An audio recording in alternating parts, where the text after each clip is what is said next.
echoes of pain. Vi sörger, vi sörger. Cold and empty, lifeless remains. Vi sörger, vi sörger. Fields of the fallen, and blood washed in rain. This cannot be all that will be.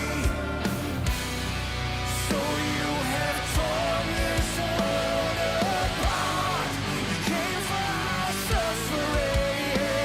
So we'll bleed, cut us deep, find the death that you see.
Give your body to the fire. It's true that you were born to die.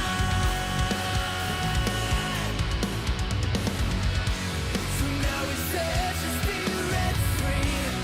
Let the light blaze clear the way. For we have come to save you from your pain. So let your voices scream.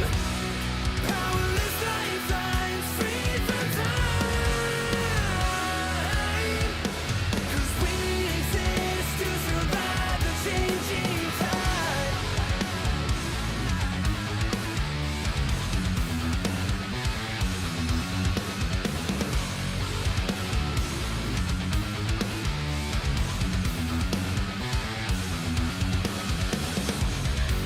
The blade is born once again.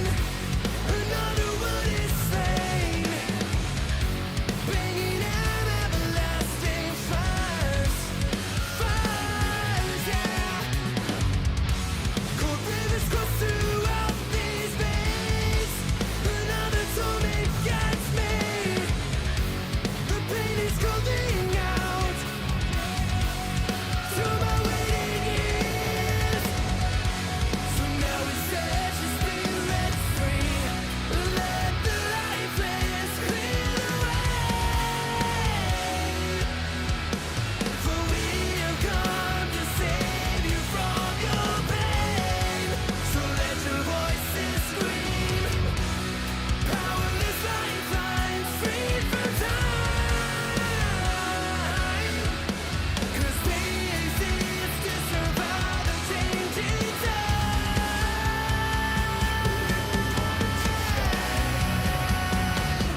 Live my life till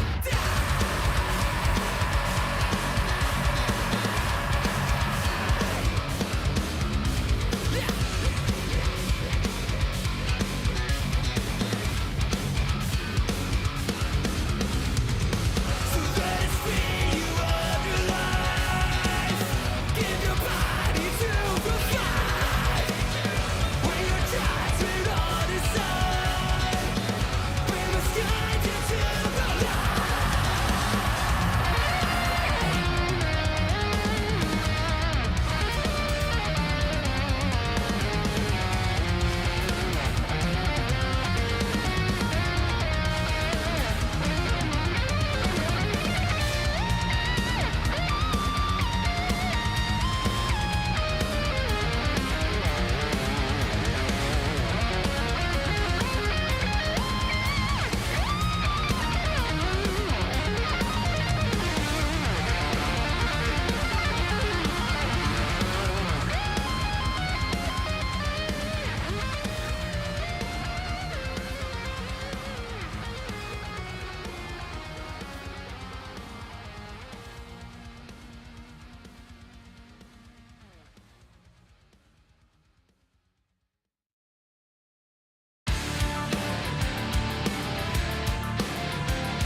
taken away, and numbers too great to comprehend.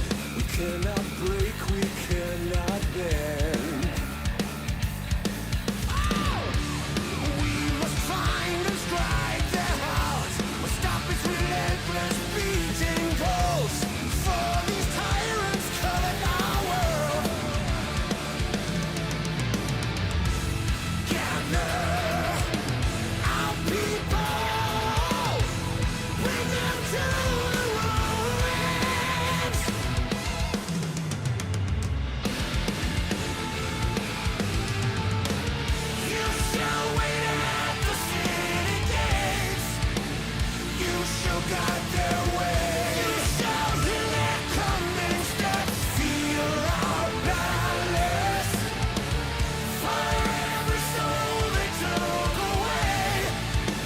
We arm and take our aim. Rain down the fire like rain.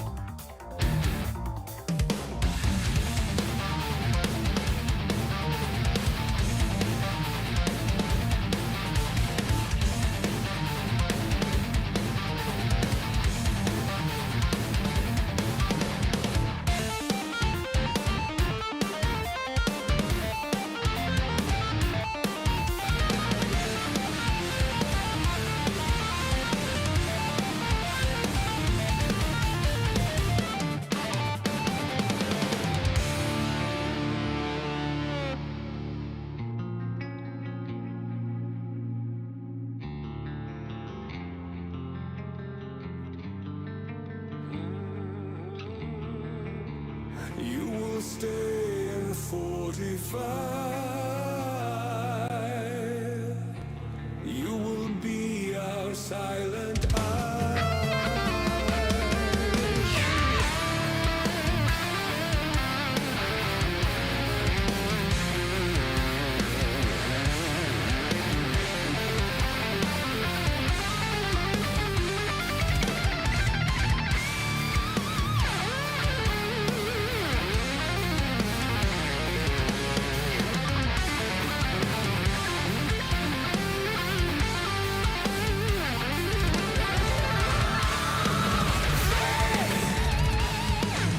Come seek us out. We will be there to give them reckoning. Oh, you shall wait at the city gates. You shall guide their way. You shall hear their coming steps. Feel our malice. For every soul they took away. We arm and take our aim. Bring down the fire like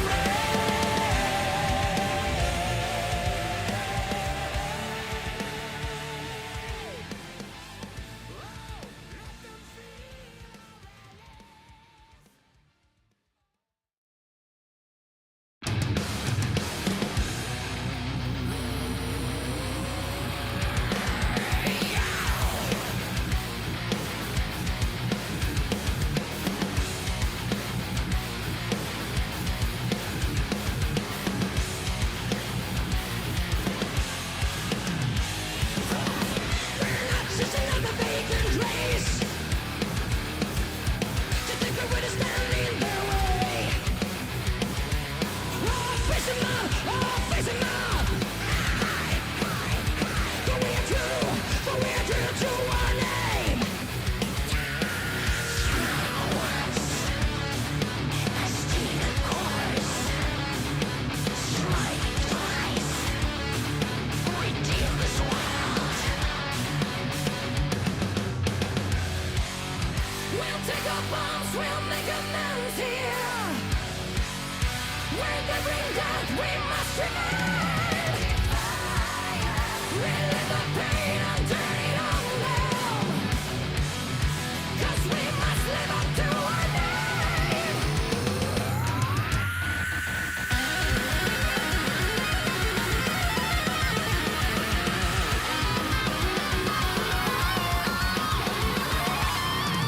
To those who intend on our red,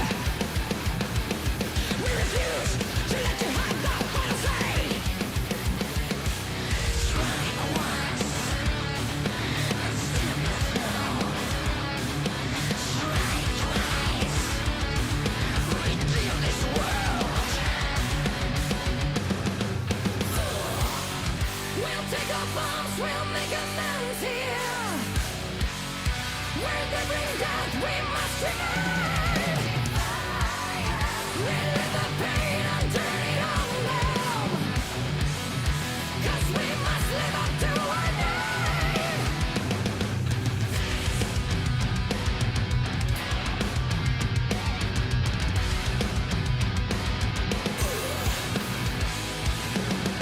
Strike once, we can't let go.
clouds move closer, but with the deepest red. Beneath them we look on. When they part comes the hatred they bring.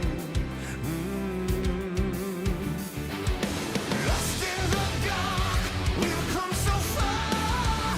Another step to rid the pain. Go and be counted till your last day, 'cause only nightmares break their face.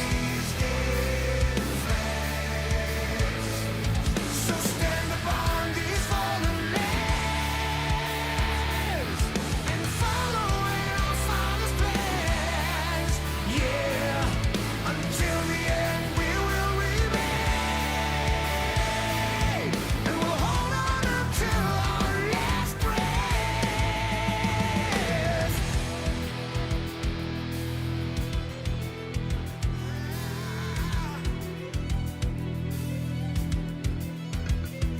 So what is to be left for us? My people look on and say, don't fear what you don't know, 'cause we're far from certain fate. And we'll make our final stand. Lost in the dark, we've come so far.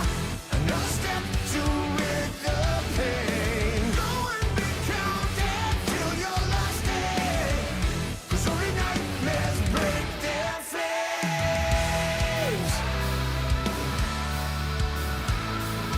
So stand upon these fallen lands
漫天的飞雪，璀璨的金光。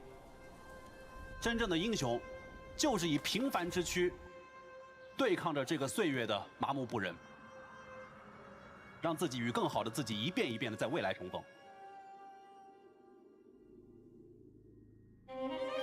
未来还可以继续吗？未来还有属于我的机会吗？未来还可以一直赢下去吗8年前，我没有想过能坚持到现在。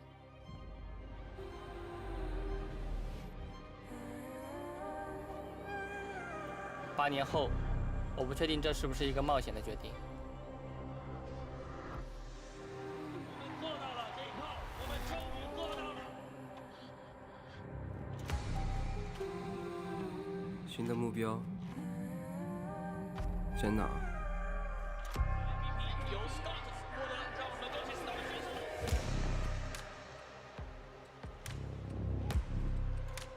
该停下来了吗？他们说我已经拿到了所有的荣誉，可我还想再拼一次，因为还想赢。我回来了。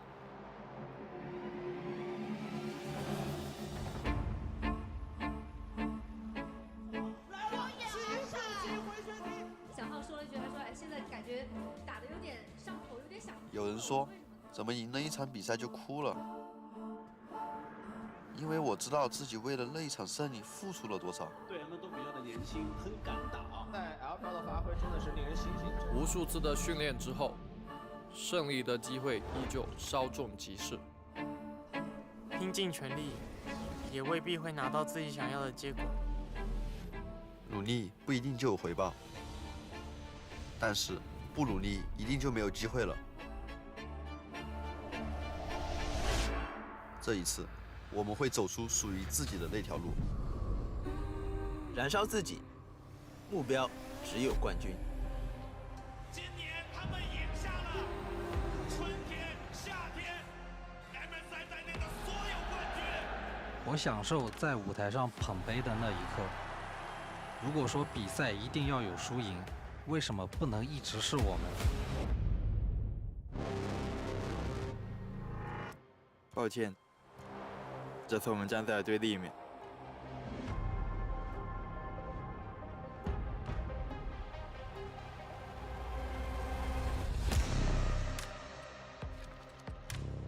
无人问津也好，技不如人也罢，不必让自己沉溺其中。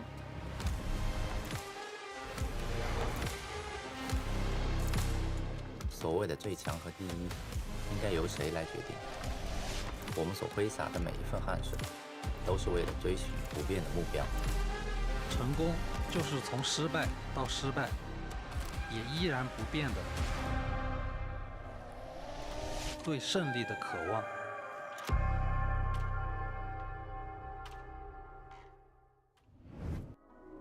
Hello, everybody, and welcome back to the LPL. We're back!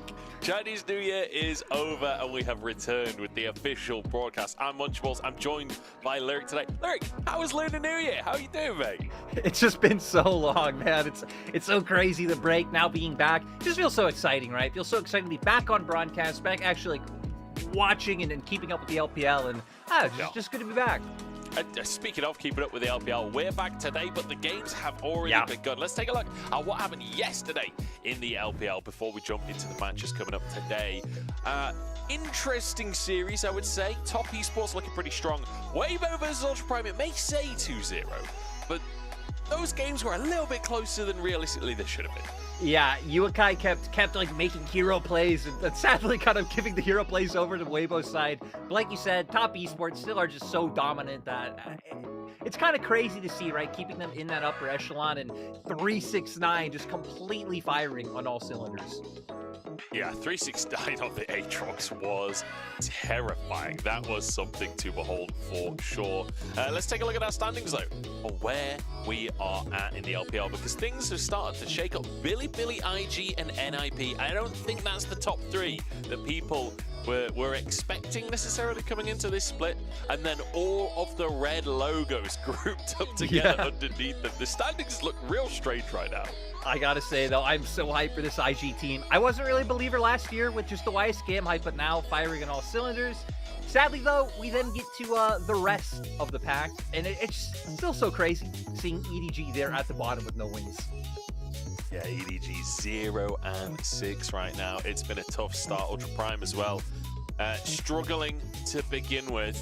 But I think, honestly, the most surprising ones on this side of the graphic is LNG and RNG. Both of these with rosters that you expect to perform, but so far we've really not seen that much performance from the two organizations. We're hopefully expecting for them to pick up, but right now it doesn't look good. Let's take a look at the games coming up today, though, Lyric, as we have a reasonable sampling, a reasonable selection for everyone at home today. We're going to be in a 3-series day versus AL. Yeah, TTAL, then RA versus OMG. Two teams, both looking to make their way back up.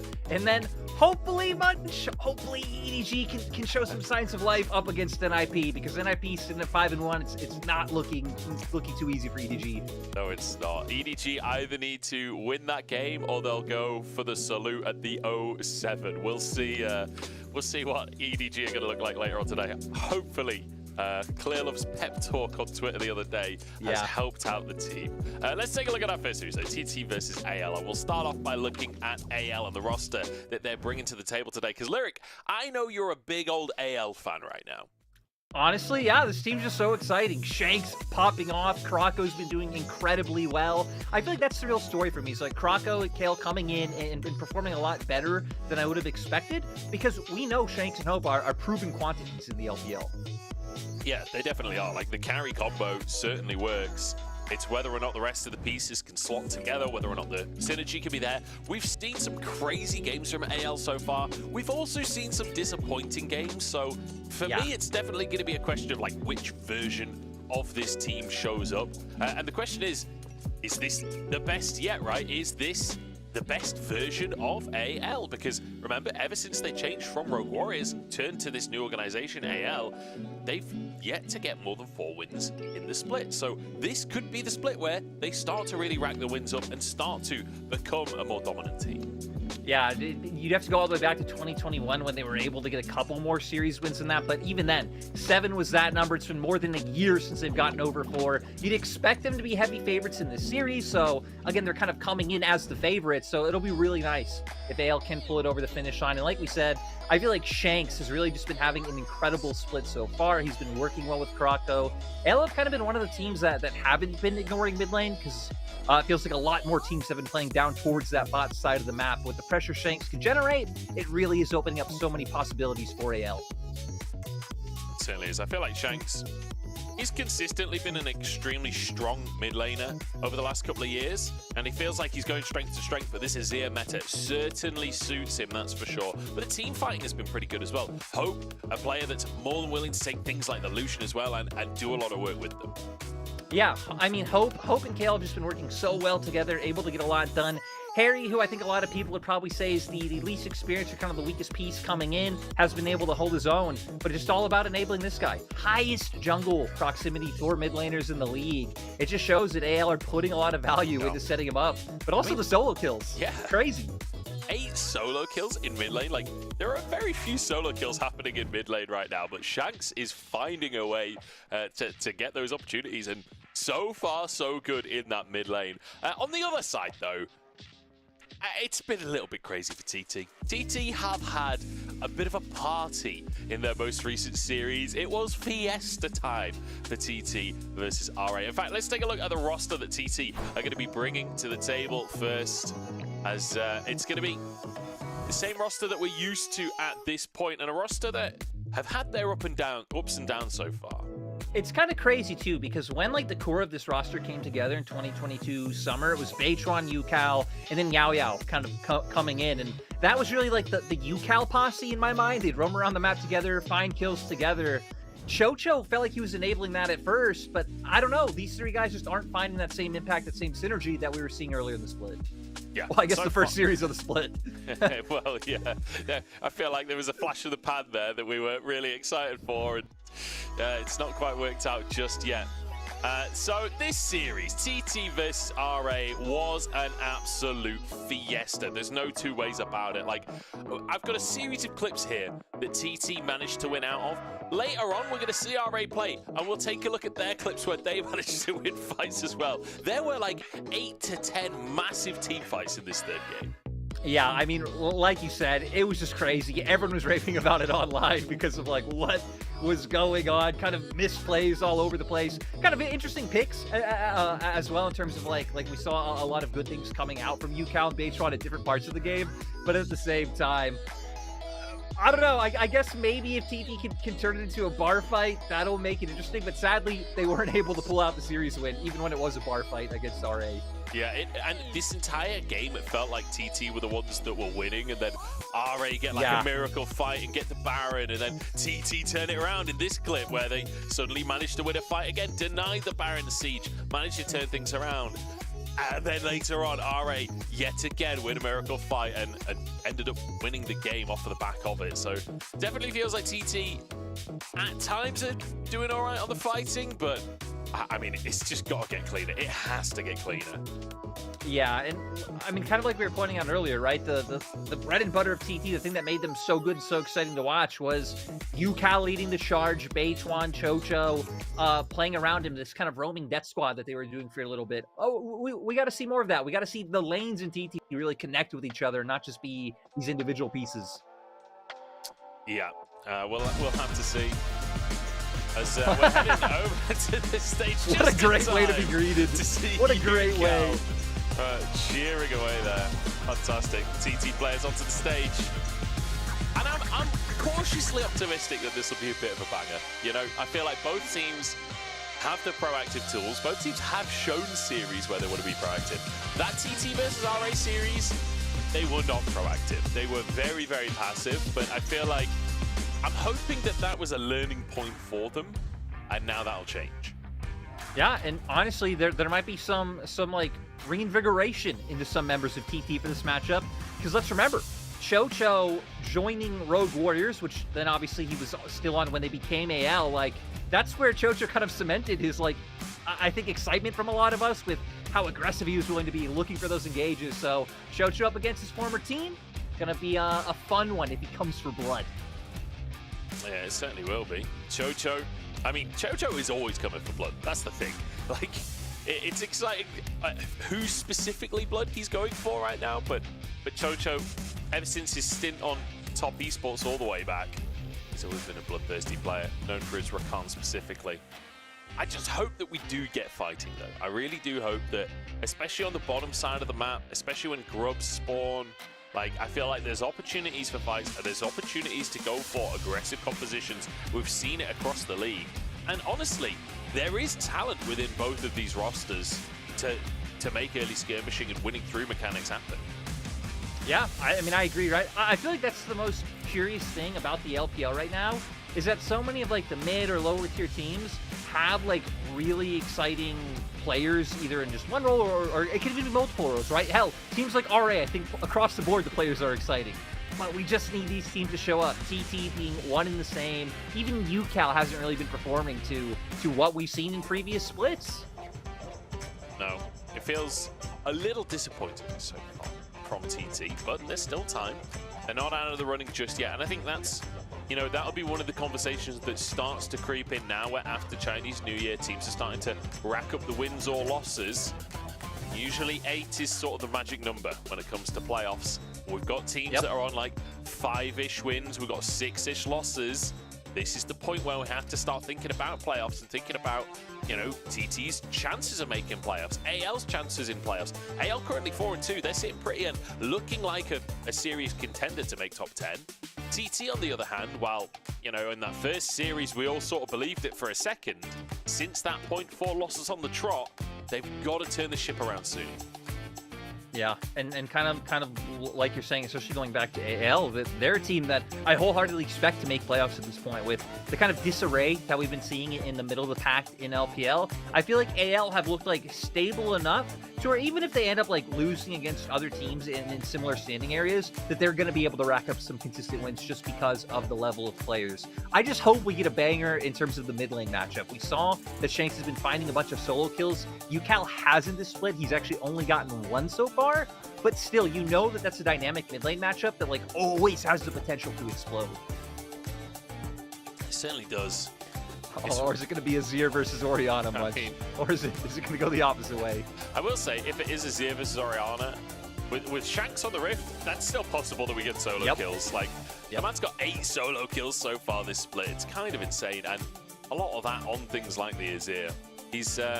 He's making even these control mages feel aggressive, and that's one of the I'm really enjoying watching the development of Shanks over the years. Like, he's got 7 Azir games this split. He's won 6 of them. He's absolutely smurfing on the champion. Yeah, and kind of like you said, it's nice now because we're getting to have like the retrospective look back of these players who've now, you know, maybe now are in their 2nd or 3rd year in the LPL, and you really get to see that growth has been happening. But as we get closer to draft, it's like another thing I'm really interested in about for this matchup, because these are both 2 of the teams who have been leaning heavier into the Senna recently. I mean, hell, for AL, it is their most played bot lane duo. They have 5 games of Senna Tahm Kench. And for TT, it's their 2nd most played, and they've been playing it more in recent games. So I think there's a lot of like shared priorities between these teams, which actually hasn't been that common in LPL this split, right? Maybe one team will like highly value something like Azir and first pick that. The next game, it could be like an Udyr, but these teams have very similar priorities. Yeah, they certainly do. The control mages. The biggest thing is, I think, UCal preferring the Orianna to Shanks' Azir, right? They kind of both prefer opposite sides of that matchup based on their history, so we'll see if that's going to end up coming on through. The Orianna banned away, though, and it's actually banned away by TT, which I would have expected them to want to pick it up, but Hui banned as well.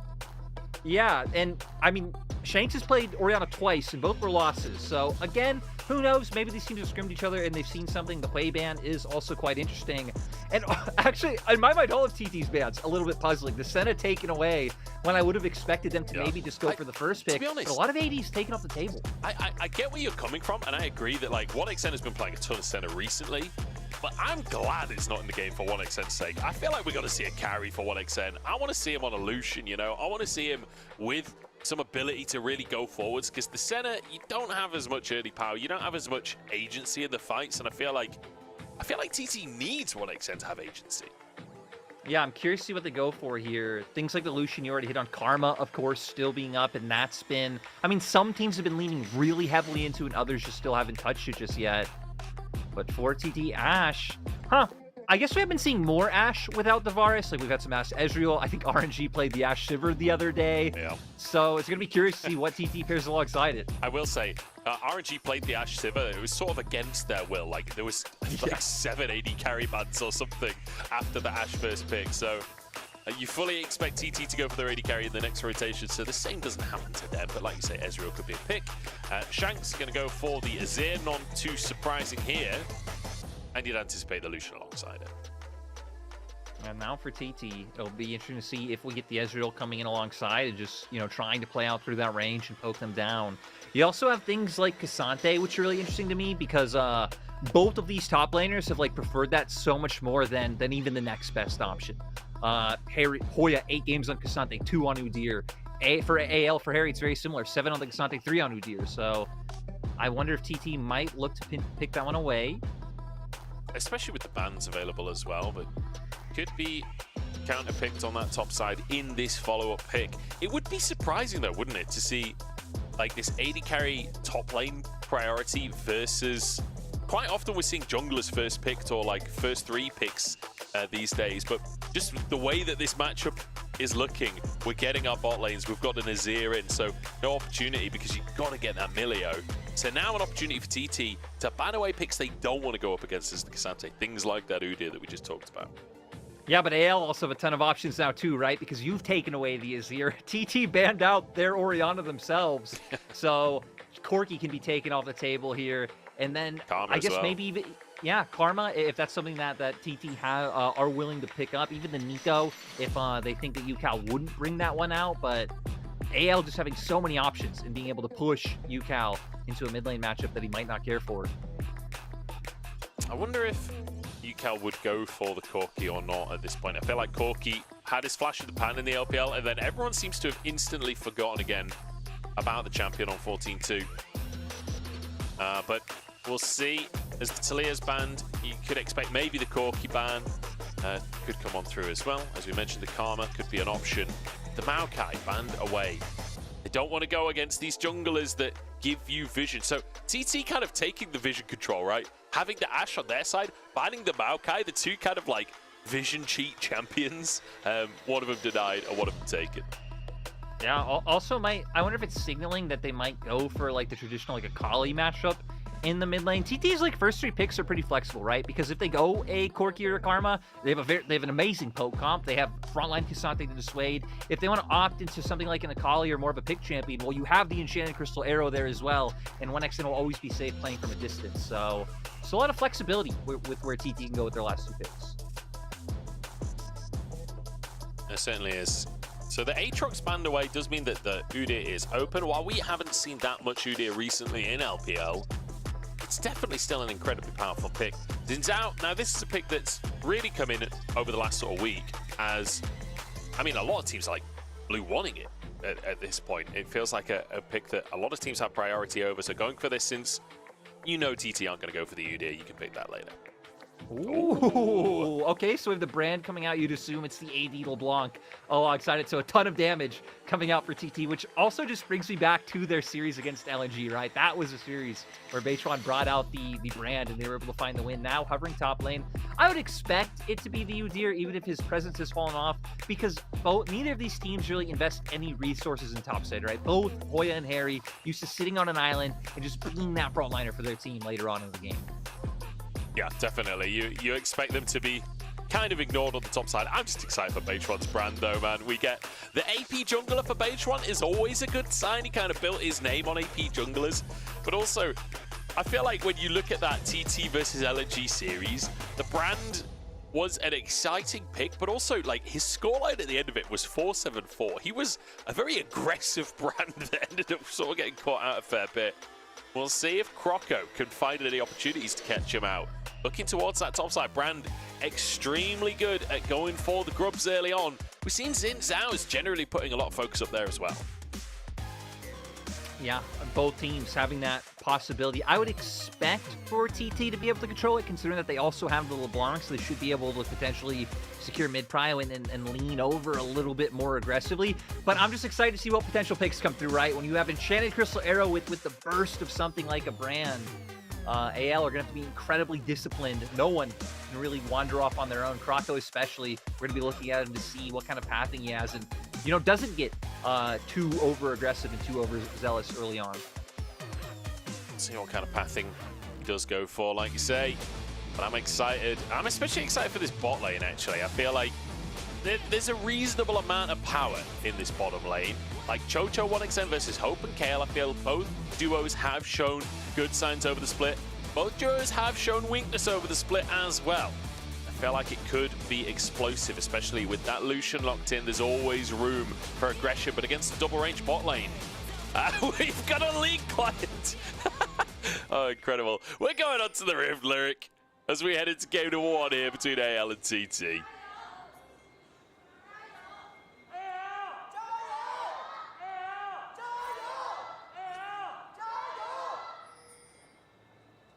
Love it. Fans coming in clutch for AL. Even the Croco fan sign is coming over to the LPL. His first split here. And again, he's been having, I think, a pretty good split so far, but TT not going to be able to find anything. So they're not going to be able to impede Croco's great split punch. They just can't do it. Not just yet, at very least. As he moves into the top side, trying to get some deep vision. I think Harry going to try and drop a ward on the blue buff there. Or at least just hanging around. We'll probably want to get maximum time on the ward, so waiting until the last second to do that. But you expect the Udyr up top to try and get Prio in that lane. You want to be crashing the third wave and then trying to proxy the fourth in this matchup. Get your reset off. We'll see if he gets the opportunity to do so. TT getting real cheeky with it. As trying to use this double range advantage. They walked across a ward, so Hope knew where they were. And now Chocho going to get chunked out. The shield comes through onto Hope, but taking a couple of extra autos. This is not a good trade for AL. No, I mean, ooh, heals even coming out on both sides. I mean, also used by Chocho. I like that Hope went in for the double hit auto to get a bit of poke, but then when he continued autoing, and you're trading one auto for two autos essentially every single time. It's a rough one for Hope and Kale. Heal already used, shielding being spammed out. You see barrier and heal used for 1xN and Chocho as well. Yeah, and you can already see on the minimap both junglers being on this side of the map. I mean, hell, for Krako knowing you probably need cover for Hope and Kale, and TT wanting to take advantage of the prio that the 1xN and Chocho keep getting because Hope is not having a fun time. Probably going to have to go for a bit of a base that he wouldn't want to go for, and 1xN and Chocho, they're going to be able to enable Beichuan's invade. Beichuan moves in, but Kroko, he's gone for trying to get the level 5 for the grubs, but now with the invade, I don't know if it's going to happen. As Beichuan moves in, Chocho trying to follow him as well. Are we going to try and set up a dive here? The enemy jungle's here. I don't think this is what is this particularly diveable, but... I just love how much confidence Beichuan has. Okay, they are looking for it. Are we just trying to get damage down, or like, Kroko now goes on to Beichuan? That's his flash force. I really don't know what he expected. We saw Kroko was there. What opportunity did we have?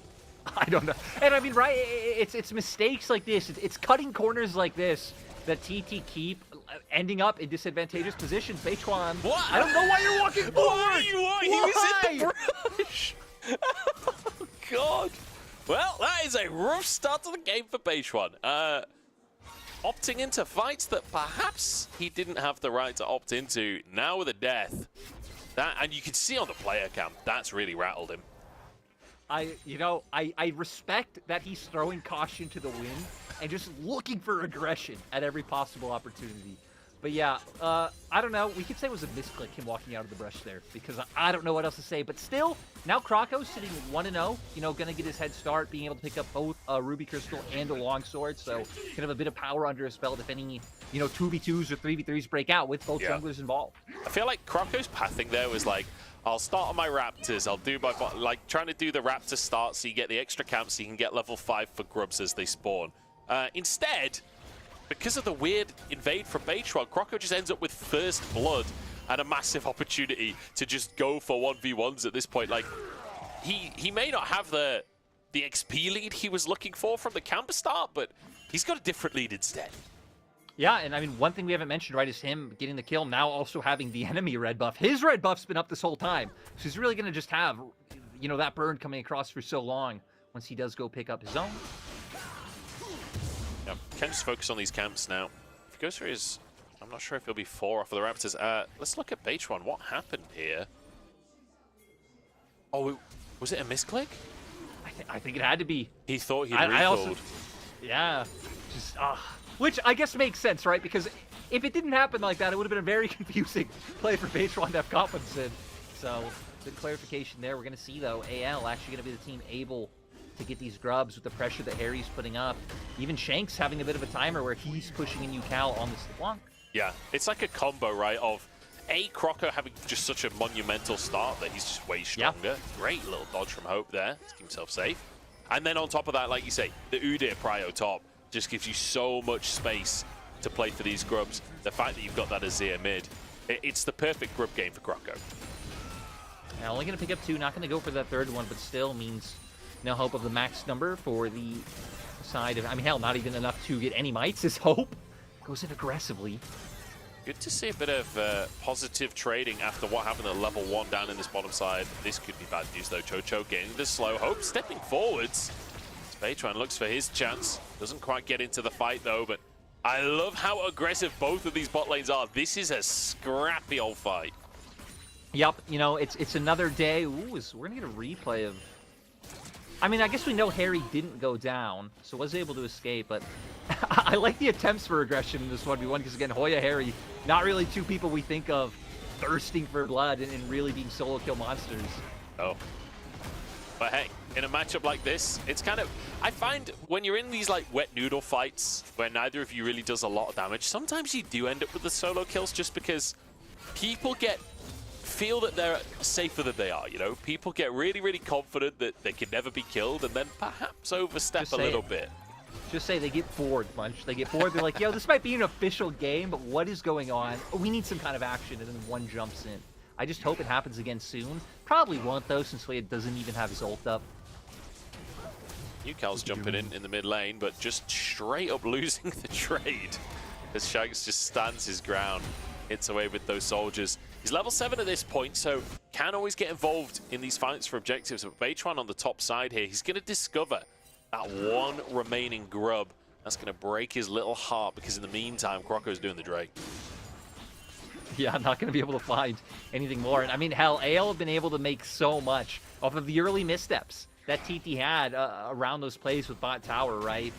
Just a small gold lead for now, only about 900, but that, picking up these neutral objectives, keeping up the pressure, it's all about building up the small victories for anyone's legend. It certainly is. I like the idea of this, like, not taking all 3 of the grubs to start with, so that when you go for the Drake in a bit, you don't lose control of the top side. There isn't a potential respawn if the Drake is delayed. Croco is just going for a 1v1 with Beichuan. Flash is up for Beichuan. He's doing a lot of damage here, but Croco's combo is going to be back up in a second. Chocho and 1xN moving in. Croco has gone so aggressive in this. Flashes forward, but Beichuan survives. And Croco just not respecting where the laners are. No, and just hoping he can at least come away with one in the end. Is Hoya knocks all out? Oh, Harry got pulled under tower. I think that's going to be a kill unless Harry can get away somehow. Dodges the Q. And he's running. The shield comes in. Hoya's still hitting away, but Harry has somehow healed more than he's taken damage in the fight. Yeah, I mean, everything would have been down to Hoya connecting that Q3 that he just missed out on. Still very close. But, I mean, this is always the way. I mean, it's really the only way we ever see Udyr go down in this matchup, right? Is kind of stays a little bit too long around turret when minions are gone, and then either gets Q3 undered or gets ulted, as we saw there. Luckily for Harry, managing to get out. Didn't even need his ghost to be able to do it. He's on cooldown. Regrettably, I will inform everyone at home, this is going to be AD LeBlanc. None of that AP stuff. This is all about the kind of split push pressure and the poke that you can bring. Croco takes a bit of a chunk from Beichuan. Does feel like Beichuan sort of found his way back in with that kill, right? We've gone from the first blood leading Croco to a massive advantage. You got the 2 grubs, you got the Drake off of that. But now, when you look at the scorelines, farm is dead even. And now with the kill being gifted over by Croco, that advantage doesn't exist for him either. Beichuan going to go for this grub himself. And I think we will be able to see a respawn before Herald just about. I don't know if it'll be a big enough window for anyone to actually grab the second round of grubs. No, yeah, that'll be a good question. But on the point of Beichuan, like right? 20 seconds. Yeah, they actually really won't have any time at all. I'm going to expect this to continue to be a meaningless fight. Okay, but I feel like Haunting Guys are such like a solid mini power spike for, you know, any of the champions that do end up buying it. Obviously also sitting on that blasting wand. And we've seen many games where, maybe even Beichuan's first game on the brand, where brands kind of struggle to find an impact early on, but once they get some items under their belt, like, brand just does such obscene damage, I feel like it's almost impossible to not be able to find some way to have meaningful impact on the champion. Yeah, as long as you're pressing R before you die in a fight, you're probably going to have at least some impact, generally speaking. Maybe even throw a little E in there, just for bonus points. As Harry just going to show us once again why this Udyr was such a strong blind pick early on in the split.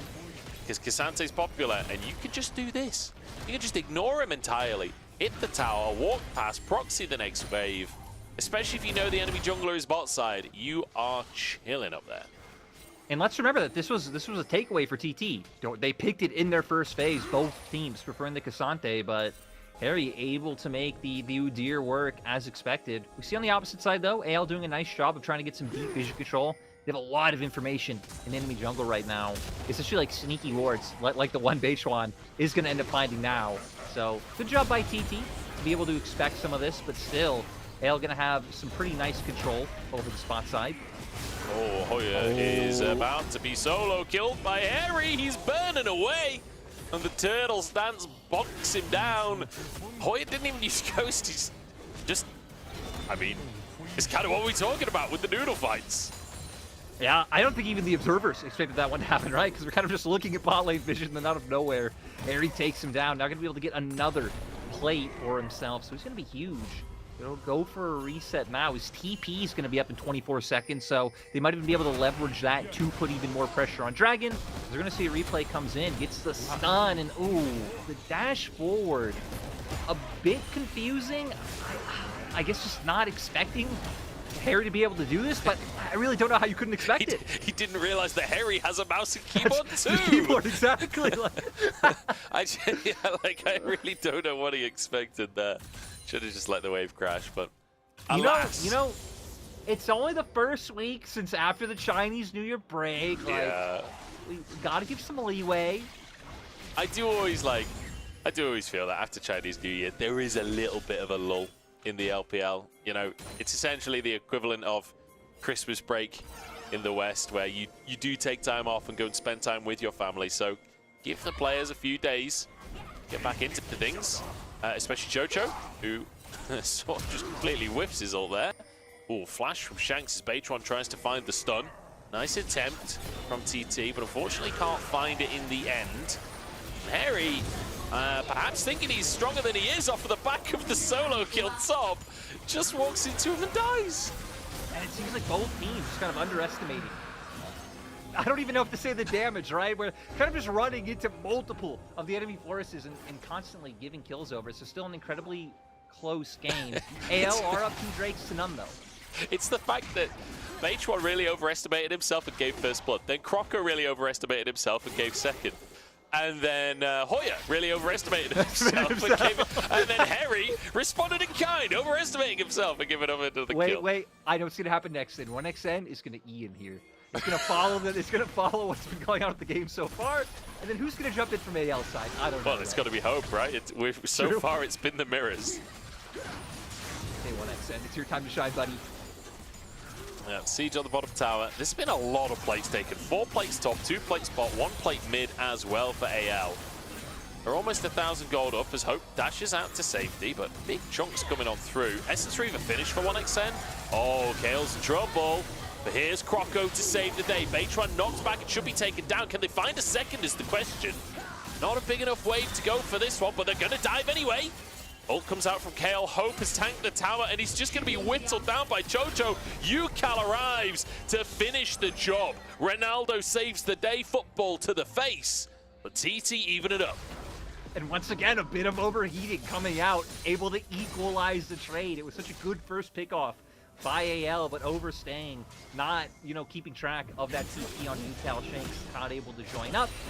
So at the end of the day, still punch for punch. I will say, though, AL are still keeping, a little bit of a gold lead. We can see CS leads, especially being generated in the mid lane. But this one, I mean, just nice timing by Croco to be waiting in the wings. Not a whole lot of follow-up able to be had between Chantels to Arrow because of the culling that Hope was able to put out. And then I like realizing, hey, we just focus on Beichuan, we can't get much more. But sadly, Munch didn't realize that for too long.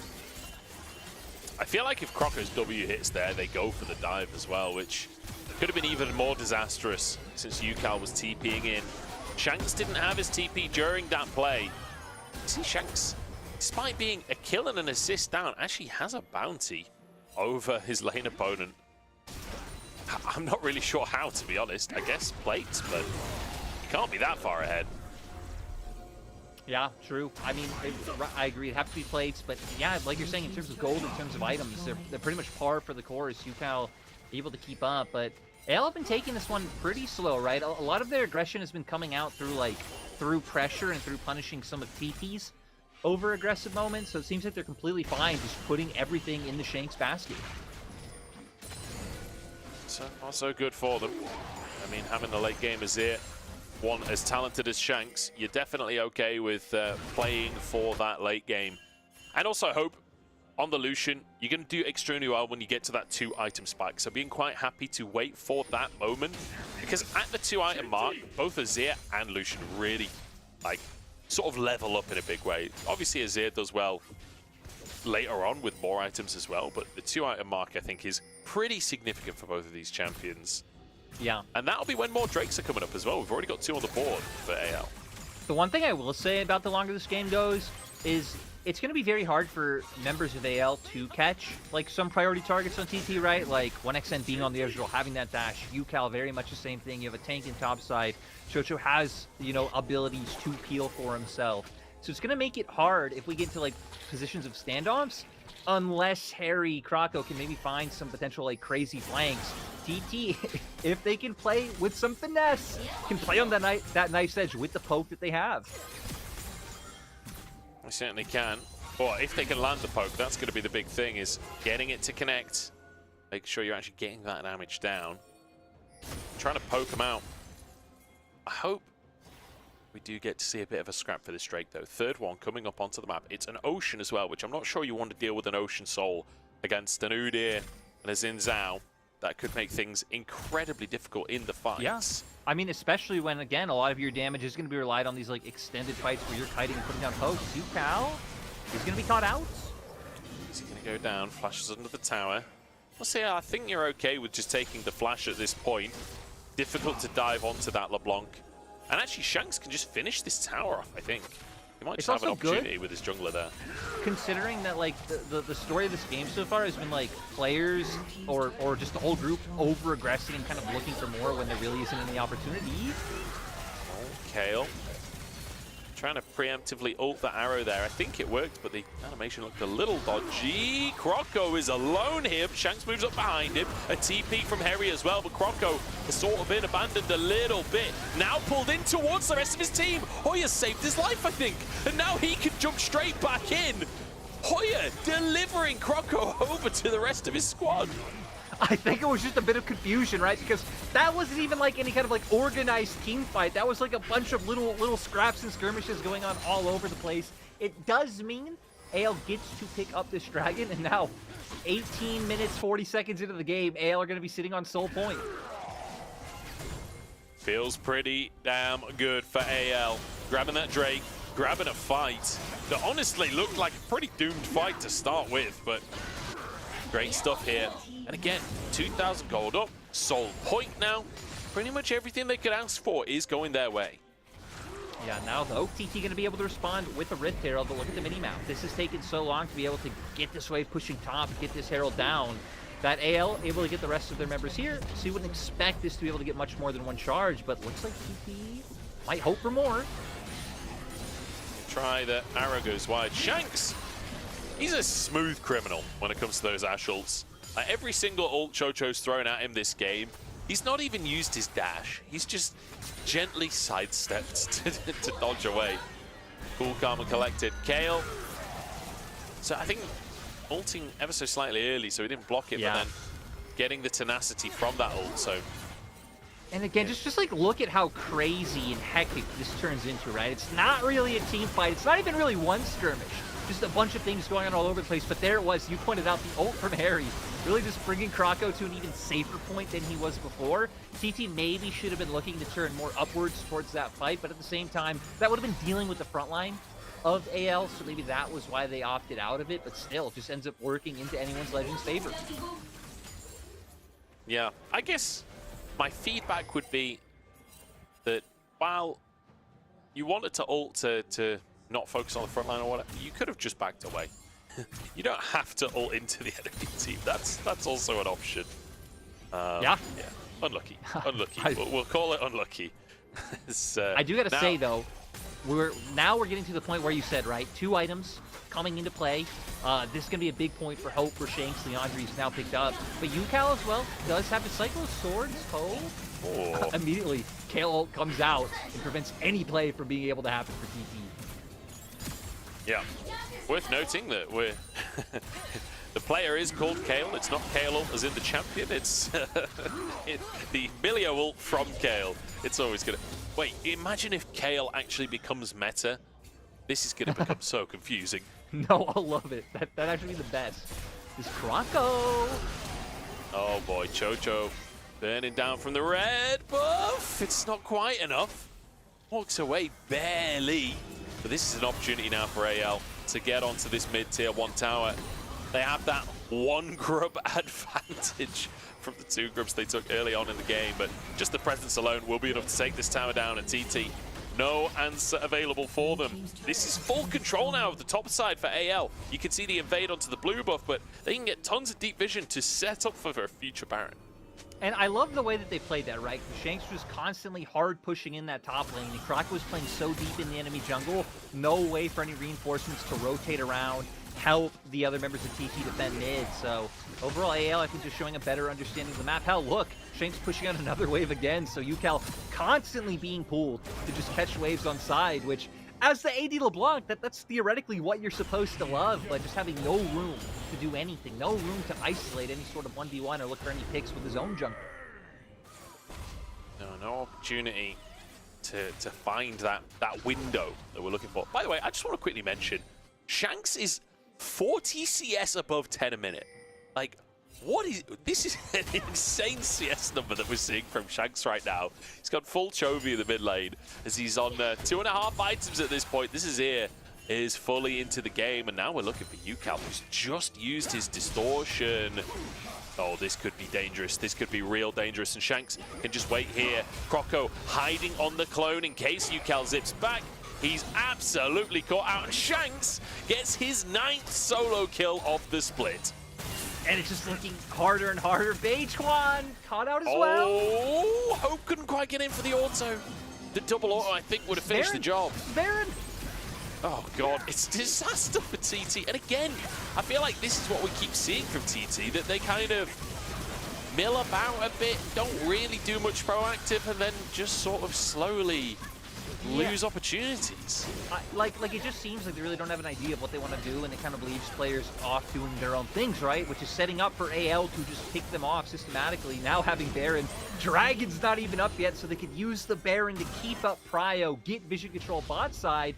Ooh, Chocho. It's gonna be fine now with this TP coming in from UCal.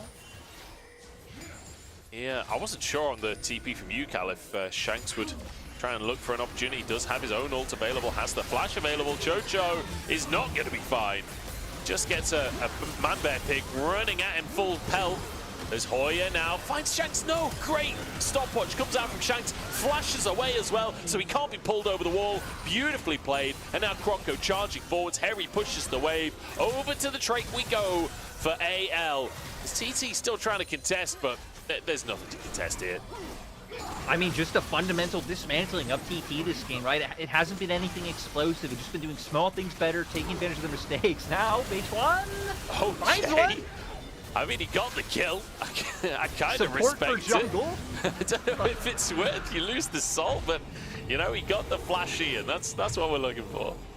And now it's a rough place, right? Baron's gone over, you're 5k down, Soul given up. Like we said, a lot of TT's damage is going to be wanted to put out over like an extended period of time, unless they're looking to pick someone off in isolation with LeBlanc and Brand. So now this Ocean Souls is going to do so much to shut down TT being able to win any long drawn-out fights. As we're going to see here, TT were funneling down towards the spot side. Chocho sadly can't connect another arrow, and they're just not strong enough. TT they're not even really in a position to fight or to even have looked for that pick in the first place, with the fact that Hoya wasn't even here. Shanks with a great stopwatch shuts Hoya down, and I mean, it doesn't even look like a fight that TT are willing to commit to themselves. Honestly, it feels like Shanks is like yawning this game, you know, the way he makes it look so easy. Like the amount of Ashe ults that he's just casually sidesteps, and then the Zhonya's on the ultimate from Hoya, then flashing so that there's no angle. Like, it's just too easy for him. And again, 300 CS at this point at the 25-minute mark, well, just under. Fantastic performance coming out from him, and this is, I mean, we already knew he's incredible on Azir, but it's great to see the masterclass. And right, didn't need to do anything too flashy, just kept up the pressure, kept getting plates for himself, kept picking up jungle camps, like you said, kind of the Chovy treatment coming in. And now in a place where AL can just keep this siege going, I mean, with the brand, right, you have decent ability to try to clear the waves, but it's so hard with Krako walking forward and threatening the pinch because he might be tanky enough to just even look for the dive and they burst someone out. It was 26 minutes that he manages to hit the 300 CS mark. Impressive stuff here from Shanks. A player that I think a lot of people have had a weather eye on here in the LPL over the last couple of years. His time on WE and now moving over to AL alongside Hope, moving over from WE. It does feel like this new formation, this new team, another Ash Arrow just slightly sidestepped. Turns golden as he sets up for the dive. The rest of the team moves in. And look at the damage onto Jojo. Does feel like this team is working out, but Hope's gone way too deep on that one. And suddenly the siege has stopped. Maybe getting a little bit too overexcited now and just thinking they can brute force these victories under inhibitor turrets. Not going to be able to work out today. Still isn't really going to be able to change the state of the game, especially with no, meaningful neutral objective left to take advantage of it. But TT are going to take any small win they can get at this point. I feel like you have to question the thought process on the trade, though, right? Like, because for Hope, I respect players going for mojo plays, trying to make things happen. But when you consider the risk-reward of the situation, what's the upside of this trade? The best case. Best case is a 1-for-1, right? Right? Like, I don't see the big benefit that we can get from this play. No, but we're going to see here, right, the dive coming through. And nice job by Baytron with the stun to try to shut down Shanks going forward. But it just shows how confident Shanks is on the Azir because he has his Zhonya's to be willing to look for it. And yeah, I mean, we were just talking about the Hope play. He was trying to go for something, trying to get that 1-for-1. I don't think it would have ever turned into anything more than that. Yeah. I think he thought maybe there was a double kill available, because I think there was a couple of players very, very low walking away there, but it would have been the very edge of the culling range anyway. I don't know if the window was really there, but either way, not the end of the world for them. They're still 6,000 gold up. They've still got that Ocean Soul. Do you have to be a little bit cautious now, because the game ain't over just yet. And when you get Soul, Elder Dragon does enter the conversation. That could be real scary, but Baron will be the next thing spawning on the map in 50 seconds. That's going to be the priority for AL. Yeah, right now, I'm looking at Baytron sitting on the Blighted Jewel. I think being able to finish a... Oh, Yukao? Okay, it's going to be fine, but I think being able to finish some kind of pen item is going to be incredibly important, especially being able to find damage on Krako, on Harry, when they are just so tanky at this point, especially with those Canic Rookers on both of them. Yeah. It's so difficult to break through. I mean, especially Harry. He's got 4k health if you include the Magic Shield. And fortunately, you're going to have to include the Magic Shield as he just runs at 1xn, just chunks them all out. Knows he has that Ocean Soul, so he'll survive. As Hoya, literally cold right here, and here comes Shanks behind enemy lines, pushes them into the wall, and eradicates them. It's an absolute wash here in game number 1 as AL thoroughly dismantle TT, to quote you. Like we said last year, TT AL were only able to pick up 4 series wins at most. Today's their chance to break that record for 2024 and gonna set themselves up to a good start with this first game. Phenomenal stuff, and good to see AL playing a reasonably clean game as well. A couple of happy moments with people going perhaps a little deep. Kroko early, Harry early, Hope on the Inhib siege. But ultimately, 3 little mistakes and an overall incredibly clean game. You're happy with that win for AL. And honestly, it feels like a lot of games in LPL come down to that right now, outside of, the BLGs, the JDGs, the top esports. It's about which team is making less mistakes right now, which team is a little bit more consistent. And that's one of the reasons why I have some faith in AL right now, because they kind of are making less mistakes than a lot of the other teams in the league right now, as shown by this match against TT. There were some, but still a lot of reasonable things, very controlled game, and overall looking very solid. Yeah, fantastic stuff from AL. Honestly, I think a team that is still developing over time, a team that's got a lot of talent on the roster, a reasonably clean game like this, especially against a team that historically has been chaotic.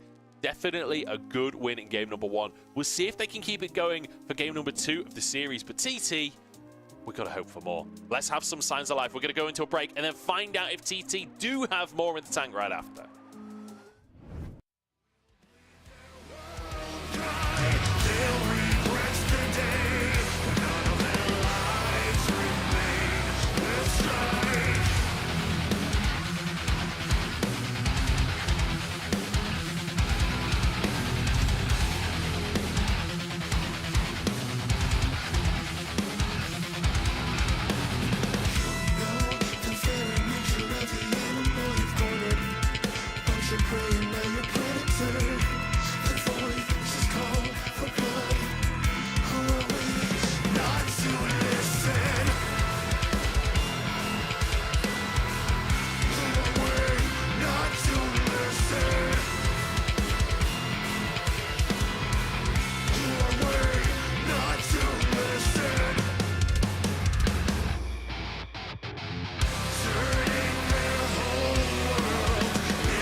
closer, but with the deepest red.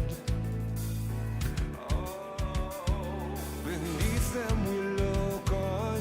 When they part comes the hatred they bring.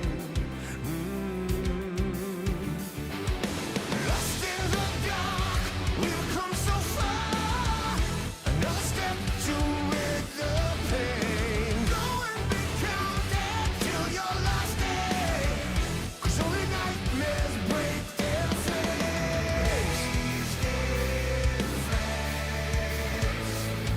So stand upon these fallen lands and follow in our Father's plans.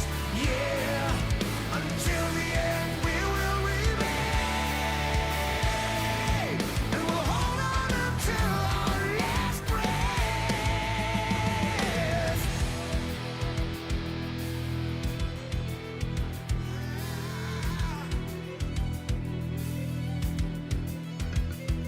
So what is to be left for us? My people look on and say, don't fear what you don't know, 'cause we're far from certain fate. And we'll make our final stand. Lost in the dark, we've come so far. Another step to rid the pain. Go and be counted till your last day. 'Cause only nightmares break their flames. So stand upon these fallen lands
Hello, you bunch of cheerful chappies. My name is Butchables, and I'm joined by Lyric. We're back from Lunar New Year. It feels good to be back, doesn't it, Lyric? And we're back with a bit of a banger from AL.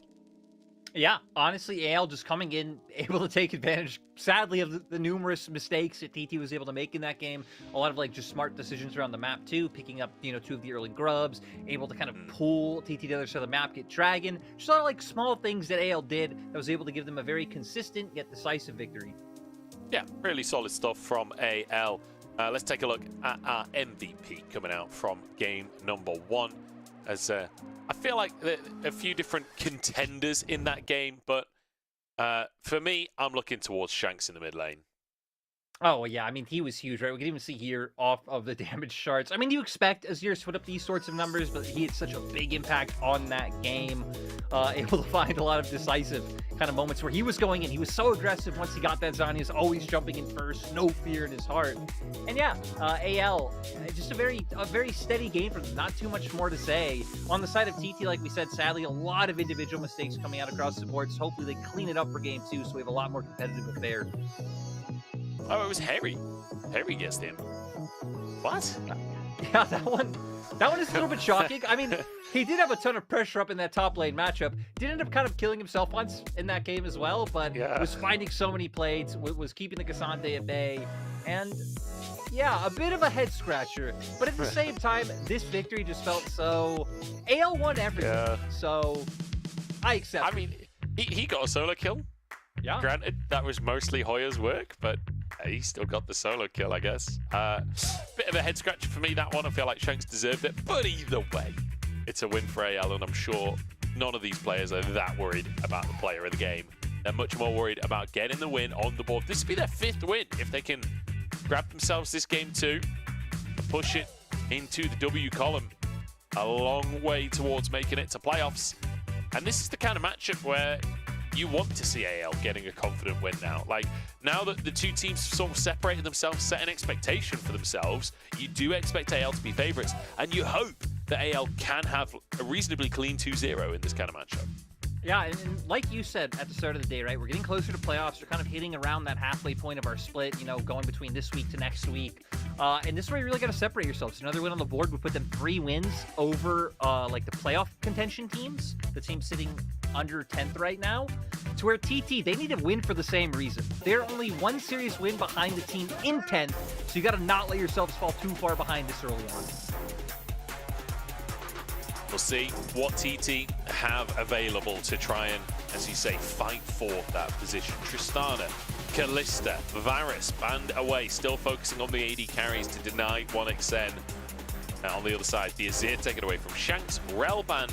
I wonder if they ban Lucian here, or if I feel like Hope will quite happily first pick the Lucian and kind of remove all potential, or maybe banning away the center if you think that might be something Hope goes for. But to be honest, I think Hope will generally want something a bit more aggressive. I think because of what you just said, TT had to not ban either one, right? You need something to be able to pick for yourselves. Now the question is, what do AL prefer? Because AL have been a team that have first picked Senna when things like Lucian were up before, but they can just go once again for that dominance in the 2v2, but no. So they are going to go back to their comfort. But at least we've left the Lucian open now. On the side of TT, like you say, not banning either. Does mean 1xN could go for the Lucian. It's his most played alongside the Senna. And certainly one of the picks that he's been able to flex a little bit more on. We talked about it in the Game 1 draft, how we like to see 1xN with a bit of agency. We do get that here for Game number 2. And the Milio open, but in fact, I guess you don't need to pick the Milio when the Senna's already locked in. Especially, I mean, they took away the Azir, so they wanted to just get Shanks off his comfort and get Yukao onto his. AL, though, now going to be able to start rounding out the rest of their composition, going against Solution, maybe signaling. They want to be able to opt into some of the aggressive possibilities there if they do go with this Nautilus. Then it's about looking where they go.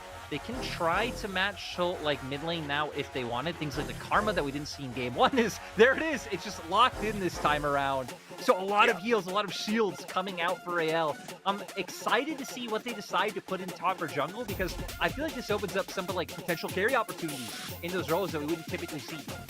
I will say it does also make me nervous for the exact same reason, because We've also seen teams running this kind of composition and then not having carries Have no on the damage, top, have no and damage. having absolutely no damage. So we'll see. I mean, Karma can have a lot of damage as long as you're hitting your mantra Qs. It pretty much instantly resets its cooldown, so you can get a lot of damage off. And I feel like Shanks is definitely a player that suits playing Karma. Exactly. It's like in your mid game, you're kind of hoping that the Karma carries the brunt of the load, and then like while Senna's in that bit of a trough, once she starts getting those souls online, that's when the comp would once again come back online.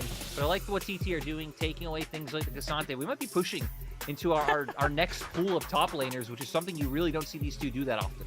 I don't know if you saw that fan sign just then. There was a Super Shanks fan sign. It was like a Super Mario World kind of thing, except Mario's face had been replaced with Shanks' face. It was truly magnificent. Cassante banned away. Nocturne, the response here. A couple of jungle bans now coming through with the Nocturne, the Vi, the Rel. Could be an interesting jungle matchup. However, Nocturne and Vi, I've not seen in a while. Like, I feel like the priority right now is still like Xin Zhao, Lee Sin. Yeah, you're right, and I mean, especially things like Xin Zhao being up, having that all delivery potential still being there. Beyond that, I guess you'd have things like Wukong, but I feel like you'd want to see a little bit more AD coming out from AL side before you did opt into something like that, but that's still potentially there. I wonder if the Nocturne ban is less about jungle matchup and more about we want to play a top laner that can try and pressure side lane. Sides, yeah. Yeah, that could be it. I mean, hell, things like the Jax still left up on the board. Gnar would be there as well, but maybe wouldn't give you some type of big carry that you would be looking for. We're going to really like to see some good things come out of Harry. I mean, he did pick up MVP in game 1, and again, was just winning against Toya literally the whole time. So putting more resources into in this game once again with a good lane matchup might be the right call. So it could be opportunity to pressure in the ranged matchup as well. Obviously, Aatrox, lots of skill expression on that champion. We've all seen Aatrox's kill Nars, but on average, I'd say Gnar typically should have an advantage in that matchup. We'll see what the final lock-in is going to be. Yeah, the fleet just gives you so much movement speed.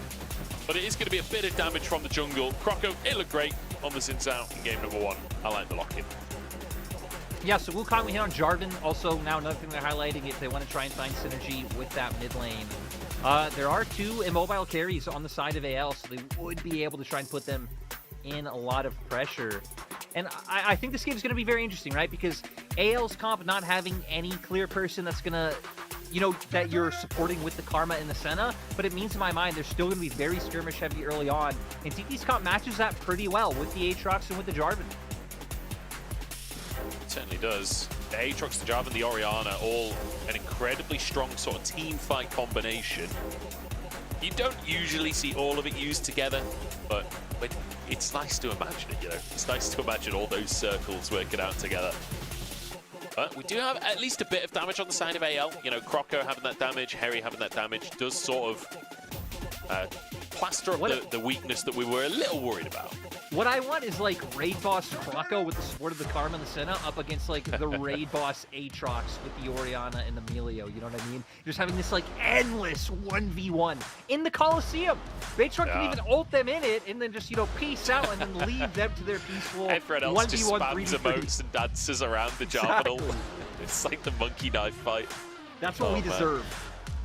I will say, I feel like Aatrox wins that 100% of the time. In an enclosed space where he can guarantee Q3, it's just over. Whoa, it's not about which 1v1 is stronger. It's about, you know, the Senna, the Orianna, the Melio, the Karma. It's about who's getting the stronger support. All right, well, if that's the way we're playing this game, we're rushing Serpent's Fang on the Aatrox 100% of the time. Here we go, game number 2. Plenty of questions to be answered here, especially on the side of TT. 1xN has a little bit more proactivity, has a bit more agency on this Lucian pick. We've got a Jarvan Jungle coming on through. Jarvan Jungle almost always signals agency and proactivity. I want to see more in the early game from TT. Let's find out if they've got what it takes.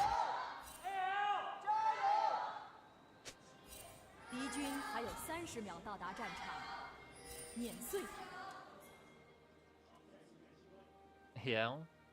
That was a weak TT Jayo, I'm not going to lie. I mean, hey, it's got to be hard out there, right? TT fans, TT fans and the TT players are feeling it. It's got to be demoralizing being this low in the standings when, like we said, they've come in with a bit of a set core. They've come in with some pre-existing synergies that they should be able to play with. Theoretically, having more time in scrims than a lot of our newer rosters have had. But still, again, it's really been sad. TT have been one of our more exciting teams in previous splits. Yeah, it's just ironic. It's ironic, the team is literally called Thunder Talk, and yet when someone shouts Jio, nobody talks. Like, no. God, that just hurts. That just hurts to hear even for me, but we're going to get to see how this comes together. One thing I'm excited for this game for both teams is, again, I feel like the way the comps have panned out, that there should be a lot of early skirmishing. The later the game goes, I think the more AL can abuse their range advantage, especially once Hope starts getting up in the soul count, right? I mean, him and Shanks should never be touched potentially by anyone other than Baytron being able to access the backline. So AL going to be in an interesting place, but definitely having the burst on the side of TT to be able to contend. Yeah, I do want to quickly point out, just because we've not verbally said it yet, the junglers are both on the wrong side of the map. We saw full invade coming out from AL to set Croco up on the enemy blue, but Baytron managed to sneak in, though. He was not spotted. So Baytron does the Raptors. He's doing the red buff now. I wonder if he'll go for the Crooks as well, because I mean, AL don't even know a gank about it yet. I mean, Jarvan is one of the champions who can look for that level 2. Doesn't look like they're going to do it, but yeah, this could be interesting, right? We might enter the Boctagon quite early into this game with where junglers are at. It easily could happen. You could see both junglers moving over. Baytron should be the first on the scene. That's a great opportunity here. This Croco's moving up towards the mid lane as well. Hope already burning. Chocho looking for him. Dodges the knockup, but he's going the wrong way. He's taken down, and that's first blood.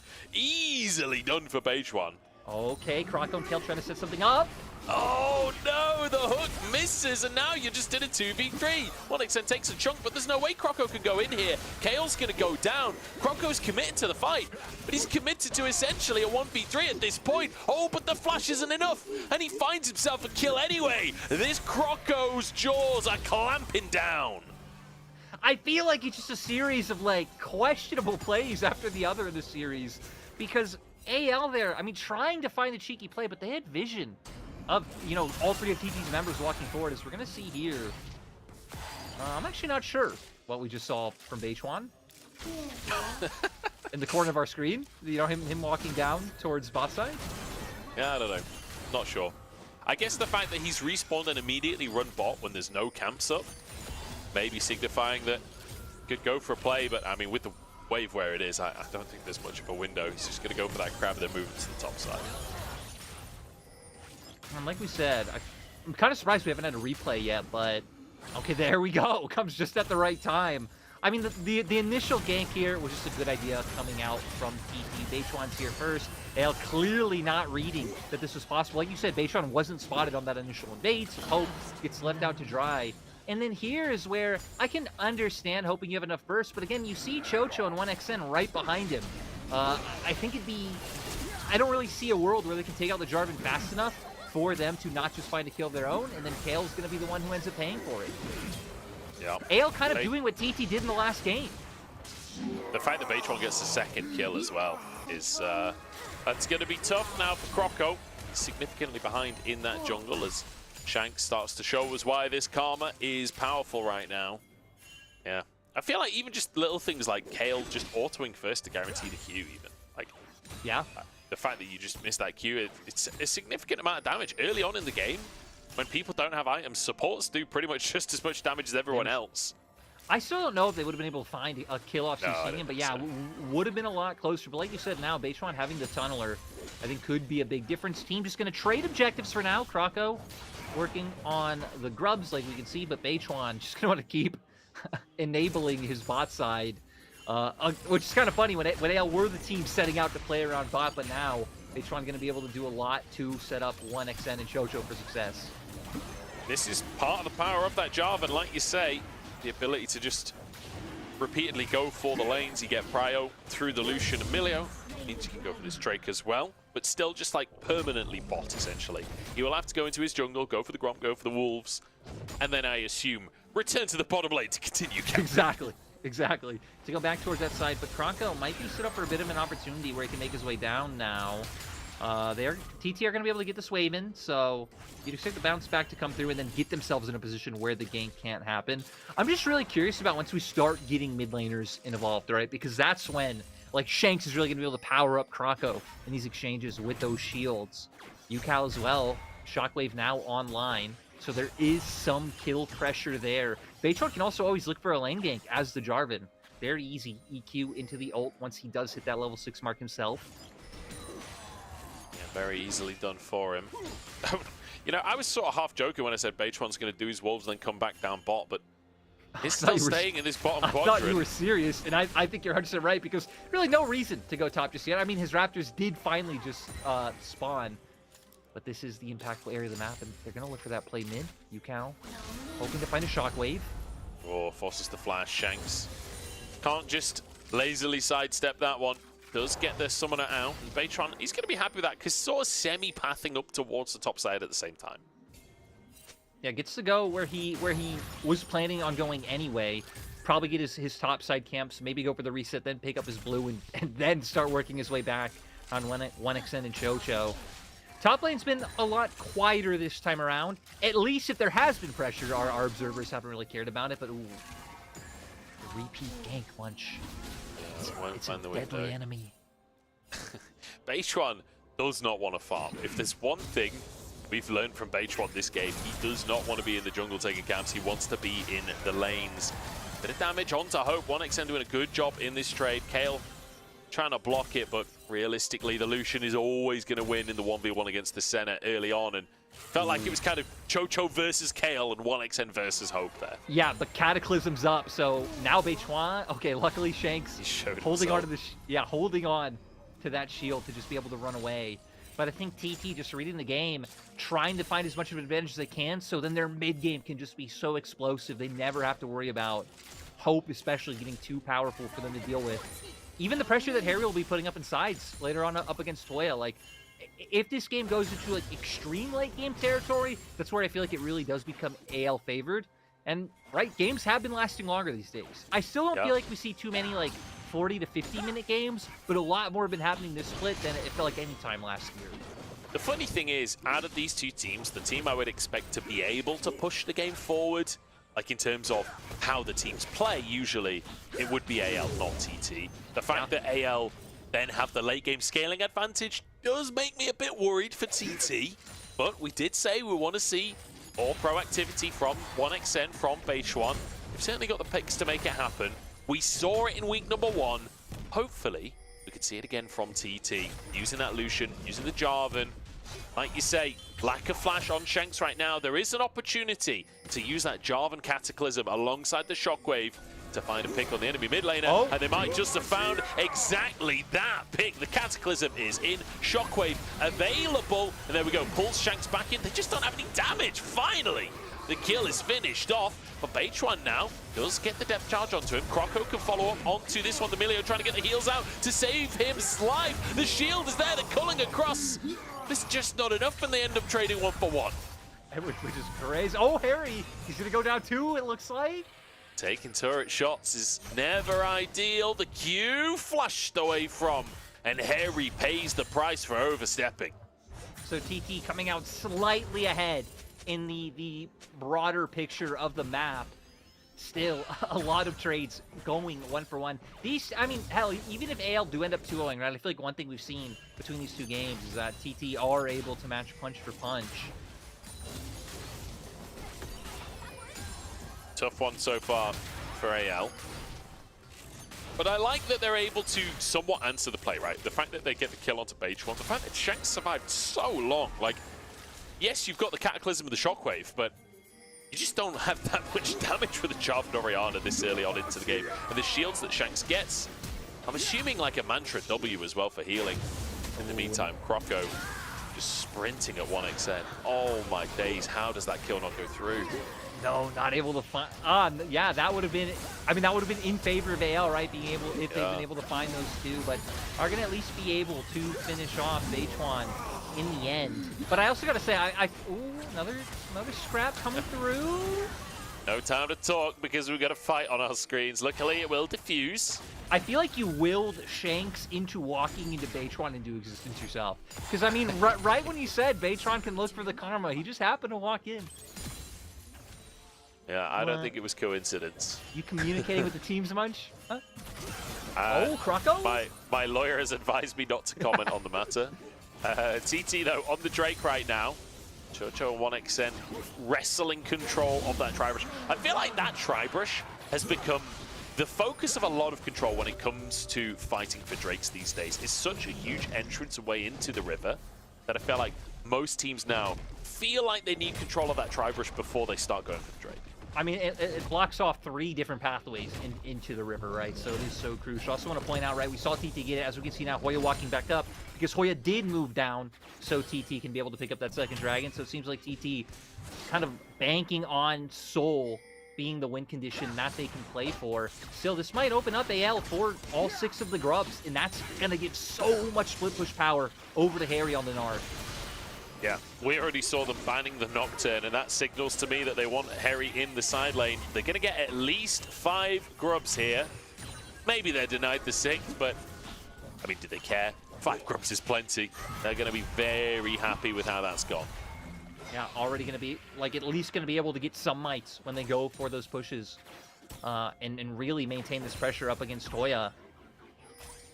So, yeah, now I'm kind of keeping my eyes on TT as, again, the ones with the Jarvan, with the Lucian. Probably going to be the point where they're looking to make plays, but Kayle actually caught out.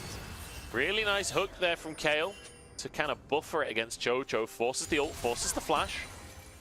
And it's little picks like that that really are... It feels like that's the bane of TT right now, is just little mistakes coming out from players and individuals getting caught out that just gives minor opportunities to the opponents. And then the opponents get future opportunities off of that. Now Chocho won't have flash for the next 5 minutes. Huge opportunities for Croco, for Kayle to find those windows.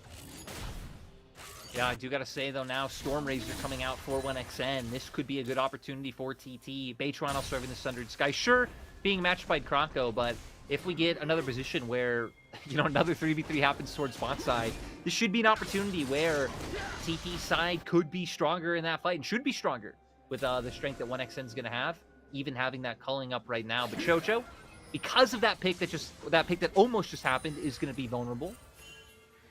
I wonder if Baytron tries again on just forcing the flash with the shockwave here on Shanks to then go for a repeat gang later. Doesn't look like he'll get the opportunity. Wanted to go for an invade, but does not see the window. Knows that Kayle could move over. And even though Shanks has died once this game, overall, he's still being pretty respectful in terms of always playing a little bit far back in the lane. Of course, receives step up now because the rest of his team's here to support. But he's very aware that the Jarvan Orianna play is the bread and butter of some of the picks that TT can find. Yeah. Not to mention that Baytron also has all 3 kills for TT, so he really is going to be a significant portion of what TT are bringing to the table in this mid-game. They're going to push this bot wave through. I think they want to try and pressure this tower, but 1xN and Chocho are here. Croco's in the area. They want to try and toy with the idea of a dive, but Baytron's not far away. Would be a risky dive to go for, and wave just could be cleared. But here we go. Croco gonna hide in the lane. Both junglers are here once again. I mean, Baytron is finishing off his Gromp right now, it seems like, but isn't too far behind. I don't think there's much of an opportunity, but here we go. Croco in the area. They don't know that Baytron is here, and here we go. Cataclysm in. Hope has the flash available, and the Railgun hits all 3, but so does Chocho's heal. And both teams just chunked out. Still, AL going to be the ones who can keep up some pressure. And like we saw, they do have some mites to work with to just really break this turret down. So, first turret going to go over the side of AL.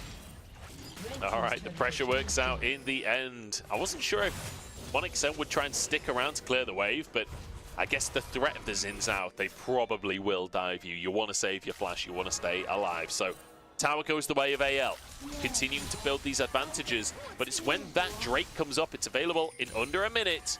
2 Drakes already for TT, and we'll see if they can find themselves a 3rd as well. It's going to be, I think, one that AL could very well be happy to fight for. It depends. The problem is Hope hasn't finished his first item still. Not quite got that Ghost Blade. Not really spiking on that center in a way that you'd want to be. But at least Harry is here first. He's even pretty close to Mega, so I think a lot's going to be on him if he can find some kind of prime engage.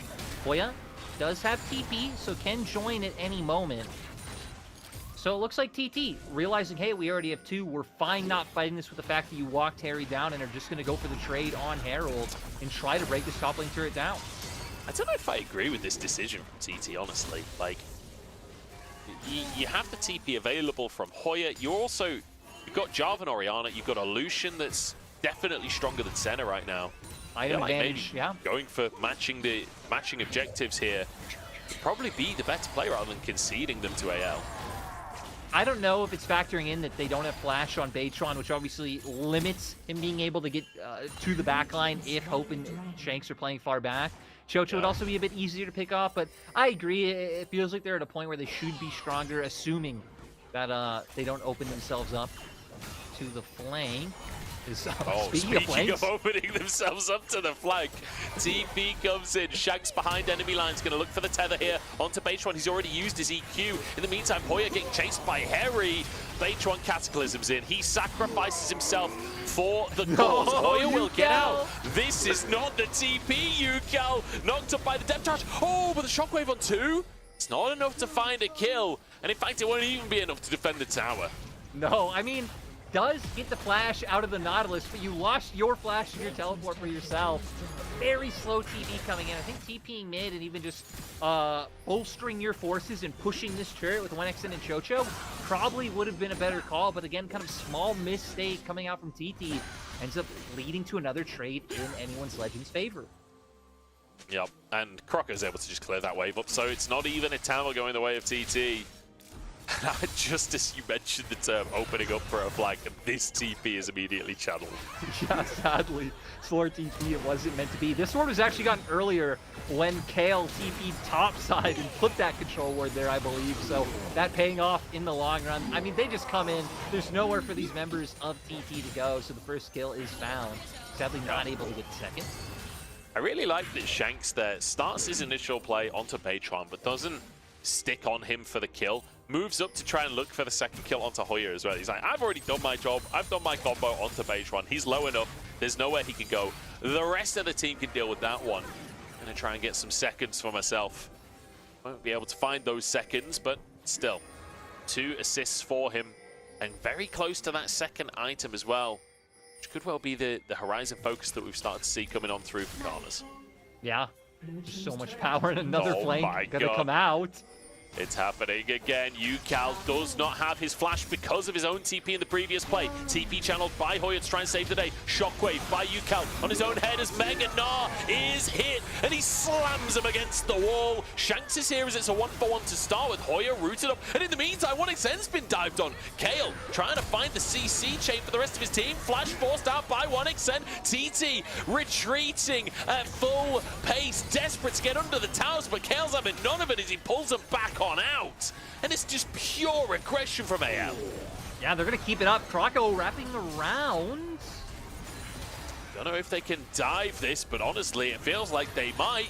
Croco wants to get under this tower, and the mites mean they can just whittle away at the tier 2. It's close to going down already, but I don't think they can quite finish the job.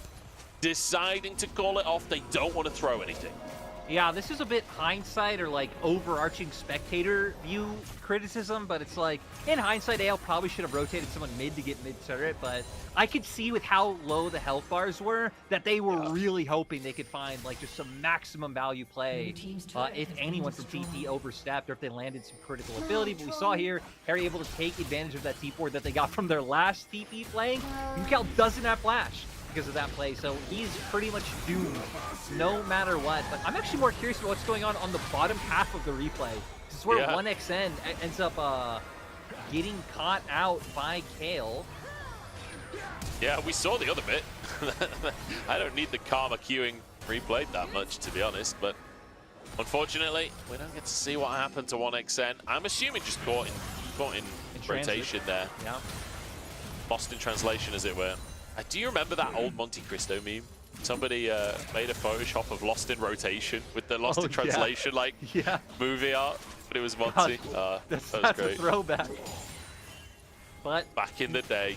now we do have the Horizon focus we talked about for Shanks. We're gonna have a lot of power for this one. Looks like UCal trying to make his way to a death cap, so that's when those shockwaves really gonna be getting maximum value. The problem is though, the Karma Shield's really gonna be doing quite a lot to protect, I mean, any of the squishy members, which would be him and Hope. Then you also have the heals coming out from Hope's Qs. You're really gonna have to be able to find Hope or Shanks just overextended to take advantage of this burst that TP have. Because we've seen, even when Baytron can find critical cataclysms on them, that no one else is really able to follow up and get damage down. Yeah, we are going to go for... Oh no, he's clicked the wrong way. Oh! No, he didn't! No, he didn't! Oh god, it's an absolute disaster for UCal. He's just given AL a 4v5! What is... Man, this Rift Herald thing, for the sake of the pros, this Rift Herald needs to be changed. Why did he TP? No. You know... Oh, good god. As a viewer, I absolutely love the Rift Herald change, but like thinking for the players, I just feel so bad with how many. Yeah, I mean, it doesn't. It's the fact that it went wrong and then he managed to fix it and then missed the tower. That's the easy bit. Hitting the tower is the easy bit. Oh god, absolute nightmare. Well, now it turned out being the easy bit for AL, picking up their second Mountain Drake, making their way towards a potential soul of 4 mountains. Then, I mean, we said for TT, it's a lot about burst. Sure, I mean, Orianna and Lucian do like decent, consistent DPS, just against the sustain, the damage, the tankiness that AL are gonna have. It's gonna be rough as much. I don't know why we're watching this again. Oh, he was so close, and yet so far. And yeah, then Baytron sadly being the left the one with his hands held up of, hey, what the hell? Why am I by myself now? And AL capitalized. Yeah, I feel like we've seen a lot of these Rift Herald mistakes that lead to funny videos on Twitter where, you know, we've got people laughing jovially as the support runs around the map in the Herald. This is one of the ones where I can't imagine the atmosphere within TT is that jovial as UCal just sprints away from the team and abandons his jungler. Yeah, and honestly, that's like one thing I just love to bring up, even though it isn't intangible and we don't know what's going on in team atmospheres.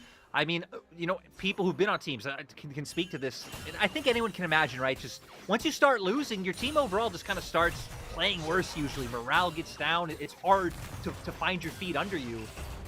And I think for TT, it kind of has looked a bit worse and worse as the season's gone on. And it's easy to feel for these guys in terms of like how hard it is to get the shit back in the right direction. And I think that's often why you see like roster changes that happen in the middle of a split or whatever when a team is not working, even if it doesn't feel like a massive upgrade in the like 1-for-1 of players. Often just changing a player can improve the vibes within the team, just change things up enough to make something happen. Oh god, Baytron has to flash for the Cataclysm because the EQ missed. The damage just isn't there. The Shockwave only onto Shanks here. Milio ult having to be used as Harry has found Baytron on the bottom side of the fight. Neither team really has any damage, it feels like, but Baytron will go down as Harry goes under the tower. 1xN to fall, a double on the Gnar as he is about to turn Mega. I don't think they can go for more on this one, but Baron is up on the map and the enemy jungler's down. Exactly, now AL going to be able to capitalize on that one. He'll be able to maintain push to Gnar in side lanes. Going to be a menace with this Baron. Hell, the rest of AL is going to be menaces with the amount of pushing power they have with this Karma already. Bit of a disaster there, honestly, for TT. This was the fight that they were looking for, but Baytron messes up the EQ and flashes to try and find the engage. It's just not quite enough. desperation, right? I mean, at this point, they're just like, we need something going. They have pushing both side lanes. We're slowly going to get outscaled and get outranged. And then just getting run down again. Luckily, AL don't have a whole ton of bursts themselves, so it takes a while for them to finish off these targets. With Harry willing to flash in, they just keep going. And it's like clear that they don't have control of the game as well, in that they're trying to start that fight, but Harry is with AL. They obviously didn't realize that Harry was there at the time, but he didn't even have to TP to be a part of that. They turned it into a 5v4. Should be able to hop over this wall as Hoya wants the 1v1. Wallop should be enough to get Harry to safety, but no! Denial on the blast cone. Great play by Hoya. And Beitron swipes the kill away. Baron already taken by AL, unfortunately for TT. That would have been their chances. Croco is spotted. 1xN just about away from the hook, but I don't think it matters. Take it down. Kayle to get the kill as Chocho flashes to safety. Beitron suddenly alone in the world. Yukal's there, Chocho's there, but neither of them can get involved in this one. And Hope will slowly, oh so slowly, take down the Jarvan. The fact that between these two games, we've really only seen 1 or 2 actual team fights. Every team fight devolves into a series of like 1v1s or 2v1s, and AL just ripping TT apart, shred by shred. And now they're just going to be able to keep pushing in. I do want to go back to a previous conversation, though, about you talking about like bringing someone for the vibes, the morale. Because there's one term I always hear people use in Valorant that League needs, which is, you know, a team having the vibe merchant. That's what every team needs, and that's something you could see TT lacking. You know, you always see it in Valorant. People talking about like Sentinels with Celsius or Boostio, now vibe merchants. TT needs one of those. Someone to bring the vibes. Munch, I left you for the job. Get in there. All right, I'm coming, TT. Book me a hotel. I'm on the way. I don't know, I'm not sure I can save this sinking ship, but god damn it, I'll try. I feel like, you know, we need to Leagueify it, LPLify it, as Beitron roots it, Shockwave, he Cataclysms in, but we don't actually have any damage. As, yeah, we definitely need some vibes. We need a merchant in here. I'm saying Mojo merchant, you know? I'm with you, there we go. We LPLify it, we need a Mojo merchant here on TT. Yeah, I mean, again, we've already done our best as the broadcast to putting Munchables name forward. You know, we wait to see what happens from here, but I volunteer as tribute. Honestly, I mean, which is kind of weird, right? Because Yukal obviously is a Mojo merchant. Like, he has the good vibes, has a good attitude, but yeah, clearly not being enough. Again, it's just sad. Great for AL. Just the Org in general, retooling their roster. Really being, again, one of the more convincing teams in the league right now. With this win, they'll break their series records in both spring and summer of last year. And the question is just how high can they go? That will be the question. But so far, like, really clean stuff generally from AL. Like, it's not perfect. There have been individual mistakes across the course of the game. Generally speaking, I think the thing that impresses me most with AL is how they're reading what TT wants to do. It feels like they are in complete control, and even when it's TT with tempo making the proactive play, it still feels like AL are the ones that have read the play better. Exactly, right? It seems like they know anytime that the Jarvan's going to be looking for the engage, who the priority targets are. That's why we saw Shanks, I think, playing like incredibly reserved, at times knowing like, hey, this is the only play that TT really have an opening for. And AL as a whole have just kind of playing around it so well in this game, especially Croco. I think doing a nice job to turn it around after TT's early leads that they were able to find towards that bot side. Great stuff from AL. It's 8 towers to 1. If that doesn't describe the lead that AL have, I don't know what will. Also, the 3 Mountain Drakes. If TT weren't struggling to kill them before, they certainly will. If a 4th Mountain Drake comes on through. I mean, look at the culling on Shanks. The whole culling basically hit him with Armor Pen, and it's still, you know, did like 2/3 of his health. But you'd expect a full culling to kill the enemy mid laner, really, especially with the Milio buff. Yeah, and I mean, even then, I mean, things like Zanya's on the opposite side, even then it'd be hard to be able to find a kill. And AL just doing a nice job of keeping up the siege. I love that they're using the super minions in bot to just keep up their own pressure and playing out 2 lanes. But Hoya. Here we go, desperation stations for TT. The TP flank comes in behind them, but in the meantime, AL, they just dive the tower. Hoya now gets into the backline as Hope is forced to flash by Beitron, but Hoya just doesn't have any damage.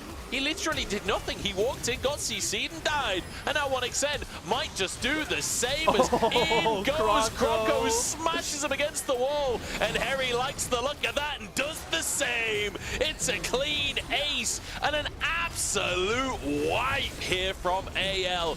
Demolition in our first series of the day. AL gonna make their way up to 5-2 in the standings. I mean, hell, 5 wins. They're now sitting in the company of teams like BLG, IG, NIP. Like, again, just such a nice kind of rebuild coming out from Anyone's Legends this year. Great imports coming over with Krocko and Kale. Shanks and Hope were such good pieces to build around. Perry, clearly a player that's, you know, still improving, a very stable rock in the top side who can take advantage of lesser performing top laners, kind of like we've seen today with the Poya's half-hearted performance. So AL, I think, are one of the teams that people in the LPL can get excited about, even if there are still some mistakes there, right? So I think there's going to be a bit more things to iron out for AL, but some good decision making, so some good foundation to build off of. Yeah, really great stuff, honestly. And I'm excited to see this team against bigger names, to see how they can stack up, because AL, you know, their schedule hasn't been too arduous too far, you know.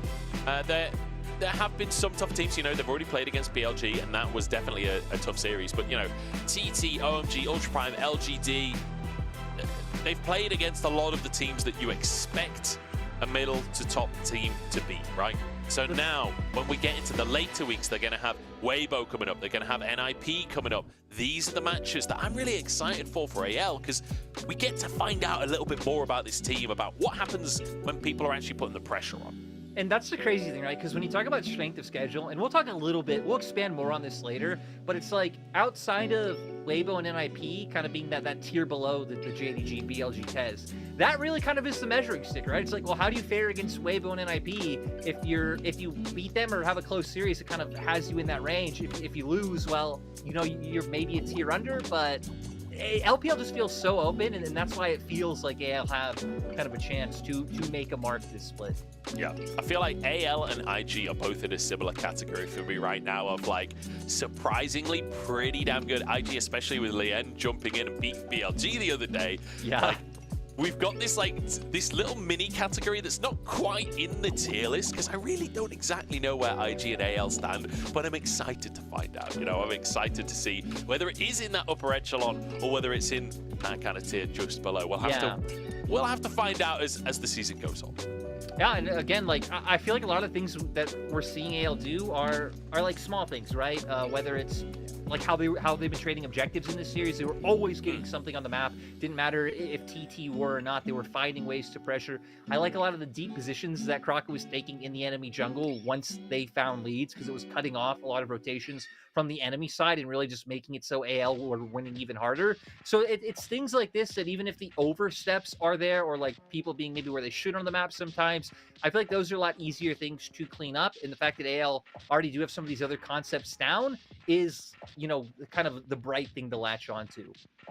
Yeah, definitely. I mean, I feel like there's a lot to latch onto for AL right now, and it's just the question of whether or not it can keep on going against the bigger teams. TT, on the other hand, definitely some work to be done. I feel like I actually liked the draft in this second game. I didn't have a problem with what they drafted to try and have some earlier pressure. I feel like, you know, the Aatrox fit in very well with the Jarvan and the Orianna. You got the Lucian Milio, so you theoretically can have a winning bot lane that you can push away from. It just never seemed to like mesh together. Like, we had the repeat gank mid, where we used the Shockwave to force the flash, and then we used the Cataclysm to guarantee a kill. That was great, but at the same time, we didn't really have the damage to actually get the kill fast. It ended up being a trade, and in the meantime, Xen's getting caught out by Krocko, and it's like, so many things are being put in place, but then it all just goes slightly pear-shaped in the moment, and I feel like if they can just figure out what the big issue is there, what the thorn in the side is, this can be a good team, but right now we're just not seeing it. Yeah, I feel like at this point, again, it's sad to say, since there have been so many glimpses over so many different splits now, going back to 2022 summer, but they just have so much to clean up. Like, there's just so many even individual mistakes coming at inopportune moments. Hell, even just mishaps that are hard to get too mad over, like we saw in game one, the misclick coming from Baytron where he ended up 10% HP walking into the enemy jungler. Like, even just things like that, it kind of sucks. It just shows that again, that things really probably are just getting to them, and it's making even those small things even harder. But now we're gonna get to see the breakdown of the game, and Shanks actually gonna end up being the one doing the most damage. The Karma with Malignant is definitely something to be afraid of in those team fights. We could see just consistently, essentially just resetting the Mantra cooldown on hit. Fantastic stuff. I mean, the damage difference in the mid lane is off the charts, quite literally. It's actually, again, it's crazy. It's crazy after how many splits where UCal was like the star player. UCal was one of the players kind of keeping up with top mid laners in the league, like the big names that people want to see from LPL, and just not able to find an impact. You said it that game. We saw so many fights where, I mean, TT weren't able to do any damage through the Karma shields, through the multiple Mountain Drakes, through the heals coming from the Senna. There was just nothing that they could do. Yeah, it felt incredibly difficult to actually find any value. And especially, like, it really sucks when you lock in the Aatrox.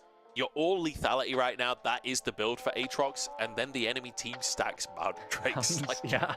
Like, what do you do, man? We saw the perfect flank come through. He hits everything and it just doesn't do anything. Like, everyone's just still totally fine. Karma shield across the whole squad, and you just have to walk away with your tail between your legs. I will say, like, we're heralding AL here. There's definitely some stuff for them to clean up. Like, I think game number 1, early game, where we saw Croco getting a big advantage, but then kind of throwing it away, like the trading of solo kills in the top lane. We saw a lot of, like, silly things happen. Like, I mean, Hope just literally diving in and dying in the Inhib siege. Like, there's definitely some stuff where it's like, is it happy gaming? Is it like an issue of coordination?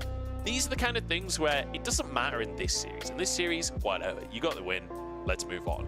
But when you're up against a BLG, when you're up against an IG, when you're up against the top esports, a JDG, you make that one mistake, you never get back into the game. They will take that advantage and roll with tempo until you've lost. So these are the kind of things that will need to be fixed up when it comes to getting towards playoffs. And that's why it's like, it feels very weird to talk about LPL right now, or hell, even a lot of, like, pretty much any of the regions, because it definitely feels like, again, with no preseason, with coming into the year so fast, with in LPL, a lot of, like, new rosters with talent splitting apart, that there's just a lot of weird mistakes. Like, it feels like the bar is lower, so I'm kind of judging these teams based off the lower bar. Like, it's nice to see LPL for the first time in history really showing up, even if it still does look a little bit messy.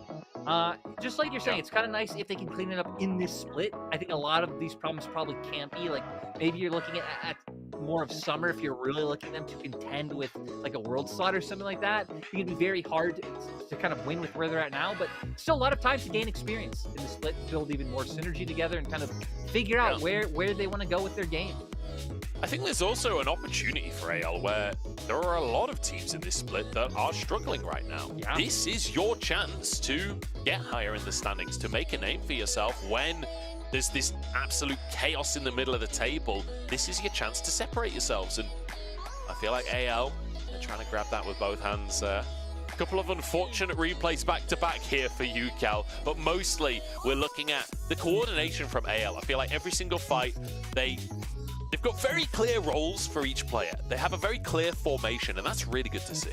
Exactly right. I mean, just being on the same page, making plays together, especially once we get into the mid game, right? A lot of their mistakes actually come, like, earlier on into the game than I feel like the later the game goes. Other than, like, the happy gaming, like you said, of, like, hope maybe going forward at the end when they're already gonna win. Things like that. I don't think were a big deal there, but they were playing as a team, going for plays like this, pinching opponents, they were looking for flanks over and over again. TT just could not get rid of them from having to look over their shoulder the whole game. I just love that it was the top lane TP twice in a row. Like, we saw that TP flank literally replay, and then we're back into another of almost the exact same play. Very entertaining game, that's for sure. But good to see that AL were, once they found advantages for themselves, they really are putting the pedal down. This is a team that's not just waiting for mistakes. Like, one of the criticisms I've had of teams like LNG and Weibo is, like, they are theoretically decent teams, LNG, maybe not so much right now, but just waiting for enemies' mistakes rather than pushing themselves forward. I feel like AL is not really falling for that pitfall. They actually are pushing their advantages. Yeah, the way I always like describe it is like, is this team, like, actively trying to, like, turn, like, the cogs of the game forward? And yeah, it feels like this split, there's a lot more teams not doing that so proactively or taking like a while trying to figure out like, hey, what are we supposed to do here in this moment? So AL definitely not being one of them. Now we're going to see how it keeps going. I do believe their next opponent is another one that you would kind of favor. AL play EDG next. Yeah, so EDG. they go in as a favorite. Again, I feel like right now anyone really could unexpectedly drop a series like we saw BLG the other day, but they're still set up for a pretty good showing. But we got our MVP. We're going to see who it is, and this time around, it is Croco. I'm so happy to see again. I feel like this is a guy who's just surprised me with his performance in LPL so far.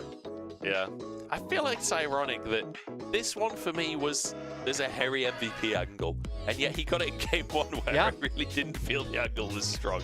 Either way, Croco going to grab it, and I think rightly so. Very, very good game from Croco. Had complete control, not just of the objectives, but of the pace of the game. Really, really nice stuff. And showing again the value of this Xin Zhao. I feel like very much the premium jungler in LPL right now. Yeah, having some great W flashes in there as well to like find and finish off a lot of the kills that did happen in this game. So we're just going to keep seeing how AL grows. And again, once they start playing up against some of the teams that I'd say are around their perceived skill level. Yeah, well, we'll have to see how that continues over the course of the split, but that's our first series done already. A very, very quick series to start us off. And that means we're ready to jump into break and get towards our second series. It's RA versus OMG right after this.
Hello, everybody, and welcome back to the LPL. I'm Munch. I'm joined by Lyric as we head towards our second series of the day after AL kind of slaughtering TT in 2-0 fashion. And now it's RA versus OMG, and this is a series, I think, Lyric, that, I mean, this is all about proving yourself, right? Both of these teams, they really need a win.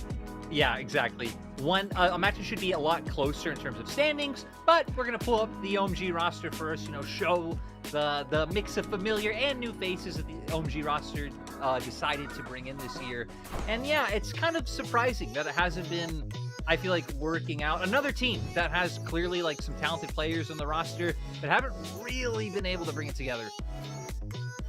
Yeah, it feels like they've been struggling to make it work, and a lot of it is down to cohesion, right? So many times you see a play happening on the map and Angel's on the other side of the map not really a part of the play, or Angel's making a play and the rest of the team's not on the same page. Yeah. It does feel like it's not necessarily mechanical issues, it's not necessarily like that this team can't work, it's just it doesn't feel like there's a clear game plan for them, and therefore they're all on different pages. And they're up against RA, who honestly have a lot of similar problems where it really feels like they're struggling to work together as a team. It feels like they're struggling to be cohesive and work as a unit.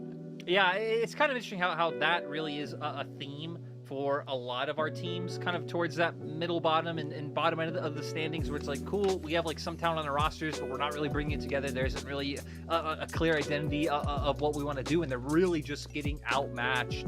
So for OMG, I mean, they're sitting 1 win above RA, right? 2-4 as compared to 1-4. I feel like there has been a little bit more life in them as a team than there has been to RA overall.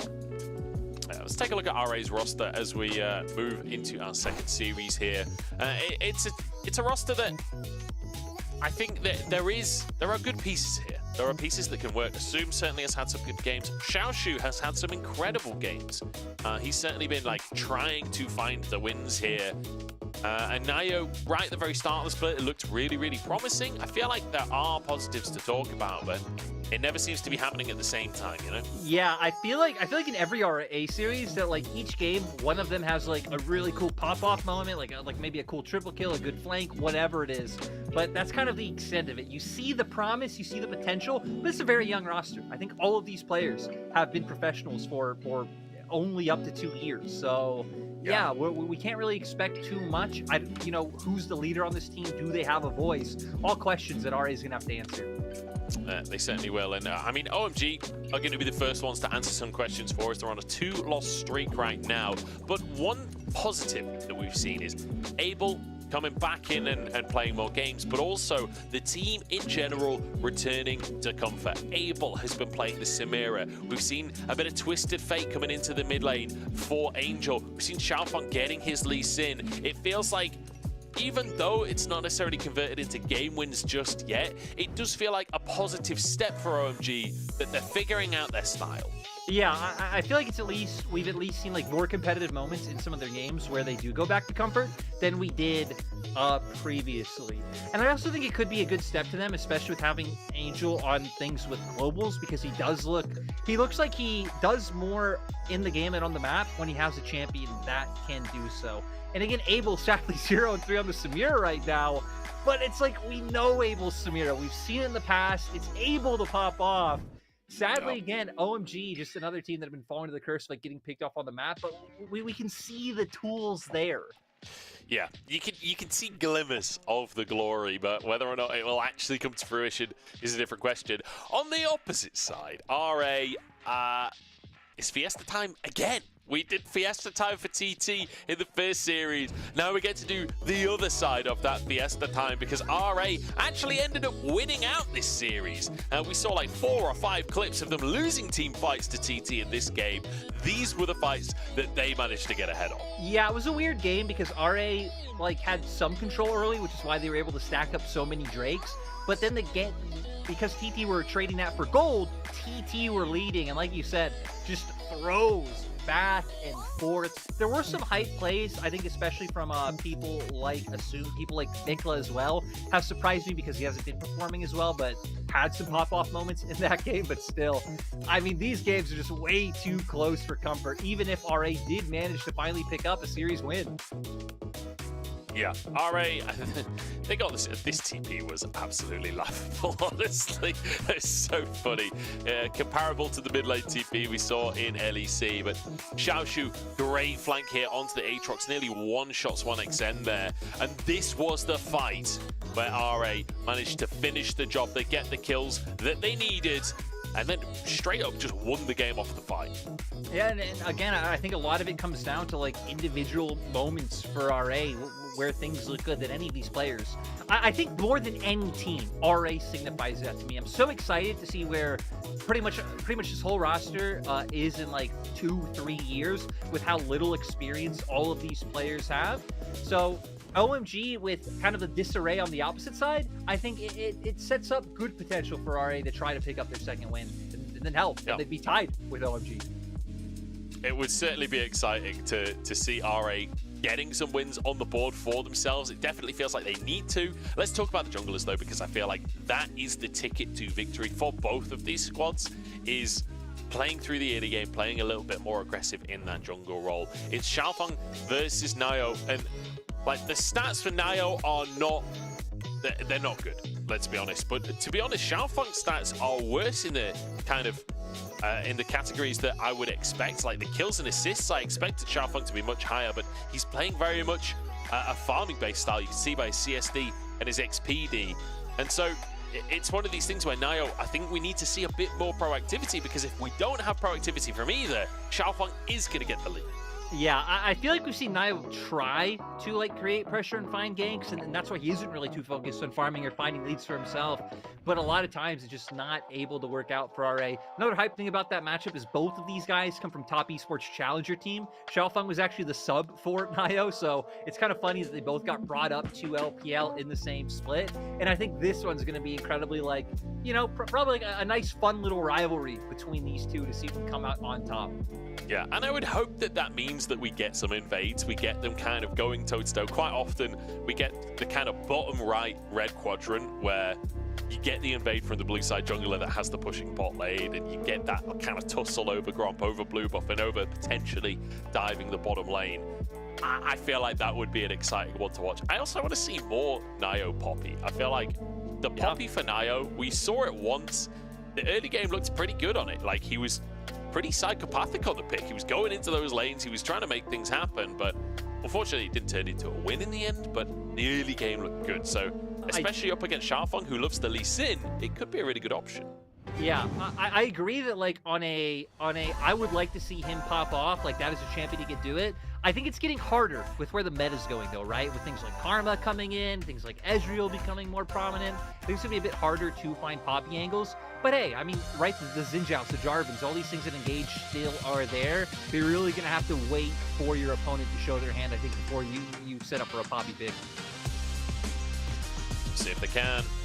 As our players will step out onto the stage. RA first, joining us once more.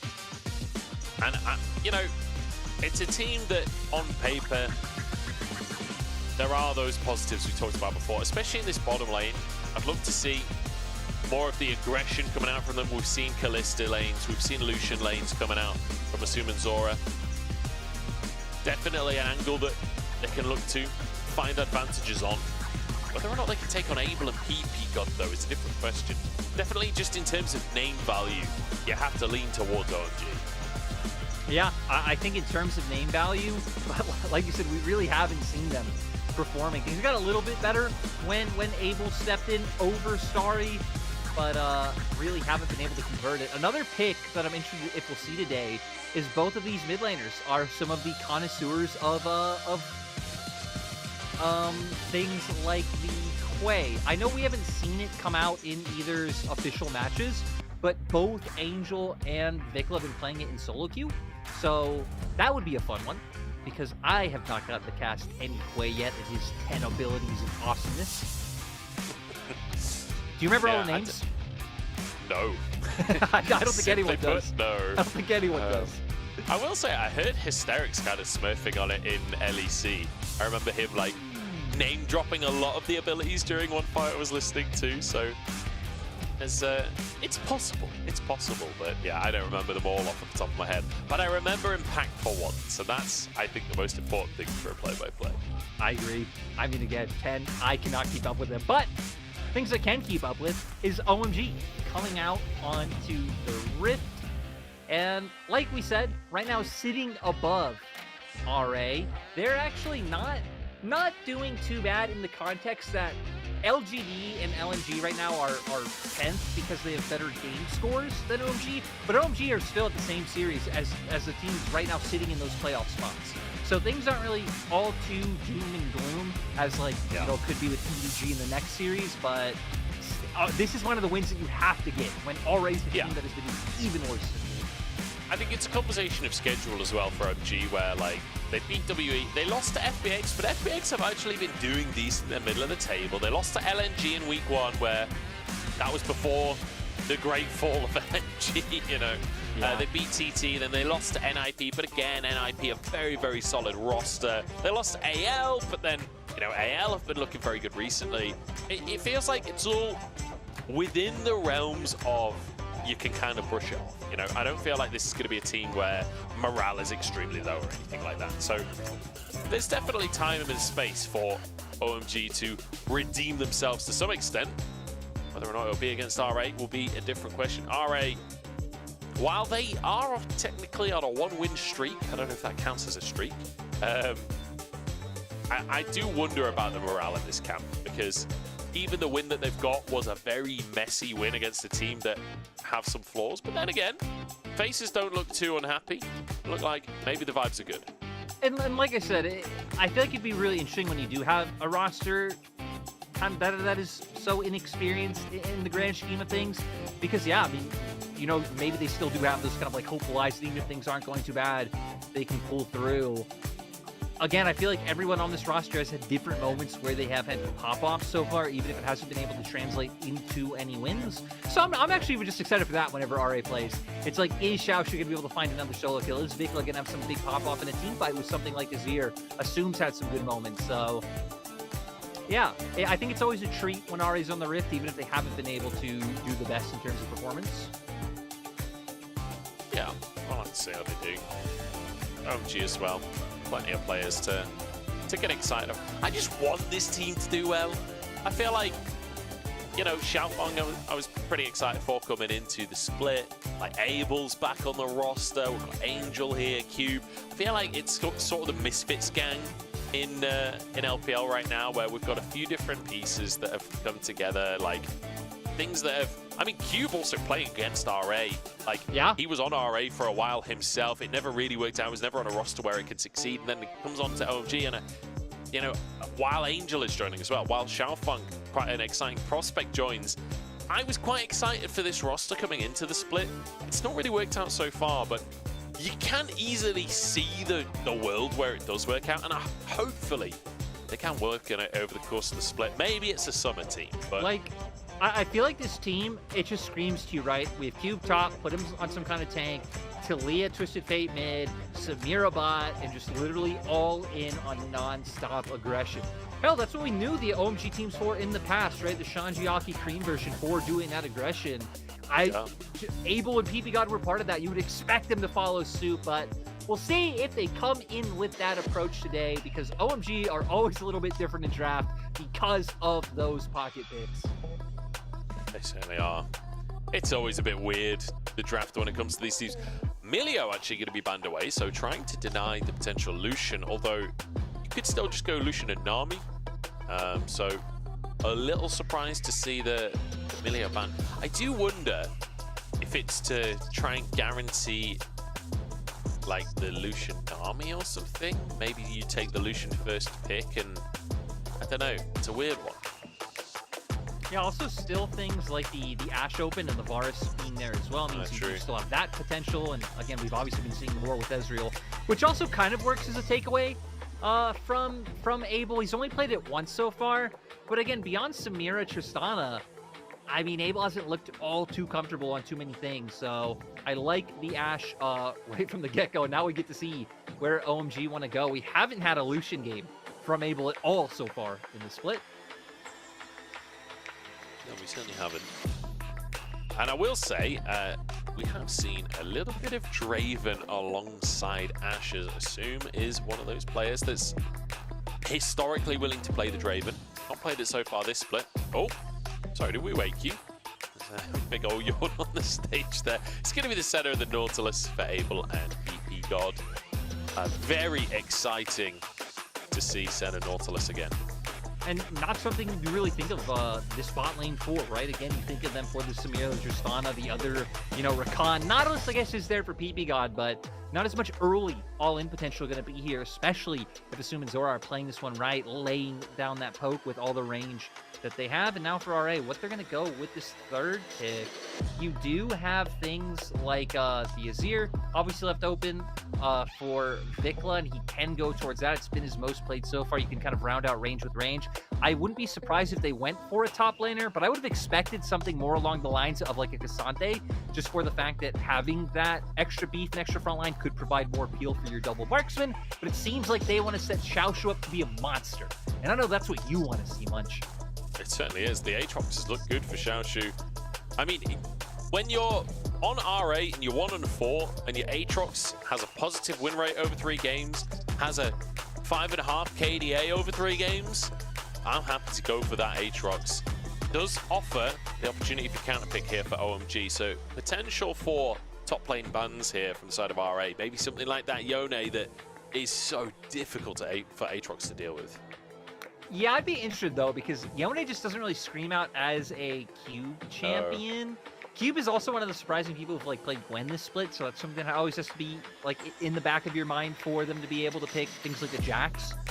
Still very much on the table as well, but they've actually drafted a Viego with the center, right? We didn't last game. We were questioning of like, hey, where's the big carry going to be in this composition? But I feel a lot better having this Viego there.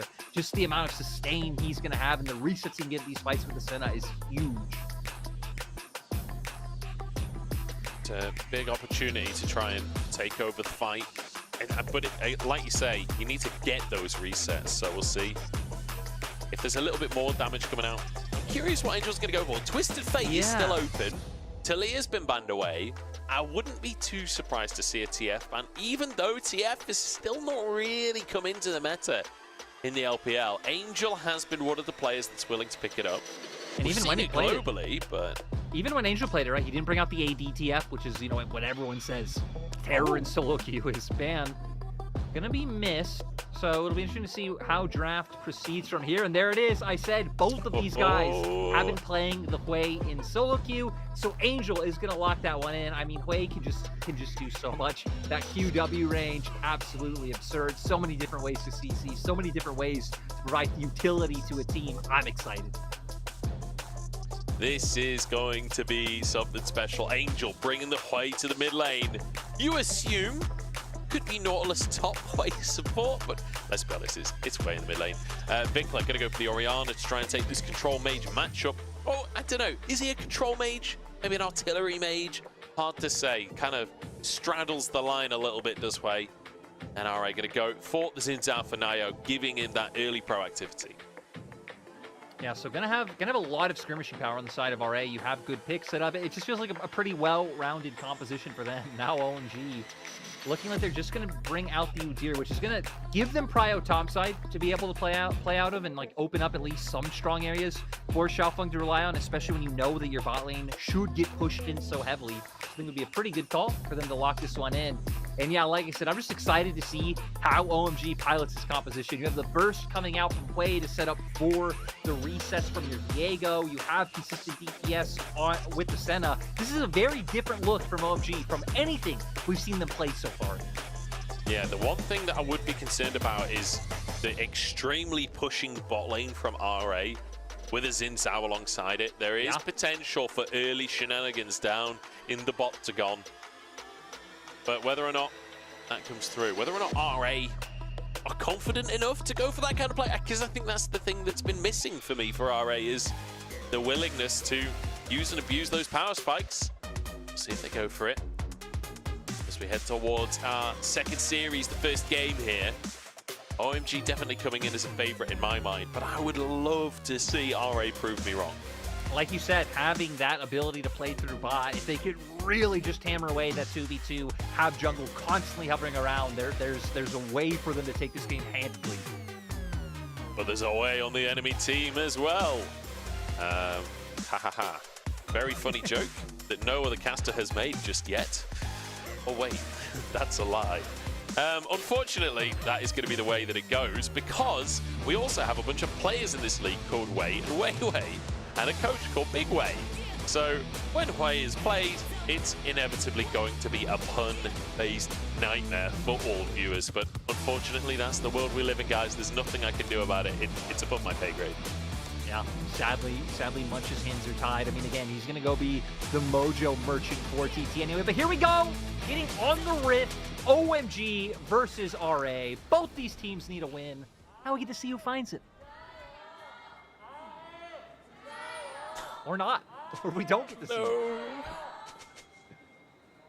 All right. Well, we had some lukewarm Gyos. We've got a level 1 pause. What more could you ask for to get you hyped up for a series? Hopefully, it's not too long. Hopefully, we'll get some information on what the pause is, and or we'll just start the game. Maybe they just realized they missed a ban. Yeah, just now. We're going to go back to Champ Select now. Yeah. So we'll see what it is. Again, I'm very curious to see how this game plays out, what kind of impact Angel can have on the play. Not a super mobile champion, right? You do have like the speed boost coming out from, I believe it's your WQ that throws the paint forward, and then you get that version there. But still, a lot's about kind of playing as that artillery mage in team fights, what you're able to provide. First item can be pretty strong. I wouldn't be surprised with how the team comps have panned out if he goes Luden start. I think it was Fisher who we saw going for Leandries. But yeah, just a lot of fun things, man. I want to see more Hwei in the league. Our next matchup as well, NIP and EDG, both Rookie and Fisher played Hwei, so we might get even more. Yeah, true. Opportunity, and Rookie looked good on it. Yeah. Rookie looked really, really good on the Hwei. The amount of pressure he was putting out during that laning phase was pretty terrifying. And I feel like it's one of those champions that it's going to be a while until we see players properly mastering this champion. Exactly. But it does feel like we've got some players that are separating themselves from the pack when it comes to, I just mentioned Rookie already. Like, the way that they use the kit, the way that they use that mana passive, but also the damage passive in general. I feel like it's kind of like, in a weird way, playing Echo, where as a new player, it's not obvious, but your passive really is all of your damage. And it feels similar to Hwei, where a lot of the damage you get is going to be coming out from that passive. And we'll be looking at how well the pros can weave those passive procs in.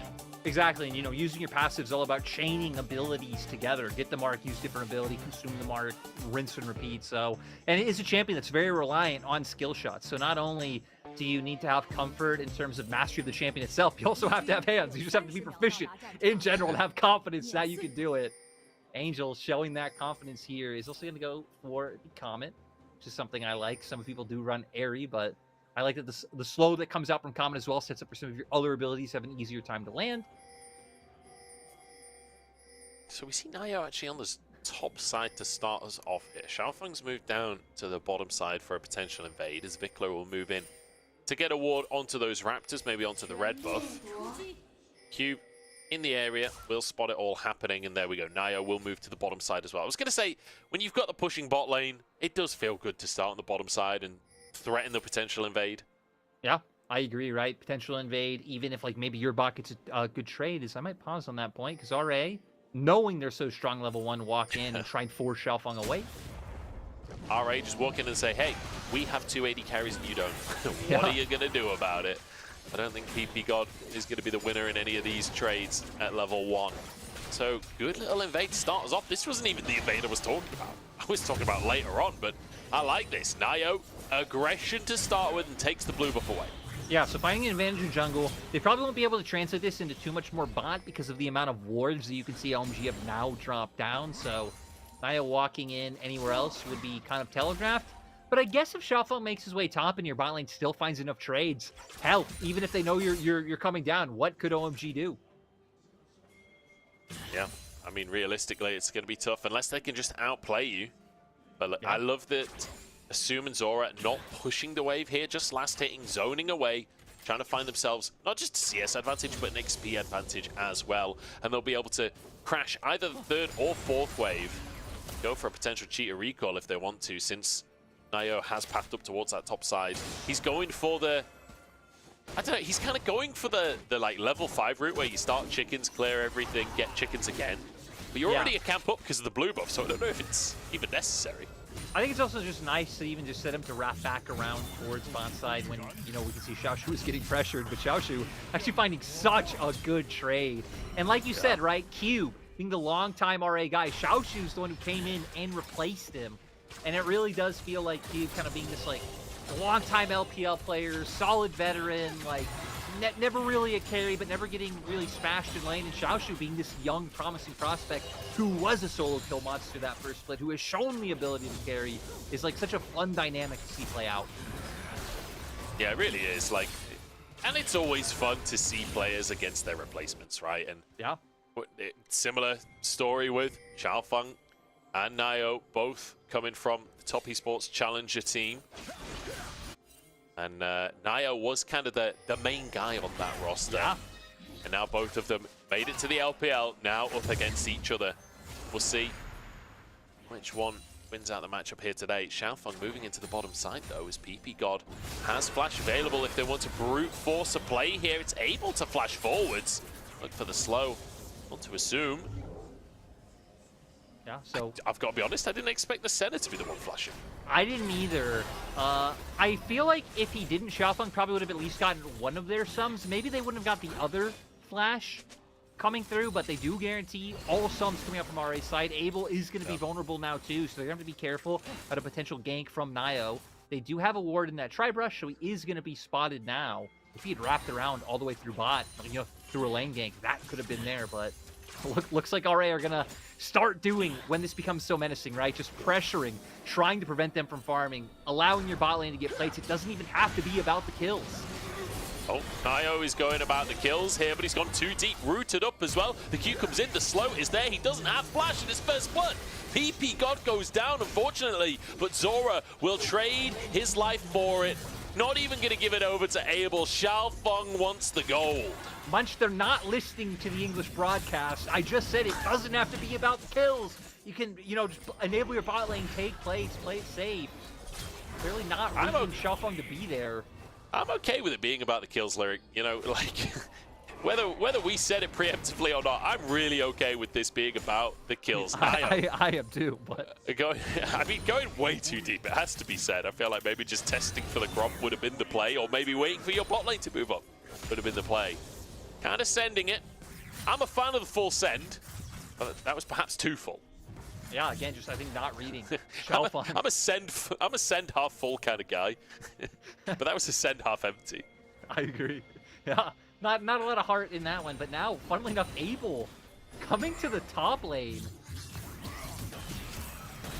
Yeah, he's just gonna farming on his own. I mean, Xiaoshu's under the tower. I don't really know what we can do here. It is going to open up for the Grubs to just be fully picked up, but again, I wonder if there's any potential for a dive to come through in bot side. It doesn't look like RA are setting up for it now, but Naya would be able to wrap around. You could potentially go for that and then pick up the Drake, but it looks like after going for the kills before, they're going to go for the safer option. They're not even going to risk it, even if it is a clear, you know, 1v3 dive from our perspective. Play it for the neutral. Yeah, the one thing you do have to be afraid of as well is just Nautilus in general. If you do go for the dive, it's pretty likely to end up being a 1-for-1, just the CC chain on whoever tanks. I feel like without him being 6, it probably wouldn't be like that hard to make it happen. But he's getting close to 6 now. Able to walk away from the chains. He's just going to stay top, I guess. There's PP God under the tower. Can they finish him off is the question. He's here, he's trying to farm, he's trying to survive. Gets the route onto Nio, but it's Zora that's tanking. Yeah, without the level 6, I mean, I really feel like there just isn't a great way for PP God to buy enough time. Not even really being too tanky just yet. Sadly, just drawing the short straw, right? Being told, hey, play by yourself. We're going to be able to get Sol's top side and at least try to split the map and trade to win somewhere.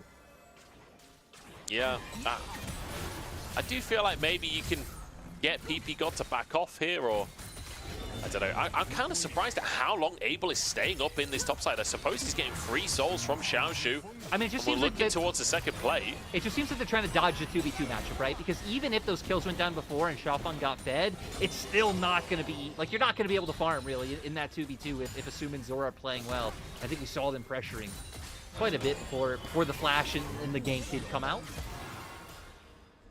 And I mean, Abel is getting many souls from Xiaoshu. Yeah. He's just sitting up here, hitting the tower, hitting Xiaoshu, getting the souls. He's 35 at 8 minutes into the game. A bad start for him in terms of the souls. I will say, scrapping early can help. Vikla forced to flash there. Angel tries to grab him on in. And we're pretty much even in gold. This is a fun game to watch so far. This is exciting. Yeah, both teams. I mean, both teams having interesting ideas, right? Again, I was curious to see OMG with that lane swap to get the souls on Senna. It seems like now they're saying, hey, we can't just keep giving them over all these free plates. I don't really know if having both of them here is going to change that.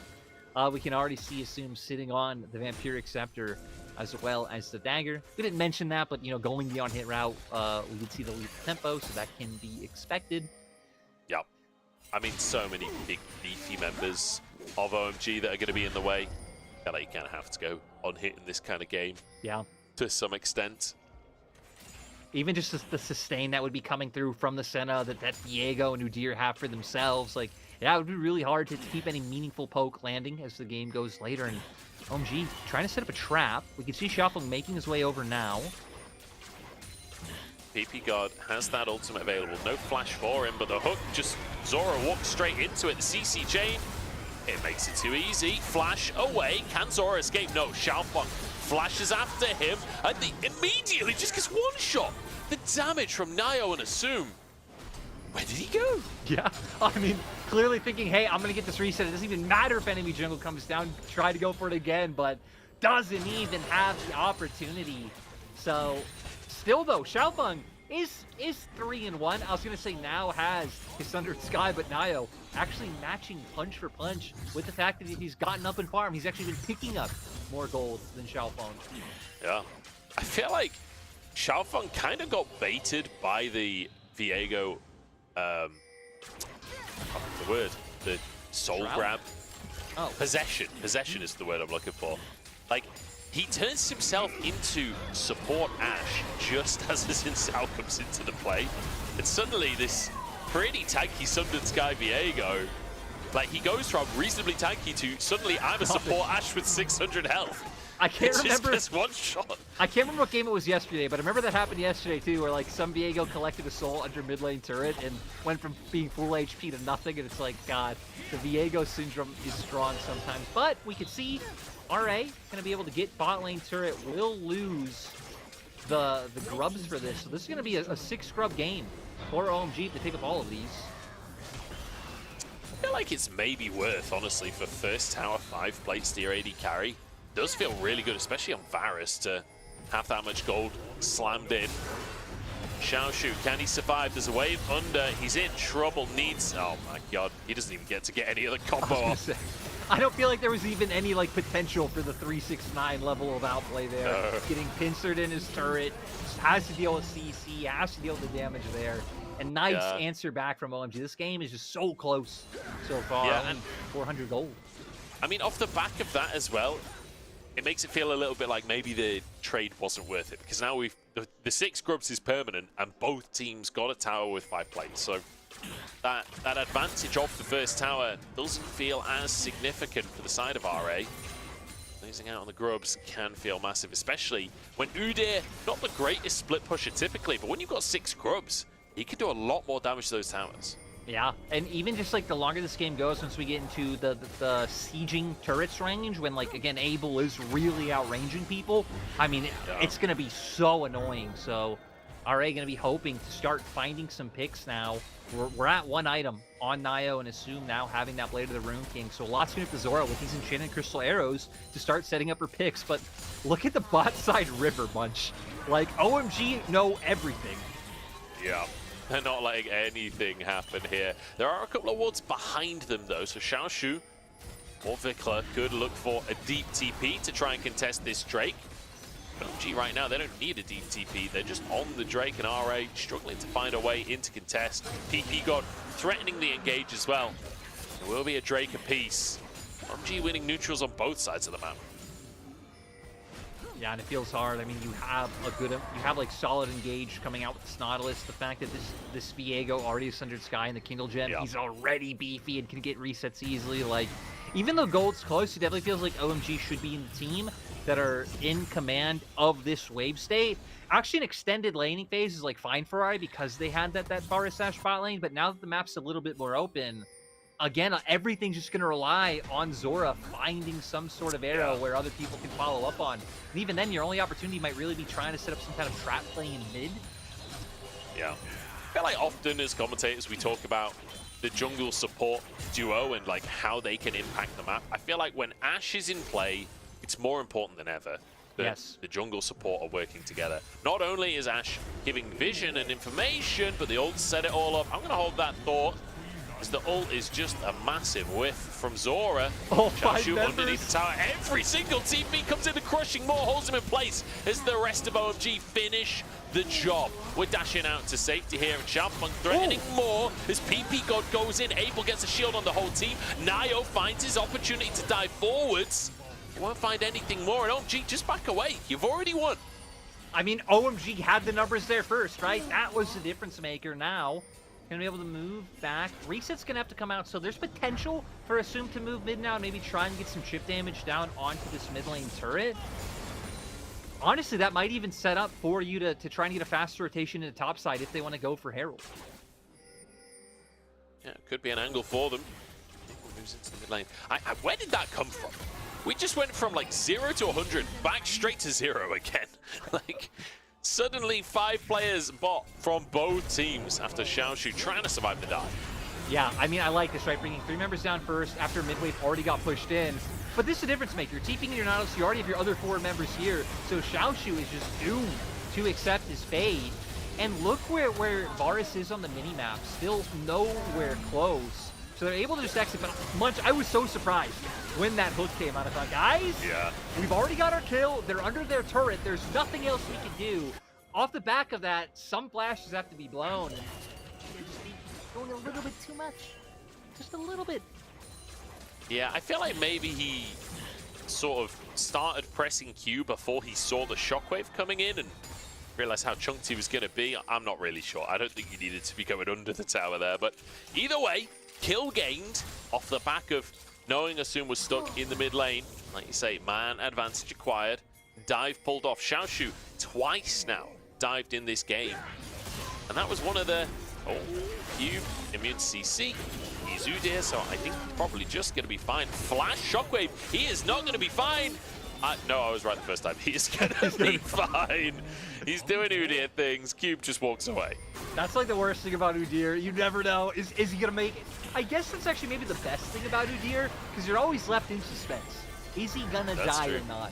A lot of the times when Udyr's die, though, it feels like it doesn't really matter that much. I guess in that situation it would have, because they could have gotten a tier 2, but they didn't. And in the meantime, OMG get a Rift Herald. This mid lane turret's already close to being brought down because of the mites. So they're going to have a lot of options with how they could use this. Angel pull back in. I'm surprised that Xiaoshu didn't commit a little bit harder, but perhaps scared the PP God was going to roam up and set up for a counter engage there. I just want to quickly point out on the scoreboard as well. Xiaofeng is insanely huge right now. He's headed towards his second item at this point and has that Herald to try and work with. Zora, good flash, keeps himself safe, but fortunate that he was in the position where he needed to flash in the first place. Yeah, not gonna be happy about that one. And it sucks, right? Because we were talking coming into the game of like, okay, RA's win con's really gonna be about abusing the bot lane 2v2. They were kind of able to do it, but just again, some of the tricks from OMG, swapping Abel to top side, getting him rolling with those souls and like getting plates of their own. Obviously, the misplay from RA towards bot side, which allowed Xiaofeng to start getting big, but still, it's been kind of nice to see some of the answers back from OMG with the comp they drafted.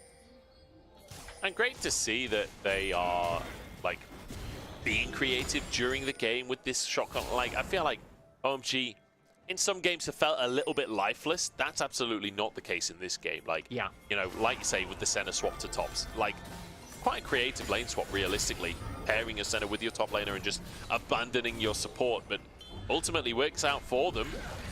These skirmishes have all been looking pretty good as well. Abel is feeling pretty strong at this point. Bloodsong, first item finished, and actually going for opportunity first item. Xiaoshu trying to chase Cube off, but in the meantime, the Herald is going to get 2 charges, and that's a hook onto Nio as well. Ultimate forced out. Vikla looking for a shockwave, but won't be able to find it. PP God, though, just caught up and taken out. Xiaoshu will answer with his own life as Asum barely gets away. Xiaofeng close to going down himself. These fights feel tense. Everybody on a knife's edge. I can't believe that PP God did not die in that moment. And OMG, they're going to keep going. A lot of ults have been blown on both sides. You really only have the shockwave. Does connect. It tries to dissuade the aggression, but I don't think it's enough as Vikla stepped too far forwards, and another great hook from PP God as Xiaofeng attacks a couple of towers for a QW. I'm not sure that's quite worth, but either way, tier 2 taken, and now we can head over to our second Drake. And this game went from being like punch for punch to a 4K Goldie for OMG. We're going to see how everything starts here. Great hook from PP God. He just looks so much more confident on these engaged champions. But it's the re-engage that's actually surprising, hoping they can burn him down, but the shield comes through. He gets away, and then nice stun coming out from Angel to guarantee the win. I believe Abel's root was kind of chained up with that, blocking Xiaoshu down even longer than he'd hoped. Fantastic game so far from pretty much the whole squad on OMG, honestly. And I mean, the biggest criticism that I had towards OMG coming into this one was about coordination, was about working together, being on the same page. It does feel like that has changed as of right now. We're only 19 minutes in. I don't want to call it before it's happened, but it does feel like OMG are looking better right now than they have all split, honestly. Yeah, this game so far, and again, we will sadly not able to connect again. Oh, interrupts on the Q. Xiaoshu sets it up for his team, but PP God, he gets into the shroud. Oh no, it's a disaster. It looks so good. I love it. PP God always finds a way to survive. This man not going to be brought down. I mean, does have 2 deaths, but the fact that he survived these last 2 is quite insane. Xiaoshu doing his best, but it meaning nothing. Yeah, tough one. That sucks for Xiaoshu as well, because he played it really well. I feel like he deserved the kill there, you know, but unfortunately, that's not how League of Legends works. It's not just about whether or not you reckon you deserve the kill. It's about whether or not you can finish the kill. Angel moving up to the top side now. As OMG, they're going to use this prio that they can get bot with the Udyr to set up for a potential Baron. Also, kind of surprisingly, it looks like Angel's probably making his way to his Horizon focus next, but even just buying the Verdant just for a bit more safety up against Vikla. Trying to find Vikla, but dodges the root. I guess even just trying to get closer to his Banshee so he can not be a target of those Enchanted Crystal Arrows. So I guess I'm curious to see which one he finishes off next. To see. Zora is kind of low. PP God scary. Great hook from PP God to get himself out to safety again. The Udyr ult is just burning through everyone, and Nio suddenly finds himself 1 HP. Xiaofeng trying to chase for more if Nio goes down. That's the resets for Xiaofeng here. Has the opportunity to get his ult back on up, but the damage is turning around. Xiaoshu flashes into the middle of everyone to turn it on its head. Triple for Xiaoshu as he slams OMG into the ground. A quadra kill, and only Abel surviving. I don't know if he can close the gap on the center. Abel wants to turn it, dodges the Q, denies it, and it's Angel with a triple at the end of it all as well. Still Xiaoshu, this exciting young top lane prospect. We were so excited when he came into the league last year, and now keeping up performance again, going up against the top laner that he replaced in Cube and absolutely popping off. Mental stuff from Xiaoshu, and it felt like RA were on the back foot, but then suddenly they pounce. I gotta see how they came back as well, because PP God, they're throwing everything at PP God, but his Qs have been so good. He's always able to escape. Great ult coming out from Abel. but it's going to be here where they're just trying to run Nio down, buying space. I was worried because no one here is hitting the backline of RA really, but it's this flash in, and even just the autos to start it off, finding those first 2 kills, and just the damage coming out from his Profane Hydra to really get things going. I guess OMG's comp isn't really all that inherently tanky yet, but Muncher going again. PP God's caught again, and this time he can't hook himself out.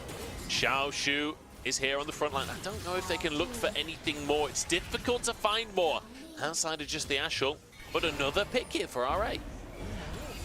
Now they're doing a nice job. 5 kills on the Aatrox, having the Sereldas, so he is going to do a lot to Abel, to Angel. Even Chaofeng isn't that tanky yet.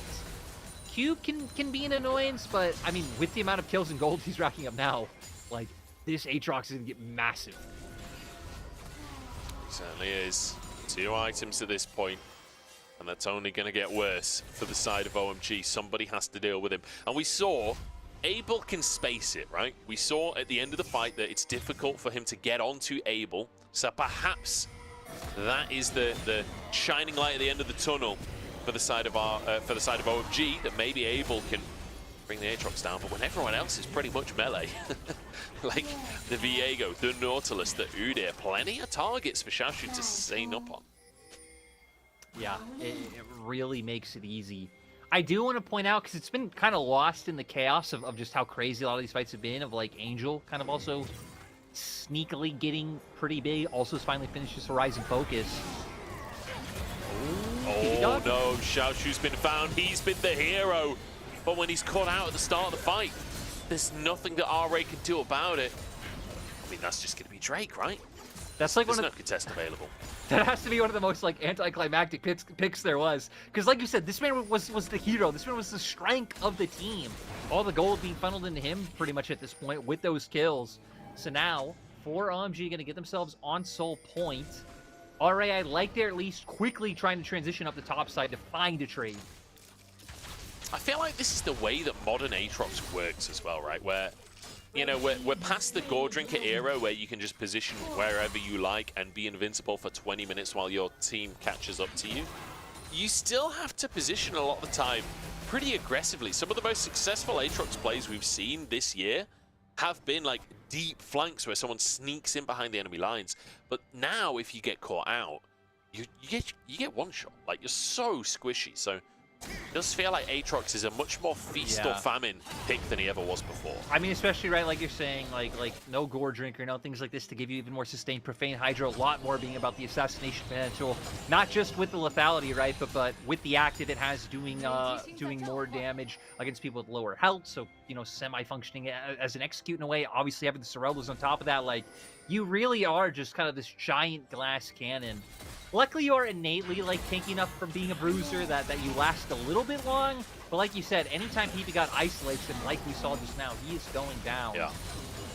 There is a pop-up on the screen next to Abel that says 100. I don't know Mandarin, but I'm saying that means he just hit 100 souls. I think that is the easiest logic to follow on what would pop up during the game saying 100. To Abel, big spike if that is the case. I kind of want them to click on him now, so I can confirm that. But what if he's just walked past the Raptor camp 100 times in his career, huh? You ever think about that? I do wonder whether or not we have the statistical capabilities to track that. As someone who's seen the stats the LPL is working with, I can tell you we don't.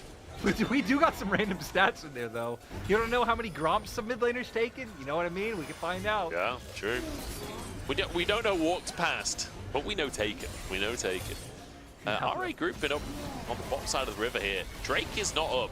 And, I mean, this is just OMG easily taking mid-prio for themselves. They can move up towards the Baron here.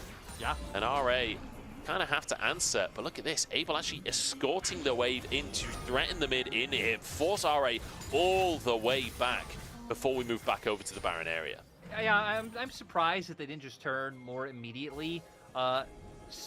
Complete vision control, as we can see now. Pull them out, try and set up for a pick. They have great turn potential with the Nautilus. Big damage, great pull onto Vikla. The crushing Maw keeps him locked up. And an easy pick for OMG. Great use of the vision. complete control there. The arrow is going to hit, but it's not really going to do much against Abel. And now we just move back over to the Baron. Rinse and repeat. This time, Nio will have to move in to try and steal or just concede the objective. And I feel like they're still incredibly strong. Hell, Angel even still has his ultimate up. That hasn't been used yet. Plays fair bit of damage. We'll see if they opt into contest. Looks like they're not going to. I was gonna say, thank God they're not. Like, just the fact that they're poking their heads into the brush. I'm like, okay, please just be zoning them off. Please don't be going for anything crazy. They're not. So get a bit of gold back in their pockets. It is a nice silver lining to see teams make those trades. Again, RA have been trying to find opportunities, just not able to work out so far. Let's take another look. I mean, there's not really a lot to look at in this replay. They just stack in the brush, and Vikla, unfortunately, just a great hook. Oh, he thought he was behind Nayu there, I think, as well.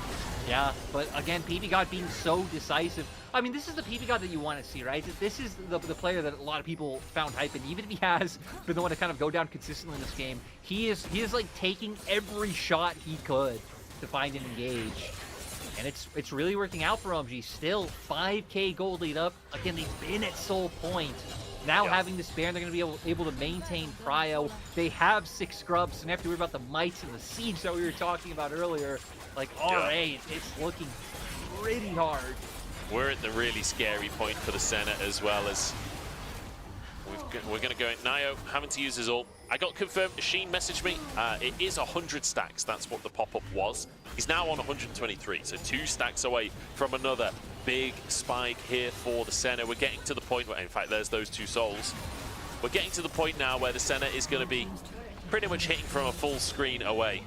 And this isn't even with a rapid-fire cannon. Who needs a rapid-fire cannon? Yeah. Not going to need it at all. They're just going to keep the siege up. Look at the mini-map. We finally might have Xiaoshu start heading over, but RA are not really too bothered about this at all. Yeah. And remember those 6 grubs that OMG got early on in the game? This is where they pay off. Zora almost getting one shot. And Angel, I don't even know how he got that kill, to be honest. It must have been Scorching play or something as the shield died, but either way, it's a kill, and a kill is all that matters. Zora down for 30 seconds. Are OMG actually just going to end the game here? Slowly but surely whittling away. Now they're going for Xiaoshu. Xiaoshu's trying to find the perfect flank, but it doesn't seem like the perfect flank is going to come. You just got to send it, guys. Yeah, and there we go. All in from PBGod. Soon will be next to go down, and RA, Xiaoshu, he did a valiant job to try and fight back in the mid-game, but that is an ace, and that is a confident OMG taking game 1. And that was a very coordinated game, right? Because, hell, I was trying my hardest to see like what kind of individual impact that this way would have. But this whole game was pretty much these giant death ball 5v5s where everyone is just throwing everything they have at the start of the team fight. It was nice to see that coordination, that cohesion coming out from OMG, finally. Yeah, fantastic. And, you know, I'm the kind of caster that is always wanting more action. I always try and promote teams going aggressive and doing something crazy. In the case of OMG and this team succeeding this year, I like that it was a bit slower. I like that they were decisive when there was an opportunity, but not just ridiculous, not just going in for the sake of going in, not just fighting for the sake of fighting. They played it slow enough, but still decisive and still to their win conditions. I'm here for it. OMG looking way better than they have all split, honestly. Fantastic game number 1. We're going to jump into a break, and then we'll find out if RA can come back, or if OMG are just going to give us a little bit of a masterclass today.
everybody, and welcome back to the LPL. I'm Munch. I'm joined by Lyric as we head towards game number 2 here between OMG and RA. And OMG, you said it before the break, Lyric, an incredibly clean game from them, and a welcome sight to see for OMG fans who has to be said have had a tough start to the year.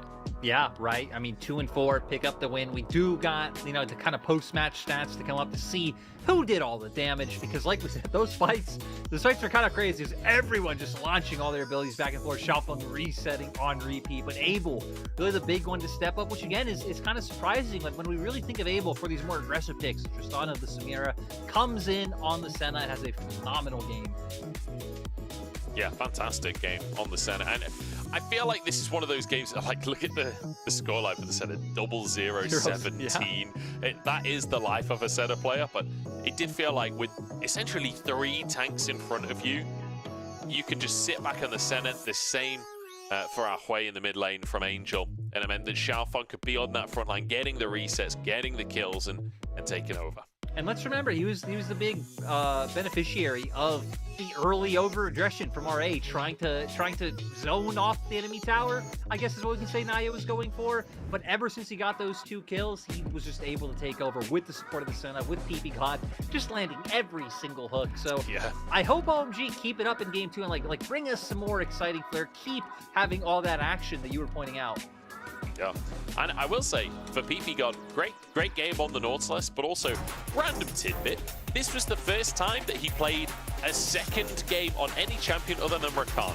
Before that game, he had 6 games played on Rakan and then 1 on 7 different other supports. He finally has a second game under his belt on a support other than Rakan. So, very, very good game from him, though, on the Nautilus. And now we move into champs like the Udyr actually being banned here by RA, not wanting to deal with the permanent pressure on the top side. Yeah, now with the Senna ban, again, Ashe value kind of goes up in my mind. You also have to think about the things like the Lucian. But as we pointed out, Abel hasn't really been going towards that one all too much. So really just going to be OMG's pick of the litter when it comes to bot lane. I don't even mind just going for like an Azir kind of thing, or yeah, K'Sante. Just going for one of these Udyr's strong banned. solo laners, even a Xin Zhao would have been fine. Just one of these picks that is gonna pretty much work in most compositions, right? Just a very safe, unreadable pick. I think for most teams, I'd prefer the bot lane first pick, but when it just comes to the fact that you do have such a bot lane that is willing to go down into niche picks, I think, yeah, it makes sense, especially with the Udyr ban. Already clearly not wanting to deal with that one after game 1, despite the fact that it didn't necessarily have like a huge impact, just clearly not wanting to deal with the prio it can find in lane. And RA thinking about taking away the Hui, and they are gonna go for it. Angel, again, not really having like too visible of an impact, but he was there in every fight, throwing out, I think it was constantly those EEs, the claws that kind of drag you to the middle, putting off tons of damage with the Q. Now for OMG, you would expect them to show one of their hands with bot lane. If they do fully pick their top side here, that would be pretty insane. Right now, hovering the Viego, also for Angel. Not the most conventional mid laner, since he doesn't lean too heavily on the Azir, so not really a player that can really blind pick, I think, too freely, especially with the Nico off the table. You still do have the TF and the Talia that we were hitting on coming into this season. Certainly do. I would love to see the TF. I don't know where they might. I was going to say, I don't know if you pick it this early, but I'm here for it. I am absolutely here for it. And also, it works so well with the Viego. Like, having the carry in the jungle allows you to play something like the TF, where you don't necessarily need to do as much damage in the early game. Focus on that later. I will say, Angel's played this once already, this split. It was AP, not AD, so we'll see what build he goes for today. Yeah, exactly right. And I think now you kind of expect, considering that they're going to have an AD carry down a bot lane, they have a Viego in jungle, it probably is still just going to be that AP Twisted Fate. I think it'd be kind of hard to round out your comp with AP damage in another way, especially when we don't think of Abel playing AP champions. But RA bringing out Aatrox, so wanting to make sure they at least have kind of one of those generalist top laners. I mean, hell, Xiaoshu, he was able to have that one pop-off fight in that game. If he didn't get picked off in the following sequence, like, maybe he could have been able to take over. Yeah, it does feel like Aatrox is one of those champions at the minute where you really can take over a game. If you start to get ahead, start to get some items, get a big Q3, you can just take over a Aphelios banned away, though. We're looking towards our bottom lanes here, as obviously the Varus is locked in. But aside from that, I mean, it could be Hwei support, to be fair. That could be for Zora. But we've got Kalista banned, we've got Ashe banned, we've got Aphelios banned, we've got Senna banned. A lot of those standard bottom lanes taken off the board at this point. Yeah, and even kind of pinching out support pool, making it harder for Zora to find something to get his hands on. We have seen him like play things like the Rel if they want to try and opt into more engaged, but they might even hold support, wait to see what OMG pick for their bot lane. I guess that would make the most sense to just end up going for your jungle here. Hell, Rel would even be a flex if they wanted to go for that and hide even more potential opportunities. Yep, so Rel could be in the jungle, could be in support. The Hwei could be mid, could be support. I love it. Have to see. I think the Tristana makes so much sense here, especially like more so than if you did want a Samira, because I feel like TF Tristana just opens up so much pressure on turrets in the game. And BB God, there it is, Munch goes right back to Earth God. I will say as well, this Tristana is actually technically a flex because TF has been seen in the bottom lane as well. We've seen it in LCK. TF AD carries are being played. And Tristana's happy in either lane as well. The Maokai for even more flexing on the side of RA. Who knows where any of the picks are going? You have to assume it's Hwei mid, Rel in the jungle, and then the Maokai support. But the Rel jungle Maokai support, those have been kind of swapped around between different teams depending on preferences. But it looks like as well, the Twist of Fate will be towards that mid lane. Yeah, and I mean, I think it'd be too hard to go bot TF, because like I said, then you just have no AP and you're playing up against Aatrox, Rel, Maokai. If this game really did go the distance, it could be hard. But at the same time, OMG have a lot of tools to be able to pull out ahead in the mid game, right? Destiny, that's when Tristana's going to be incredibly like strong sieging down those turrets. So I think a lot going to be in the hands of Nio to be able to find some things, especially on the spot side, right? You have a lot of potential poke there with the saplings enabling the Varus skews. So I think a lot going to be up to this bot lane 2v2 that Assume and Zora, I don't know why I mixed their names, Assume and Zora can bring to the table. The power of Assume and Zora makes Zoom the JDG 2020 top laner. Oh dear. Maybe not better days, but better days for Zoom.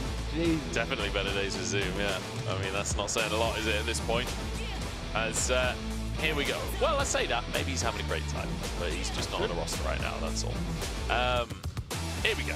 Game number 2. OMG, very, very clean game number 1. Nice to see them not just being clean in terms of less mistakes, but also in terms of having a game plan, enacting that game plan, playing to their strengths of their composition. See if they can do it again here in game 2.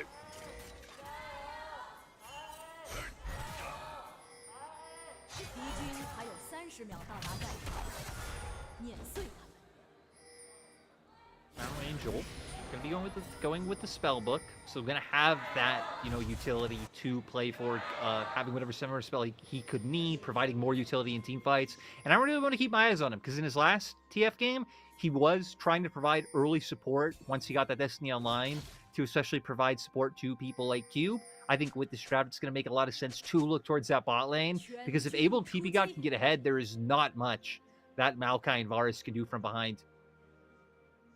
No, certainly not. You certainly have range, but that's pretty much all you have at that point. Certainly will be helpful to have the Maokai later on if we do get into the situation where we're trying to check Barons, we're trying to check Dragons, trying to make our way through the jungle. The saplings can buy you so much space on the map.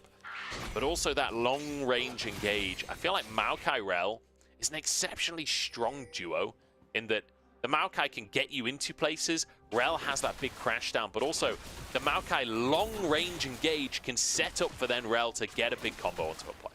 Yeah, I mean, hell, that's one thing RA have in spades, right? Is tons of CEC. I mean, every champion bringing it out. Aatrox for the chains, of course. Hwei has so many different ways to lock you down, so it's going to be interesting to see, especially Vikla taking the Aerie in this matchup, a lot more confident about being able to get those Qs hitting onto Angel pretty consistently and hopefully get that damage to stick. Again, I feel like that the trade-off of not having Comet is that the slow from Comet really can set up for some of your abilities to also have an easier time landing as well. Yeah, it's easy to get the procs there. Oh, Vikla slightly wide, and that'll mean just a heavy trade in favor of Angel in mid lane. We'll be keeping our eyes on that mid lane because right now it may be quiet, but especially once Angel hits level 6, maybe it won't be the mid lane that's exciting, but you expect him to try and get out onto the map, assuming that he has opportunity elsewhere.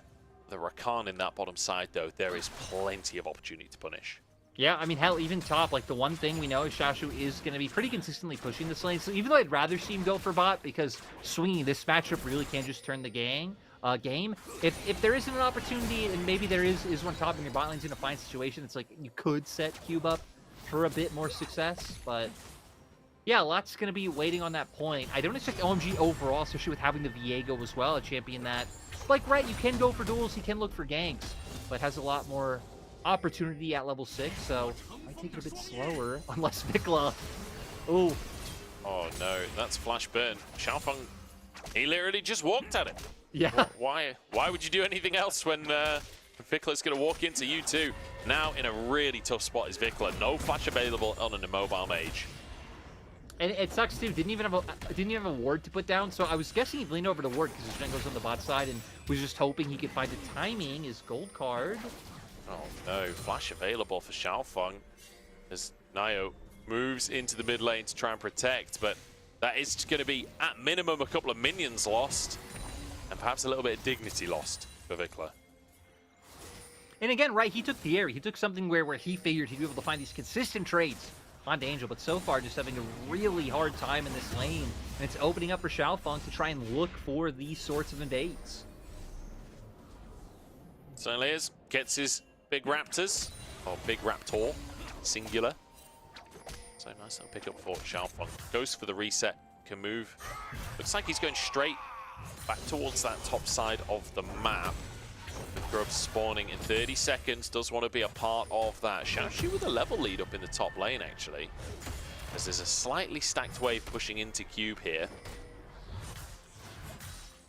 Yeah, I think it'd be kind of gonna shadow.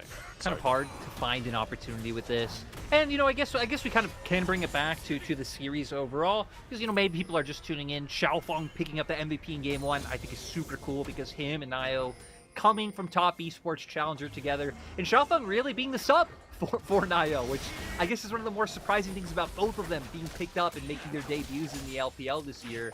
So hell, if Xiaofeng can win 2 games in a row, and especially if he picks up another MVP, that is really making a statement as like, yo, you should have been my sub last year, brother. It feels like Knight versus Yagao, right? Where, you know, famously Yagao was the mid laner for their LAN team, and then nowadays, Knight, generally speaking, I think public perception is very much in his favor. Always funny to see those storylines and how symmetrical some of the storylines in LPL end up being. Also how symmetrical our schedule has been with, like, every weekend it'll be like 2 teams play one day, like 4 teams play, and then they just swap opponents the next day. I feel like we've had that pretty consistently every week, this split.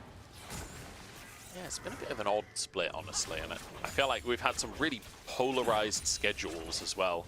Yeah. Some teams having to play against every single top team. Other teams kind of struggling against lesser opponents, which is never a great way to start your year. I'll not mention any names, that feels a little bit mean at this point, but yeah, Angel has TP'd back into the mid lane, as has Vikla. Trying to set up for this Drake. It feels like both teams are putting some presence there, but Xiaofeng is, after toying with the idea before, he's just abandoned ship. He's gone up towards the top side of the map, gone for his wolves here, and is, I think, going to look for another Raptor invade.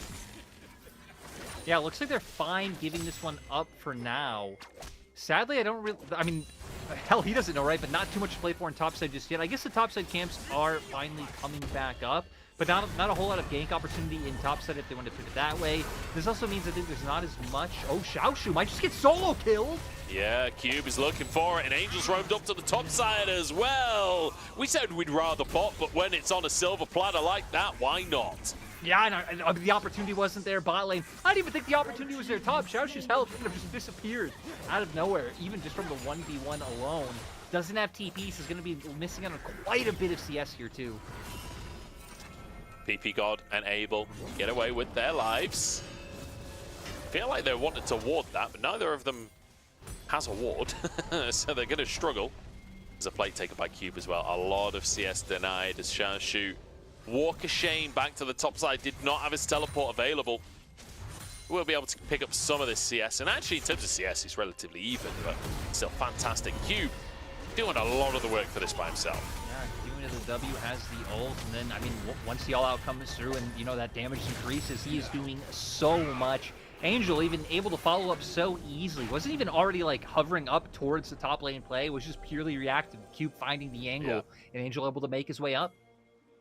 I think Xiaoshu had flash at that point as well, so ordinarily you'd look at that TP positioning from Angel and think, ooh, that's dangerous. Like, if you get hit by a little bit of CC, you're going to die to the tower. But because the flash was up for the Aatrox, you have to TP deep so that his flash is totally meaningless, so that the gold card is going to hit him regardless. He can follow up the Q. So nice stuff from Angel as well. TP quite deep and punish that. And a good little start here for OMG. But Xiaofeng now having Nio try and invade him. I don't know what RA are looking for here, whether it's the blue buff or a fight. I think they're hoping for both. You know, having the Maokai here, having to, you know, knowing they'd have the numbers advantage at first. Now, PB God will show in mid, so they know if anything breaks out, it will just be a full 4v4 topside. Wait, Xiaofeng has the upgraded smite. There's no way they get this blue buff. Unless he's just punted away and isn't in range to smite. There we go. Nio gets a buff for himself. Gravity Storm comes on in. Good bit of CC, but actually it's Nio that's the one in trouble. Forced to flash away, followed immediately, but they can't get the kill. 1-for-1 now. Cube enters the scene. Angel with that kill. Won't flash for the gold card onto anything more. I mean, now Angel with the double buffs, so hopefully can do quite a bit with this, you know, able to spam those abilities more, try and get that burn down too. Vikla having a burn of his own. And I mean, hell, both mid laners, right, being the beneficiaries in that situation. But now it's all about if OMG can pick up this next set of grubs. I mean, we saw how overwhelming the 6 scrub stack was in the last game. This time around, you're going to be pulling people around the map with the Twisted Fate, the Destiny. Yeah. You're going to have the Tristana. Like, that really just will be so overwhelming for RA to deal with. Yeah, incredibly difficult to deal with. Second of all, the fight felt a little bit chaotic here as Nio went for the Gravity Storm. No, Magnet Storm, sorry. Yeah, it feels very weird because OMG kind of just walked into them at first and don't have any way of getting onto the Hui or anyone in the backline, so they have to settle for taking down the Rel. But all that kind of just allows for the Hui to throw out all of his AoE abilities. We saw, you know, the QE and them trying to avoid that burn and things like that, but it's just too hard when they have to funnel into that small choke in their own jungle. Yeah, now Xiaofeng off the back of the resets just walked straight back in, and absolutely no contestation whatsoever from RA on these grubs. So it's going to be a 12 grub series for OMG here. Also, and that's a little bit tough for RA. I want to point out the Shirelias first on the TF. I remember about the Shirelias the other day. I can't remember if it was before the Lich Bane or not in that matchup, so it's something that, you know, he does like to go towards. It's going to set up for him. He has a cheap item, has the AP, the ability haste, the mana regen, all that good stuff. But also just opens him up to try and make more plays towards sides with that movement speed and with the active. So Angel now with the 2 kills and kind of with this utility, I think is really set up in a position to find some impact in the game. I mean, you know that you're finding impact when you're getting Prio mid versus Hui. There's not many champions that get Prio versus Hui. His kit's so good at just one-shotting those waves. But TF is the OG one-shot waves guy. You know, like, yeah. TF's been doing this back since 2011 or whatever year he came out. I actually have no idea. I think he was an original champion, right? Was he one of the first set? I don't know. I don't know either. You know, I came in Season 2. In little Season 2 days. I came in at Skarner release. The good old Captain Flowers champ. I just love how now that's how Skarner will always be known. Yeah. It's because nobody else would touch that garbage champion with a barge pole. Sorry, Flowers. Clip it and send it. It do be like that. It really do be like that. But kind of going back to the game, now even more key items coming out with Sundered Sky picked up for the Viego. So you can have this really deadly mid-jungle combo. But once again, OMG are just completely giving up the bot side of the map. Drakes, they feel completely fine. I mean, Abel is staying even in farm. They're doing fine in that 2v2. But it's just curious that we haven't really seen teams just constantly opt for the gold trade this split. but OMG seems so happy to do so. Yeah, absolutely. More than happy to play on that top side. Angel, look at the aggressive positioning. He walks almost under the tower to get that wave. Vikla is behind him in the lane.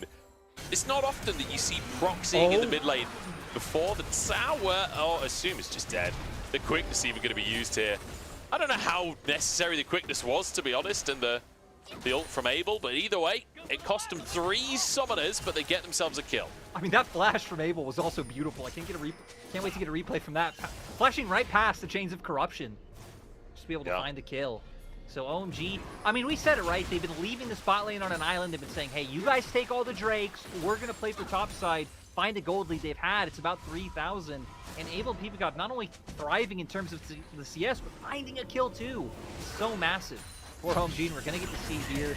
Ghost gets popped, flashes past the Chains of Corruption. Absolutely beautiful from Abel. And like you said, the quickness may be a bit of overkill, but you know what? They're making sure that Assume is dead. He's going to be dead in the afterlife too. He doesn't get any chances. Disable PPGod. No reincarnation for Assume. Not this time around. 3-1 on the scoreboard now. And it's almost a 4,000 gold lead for OMG, and they're looking to keep that ball rolling. TP comes on through to try and answer, but Angel was here first. He got the ult off, and now Vikla, they're just going to go for a redive. Oh, the TP turns into a disaster. With 6 grubs, this tower will remain no more. I mean, with Bramble Vest and Iceborne Gauntlet, Cube just showed he does not have to care about the damage coming from that turret, and sadly, RA still not really... Ooh. I might jinx it. I was going to say not in a position to find anything, but if Abel PPGod blindly walk up to that brush, we're going to see what happened to Vikla earlier. You don't do that. You don't blindly walk up to that brush. I mean, PPGod can because he's Khan, but Abel, you don't do that. Yeah, that's a dangerous game to be playing. Now, off the back of this tempo, will try and start Herald, but I realistically don't think that they can actually commit to that one. It feels like when the play goes that one-sided, there's not even that much opportunity to go for an opposite play, right? Like, you've got the AD carry and support in mid lane, but it's only 3v2 and they're near their tower. It's not like it's a one-sided dive. When it goes so pear-shaped in the top side, it really does feel tough to find an answer elsewhere. In the meantime, Angel has just gone all the way to the bottom lane. He's denying waves. He's taking more towers and more gold around the map. And we're now, denying everything from RA.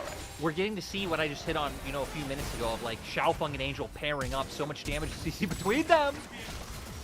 Okay, do we have the CC chain of damage to actually finish Vikla here? Flash for flash from the mid laners. I'm not sure that was worth going for. I think if Xiaofeng had ult, like, that is a kill guaranteed, right? But sadly, it's just about to come up right now, so maybe getting a bit ahead of themselves on that opportunity. But maybe they'll look for it again now with PPGod in the area too. But there's a potential pinch coming onto RA. But I think they'd probably still win this, even if the Maokai and Rel did decide to wrap around. My lord, Cube is just destroying Xiaoshu. Forces the flash out from him. I mean, it's just a massacre on the top side right now. Xiaofeng forced away by Zora. 2 Drakes for RA, but that is really the only benefit that they have in the game right now. I mean, Xiaoshu hasn't even finished his Profane Hydra yet, and you have Iceborne Gauntlet. You now just picked up a giant spell on top of the fact that you've had that Bramble Vest. Like, he's just so much tankier, so much stronger than Xiaoshu is right now. Finally picks up the Profane Hydra on this back, but it's kind of being matched because Angel now hitting a second item of his own, a full item up over Vikla now that he has the Lich Bane. So, yeah, it feels like RA are going to be far away from any potential chance to fight. And it's been kind of sad because we haven't even really seen them trying to, like, maybe answer back elsewhere. They've been late on some of the rotations to catching waves inside. Angel's been doing a great job of, like, keeping up that pressure constantly. Cube so far ahead. He's now a side lane threat as well. Like, OMG seriously have everything going for them in this game that they could have wanted. Yeah. We got another pop-up there next to Angel. I'm saying that's how much gold he's gained from his passive so far, since the other pop-up was center passive. I'm saying that's probably TF passive gold. He is incredibly strong at this point in the game. And I love that OMG have really come alive and have a very clear win condition in both games in this series. They're playing a much cleaner series than we've seen all year from them. I have to wonder, it's a relatively veteran roster, generally speaking. Maybe this is just a we'll try after Chinese New Year angle, you know? I feel like this is a totally different team today. I also feel like we're seeing them more lean into, I mean, kind of like what we said at the start of the day, right? Lean into their strengths. Tristana, TF, we've had PP got engaged in both games. Like, it's kind of nice to see OMG really just embrace who they are, what their players are good at. It's feeling good right now. The Herald. Oh, we're going to try and escape with the Herald. We're using the Summoner's Drift to save the Herald and use it to DPS the Drake. Bit of an odd one, but we're using it as a taxi service at this point. Cube trying to escape as well, as we could have a team fight on our hands. The Herald will just go bot. Unfortunately, the charge has been used though, so we're not going to get too much out of that one. Angel pops the ult, perhaps just for vision here. He's on a flank right now. OMG are posturing. They are willing to fight this, but RA don't want to let the Drake go without one either. The root's going to come on in. It's going to be a 50-50 as Nio moves in, but the smite goes to Xiaofeng, and now the fight. RA need this one. Xiaoshu trying to get onto the backline, but the CC chain is just too much. The Spiraling Despair can't finish off the kills, and Cube somehow surviving. The ult comes out from Abel to deny anything from Assume, and it's an absolute wipe once more. OMG are unstoppable today. Yeah, OMG just completely taking over. I'm a bit surprised that RA weren't more decisive when the TF ult came through. Like you said, I think it was for vision, but gave you potential to maybe turn to one side of the fight. OMG now is going to be able to damage these structures so much more and further this gold lead, probably beyond the 10K mark if these pushes keep going.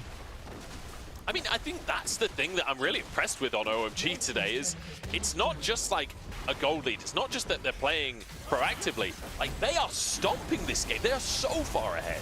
I think RA to be a bit more decisive to go in earlier, really contest the Drake. Like, TF shouldn't be able to get here too fast. They go for the engage on Cube, but I mean, look at the backline. Vikla and Assume not able to damage anyone. I think Vikla was finally able to hit Xiaosheng at the end. And then it's here, where Assume, left in no man's land, with you know, two other members running backwards, two other members running forward.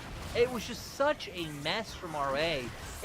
And honestly, it's kind of been one of their biggest faults, right? Not finding that coordination in teamfights, where OMG, they were all so in unison, they were all ready to pull the trigger and say the word go. Especially Xiaofeng jumping in to enable Cube and make sure he gets out alive. It was just so impressive. And it's just great to see, considering that's one of the biggest criticisms we've had for OMG so far this split, is that coordination. Them actually working as a team, being on the same page. It feels like Angel especially has changed his tune today. Yeah. Compared to what we've seen so far in the split. Honestly, it has been, and I think we're going to sound to a broken record to a lot of people, especially, you know, people who watch LPL every day. Thank you so much. But point is, a lot of teams right now have those coordination issues. A lot of teams right now, players are getting picked off willy-nilly left, right, like someone's pushing top alone when, like, you don't see anyone on the map or things like this. And it's nice to see OMG now, Angel. Oh, no. Vikla used his CC too early, so Angel just walks away with it. It's a nice pick on Zora. I mean, that's potentially Baron, or in fact, potentially more kills. Nio caught up and will be taken down. And if it wasn't a Baron opportunity before, it certainly is now. But we're looking for more dives. We're just going to go for more kills. OMG, they're feeling a little bit more like 2023 OMG again. It's looking good in that engage. I mean, RA clearly having nowhere safe they can walk. That is like the shallowest part of their own jungle. But Destiny means they can still go for it, so now going to be able to go for this Baron.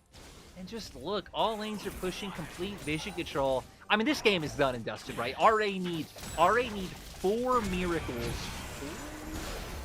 Oh my goodness, the spellbook means he has cleanse available. He was baiting Assume that whole time. Look that at the was laugh. clean as hell from Angel. Angel having the cheeky laugh.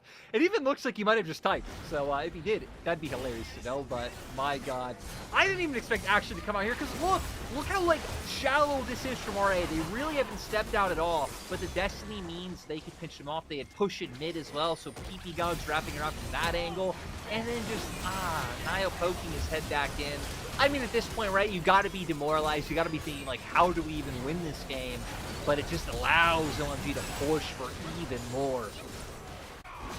Absolutely fantastic game from OMG. And Cube wants a little bit more as well. Pulls Xiaoshu over the wall. He is pretty alone here, but the cavalry are on their way. The Q3 pulls Xiaoshu back into the action.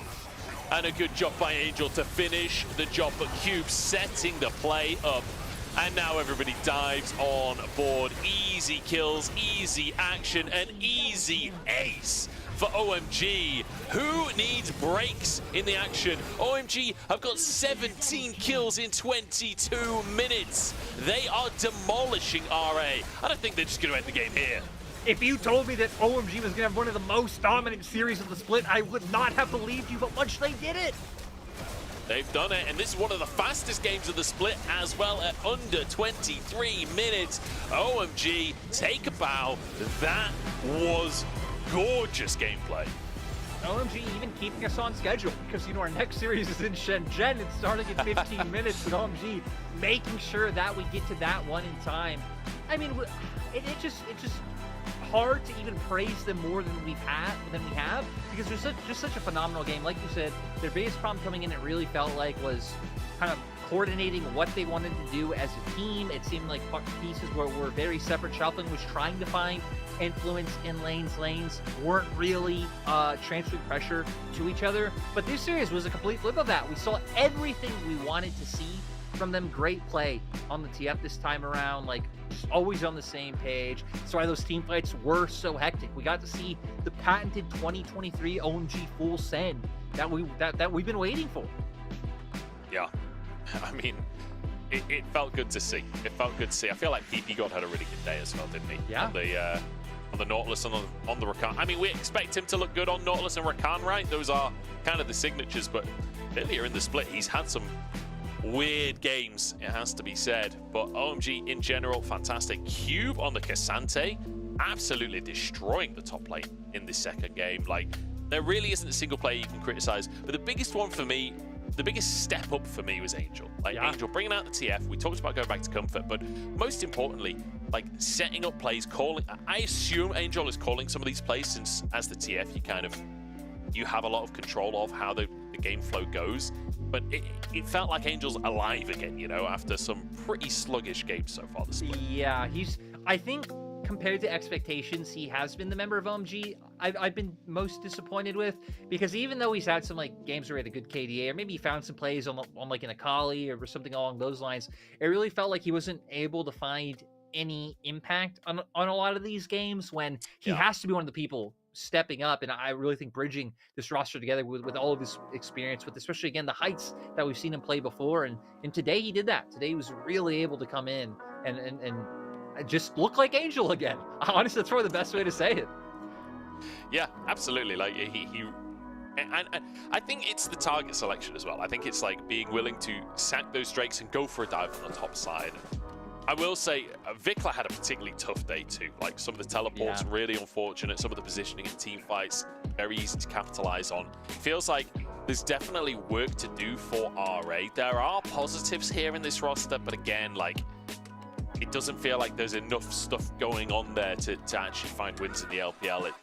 It's a team right now, to me, that we've seen moments of glory, but it feels like it's a long road until all of those moments align together to turn into like actual series wins against good teams. Exactly. Like we said, RA have a roster full of very inexperienced players in terms of like how long they've played at the tier 1 level, all of them, you know, being around for about 2 years or less. So I think it makes sense. These are the types of players where I'm excited to see where they end up in the future, which feels weird to say, but I mean, that might even be the not so distant future, right? But right now, they aren't showing any cohesion really as a team. We're not really seeing anything come together, but the pop-off moments are there. So that's why I'm going to keep being excited for RA. I'm going to keep being hopeful for RA to pick up some more series wins, but I mean, hell, if OMG could turn it around this much, right? I guess it's possible for any of the teams in our league.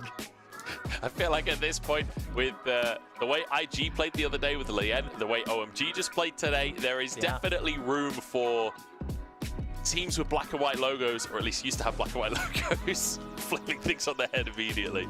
Yeah, look, I say this every single year, and I stand by it. Before Chinese New Year and after Chinese New Year, they're like two separate splits. Pretend that none of these teams have played, judge from Chinese New Year, because it almost never is similar. Like the teams are almost always dramatically different after the break. I feel like we have like four brackets of LPL. there's like the pre-Chinese New Year, post-Chinese New Year playoffs, and then finals, because teams perform very differently at literally every stretch of that Ray, as we're going to bring up the stats now to show exactly what went on in that game. And like 90% of that cube damage is obviously just the 1v1 against Xiaoshu. Like, he was just smacking him that whole lane. I mean, the fact that the most damage in the game was 13,500 tells you how fast the game was, right? Yeah. The fact that essentially Cube's laning damage is the reason that he's topping the charts, because they just snowballed so fast. 23-minute win, like 1 second prior to that, in fact. And only one death. Only one death across their whole team on Xiaofeng. Is like, again, it's ridiculous. I really can't get over like how dominant of a victory that came out from OMG. Like they've really been struggling, and I just hope that they can do this going forward. I guess kind of looking at who they play next. Next is going to be Weibo, who so obviously going to be a much harder challenge, but at the same time, Weibo has not been infallible by any means. No, certainly not. Weibo, definitely a team that are challengeable. So yeah. Honestly, with OMG in this form, I think that could be a really good series between them and Weibo. My biggest criticism of Weibo has been their willingness to play extremely passive and wait for an enemy mistake. But if you're playing as clean as this from OMG, you'll be able to snowball against a team that wants to play slow like that. So we'll have to see. I think a lot of it will come down to the draft as well.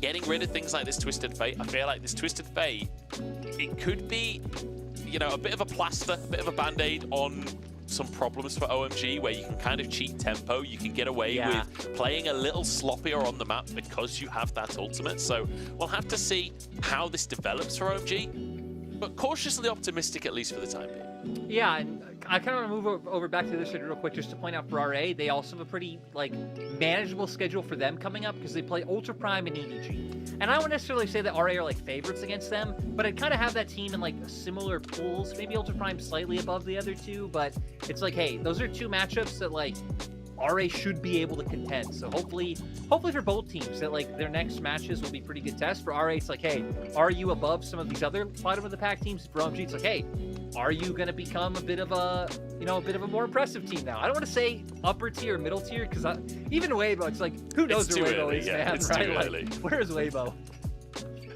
Yeah, who knows? Honestly, who knows? Let's take another look at some of the action as Cube setting it all up. Like, I feel like the two solo laners really were the highlights for me in this game. Cube in the 1v1, Angel roaming around, and just making it all happen. Yeah, and this game for me, definitely about the solo laners. I think if we looked at the series holistically, you know, you throw PP God in there having a really good. I guess Shelf. God, I don't know, man. OMG just slaughtered. Actually, you just think about all the moments of the games across the board. Like, God, they made this look easy. That beautiful flash coming out from Abel. It's like, God, I just hope they can keep this up, because not only was it dominant, but it was just such like a fun series. Again, cool ideas when we saw the Senna like swap up top lane in game 1 and then farm souls that way. Like, just a lot of good things from OMG, and yeah, hopefully we'll get to see, you know, going into our next matchup later, like EDG, maybe we'll get to see another bottom tier team step it up and have a better performance today. Take inspiration from the Picasso that OMG just painted you.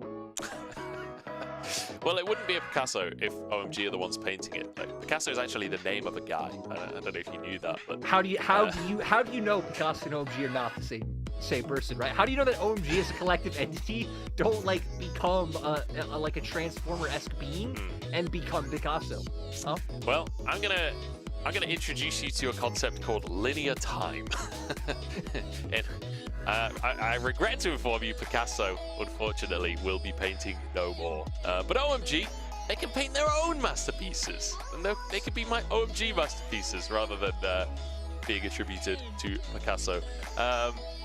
Either way, paintings aside, a pretty good swatch of colours coming out from OMG. Yeah, I mean, we've kind of hit all the beats on the series at this point. We're kind of just waiting to find out who's going to pick up the MVP. The painting references also feel pretty on theme with the fact that we had Hui in both of these games in this series, which is kind of nice. Again, they were both so chaotic, we didn't really get to see any like super standout moments from the Hui himself, but still nice to see, I think, more diversity in terms of champions coming in, like the longer we move as kind of the post-Chinese New Year break goes on. Yeah. Well, let's take a look at our MVP as we round things out here. In fact, I've been told it'll be ready in a second or two. I'm guessing it's Angel. That's where my money's at. And there we go. Yeah, 4-0 at 8. We've already talked to no end how dominant he was in this game. Only 82% value on gold to items. Damage to gold, sorry, but I guess that's just the nature of Twisted Fate. And at the same time, Ryan, he's even building things like Shurelya's First, who's trying to find more of that like cheaper power spike, more impact on the map, like we were saying in the game. So yeah, I mean, Angel, keep playing Comfort, man. It's what works for you. It's what works for OMG. And like we said, playing up against Weibo in their next series. So it's going to be a good test for them and to see if this really is a potential lasting improvement. Yeah, we'll have to wait and see. But that is our second series of the day done and dusted already. We are flying through the LPL today. We've got one series remaining, and it might be a bit of a doozy. Don't go anywhere, because right after the break, we're going to head into EDG versus NIP.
The era of metal has begun, and metal shall prevail.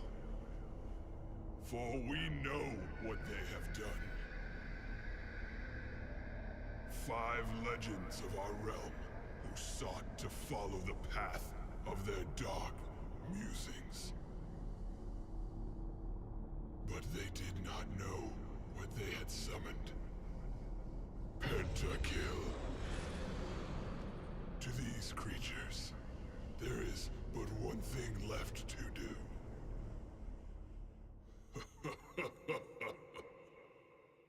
Heavy metal.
clouds falling away. Some tell me I'm a fortune of the real. Call on our savior to wipe out all the traitors. The earth trembled as we gathered ashore for the lands we swore to hold. For our kingdom glorious.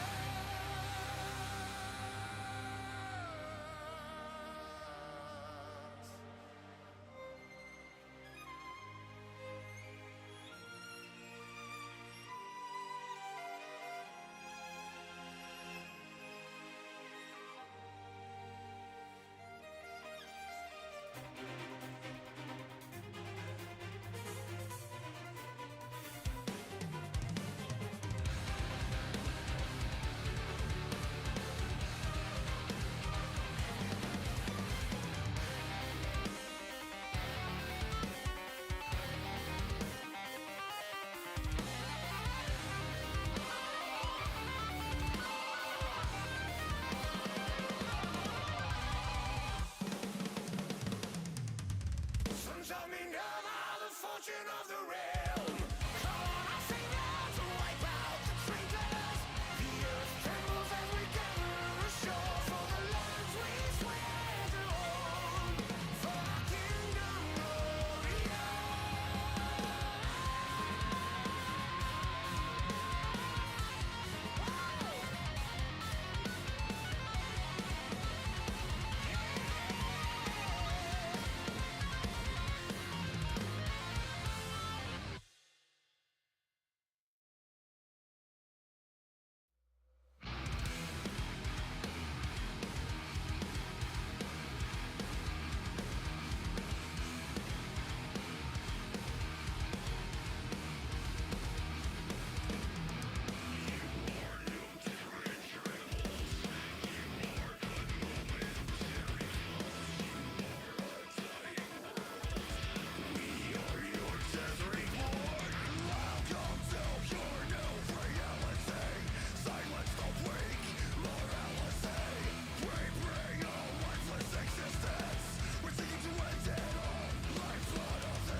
What's going on, gamers? It's your boy Munchables coming at you with another cast. I'm here with MC Lyric, who's gonna drop some lyrics on the beat over the games. I'm trying to be more relatable to the audience. I'm trying to get down with the kids here, Lyric. If you could stop judging me and join in a little bit. You already need to talk more street. You already tell plenty of dad jokes as it is normally, so I actually am not that surprised. But like we said, we are in Shenzhen for this series. The last two were in Shanghai, so we're apparently already pretty ready and pretty close to getting into games. So not going to do the typical segment that we always do, but still, this is one you'd expect NIP to be heavy favorites. EDG haven't been able to pick up a win. It's been a little bit heart-wrenching to watch. So yeah, it's just at this point, right? I feel like everyone, whether you're an EDG fan or not, you're just rooting for them to get a win on the board. Yeah, I don't know if today is going to be the answer. I will say, if EDG loses today, they will be on that 0-7, at which point we all have to salute in chat with the 0-7. It will be a brutal position to be in. EDG technically not out of the running for playoffs just yet, but it's not looking great. It's not looking great. I will say, NIP, they're going to be coming in off of a 4-win streak right here. They are looking incredibly good, but they're not looking perfect. I do think this is one of the teams that, like, when you look at the roster, obviously it looks like a team that could be like top 4 even, maybe. But they are still leaving a lot to be desired. So I do think that this is the kind of series where we want to see an extremely clean set of games out from NIP. And we want to see some of those weaknesses bolstered up a little bit. It's been weird, right? Because there's been a lot of discussion around NIP in the community about like whether they're actually a top team or not. And even though I don't think their gameplay is like put them in the levels of obviously TS, BLG, like these teams that we're seeing. At the same time, when you look beyond TS, BLG, J2G, I feel like we say this every day. It's like it really feels like those next few kind of slots are wide open. And hell, even J2G haven't really looked infallible in terms of their gameplay. Like BLG obviously just lost to IG, so I definitely think expecting NIP to finish anywhere outside of the top 6 is kind of unreasonable because, like we've been saying, the whole league is in a little bit of disarray. So even though it's been messy from NIP, I think they've still clearly, looked like a team that's going to be in that top contention. Yeah, well, we'll have to see if they can live up to the reputation that they haven't really built for themselves, but has been dubbed on them by the community and realistically by the roster that they have for themselves. But we'll see if they can do it here today. And EDG going to be running with solo kill up top, I believe, with the Snake still in the AD carry position. It's very much like, I feel like JJ is in the position that Faker was a couple of years ago, All of those memes about Faker being the rat guy. I can't remember his name. Shredder, is it? With all the Teenage Mutant Ninja Turtles, and they're all kids, and it's the rookie squad around Faker. Well, JJ is also Shredder, surrounded by rookies. And hopefully in a couple of years, we can look back with that meme on JJ. But right now, it's very much like he's surrounded by toddlers. I think Shredder was the villain. I think Shredder was the Zed-looking dude. Oh, what's the rat called? TMNT rat. Splinter? Master Splinter? Yeah, it is Splinter. Yeah, you're right. Yeah, Shredder started right because of the Espadon. I thought, oh wait, Shredder. I remember the villain is a dude who looks like Zed, like just looks like an evil kind of shadow ninja. Yeah, he does. Yeah. That kind of fits that. Is EDG coming out in their nice kind of baby blue? What a great color. Yeah. Yeah, looks good. Looks good. I feel like we've had a lot of variance in our jerseys and stuff this year. I love it. I feel like we've got quite a lot of options. You can choose who you support based on colors alone at this point. And it's one of those things where like people have like, maybe said some jerseys look a bit messy or corny or this or that, but I just love that again we have disparity now. Before we'd have like 3 teams with like similar looking jerseys, and it's like no, I want everyone to have a unique identity. If that can be built just through different colors, it is enough. It is enough for this league. Yeah, not just everyone in red and black anymore. We're branching out ever so slightly. Now it's only 7 teams in red and black. And the rest are in like sky blue and baby pink and weird stuff. Yeah, I don't know. It's an odd one. And we've got a bright orange OMG. I don't know. We've got some weird stuff going on with the jerseys. Either way, NIP is going to step onto the stage. I will say, NIP, the bright green, not very ninja. There's not much that's ninja about neon green. Like, it's not subtle. It's not sneaky in the way that you'd expect a ninja to be. No, not at all. I still, like, even though I agree it's not thematically on point, I still just like it for variance sake.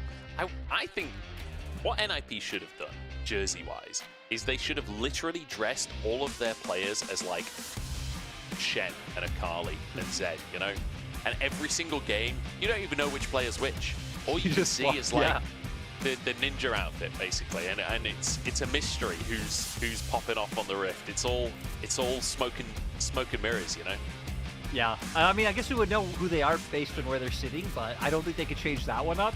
But still, you're absolutely correct. But to kind of bring us in the game, right? Looking at NIP, despite the fact that, like you said, maybe the performance hasn't been to the level of dominance that we'd like because of the names on the roster, I still feel like Rookie's been putting up some pretty good performances. He's actually tied first right now in MVP votes with, I mean, a whole slew of people, right? 369, Cryin, Wayward, Shun, just all ton of people right now tied up at 4.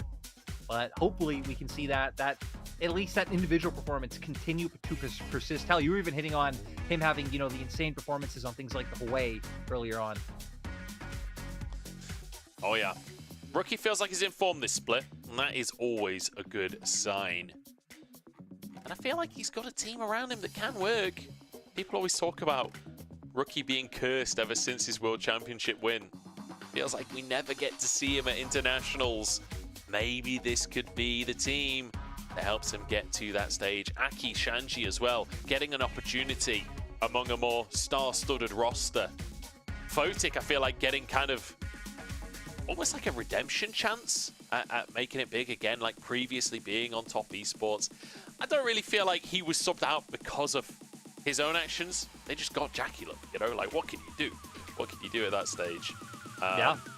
And then Photic kind of fell out of the scene for a little bit. Now he gets an opportunity again on a team alongside Rookie.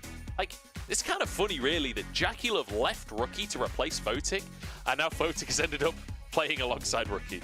And playing alongside Rookie twice, right? Like played with him on V5, but then now Rookie kind of having the return, not home, return to like the nice hotel that he decided he liked after he left home that he's been kind of living out of because he's really successful because he's Rookie. That's where he's returned to. Right.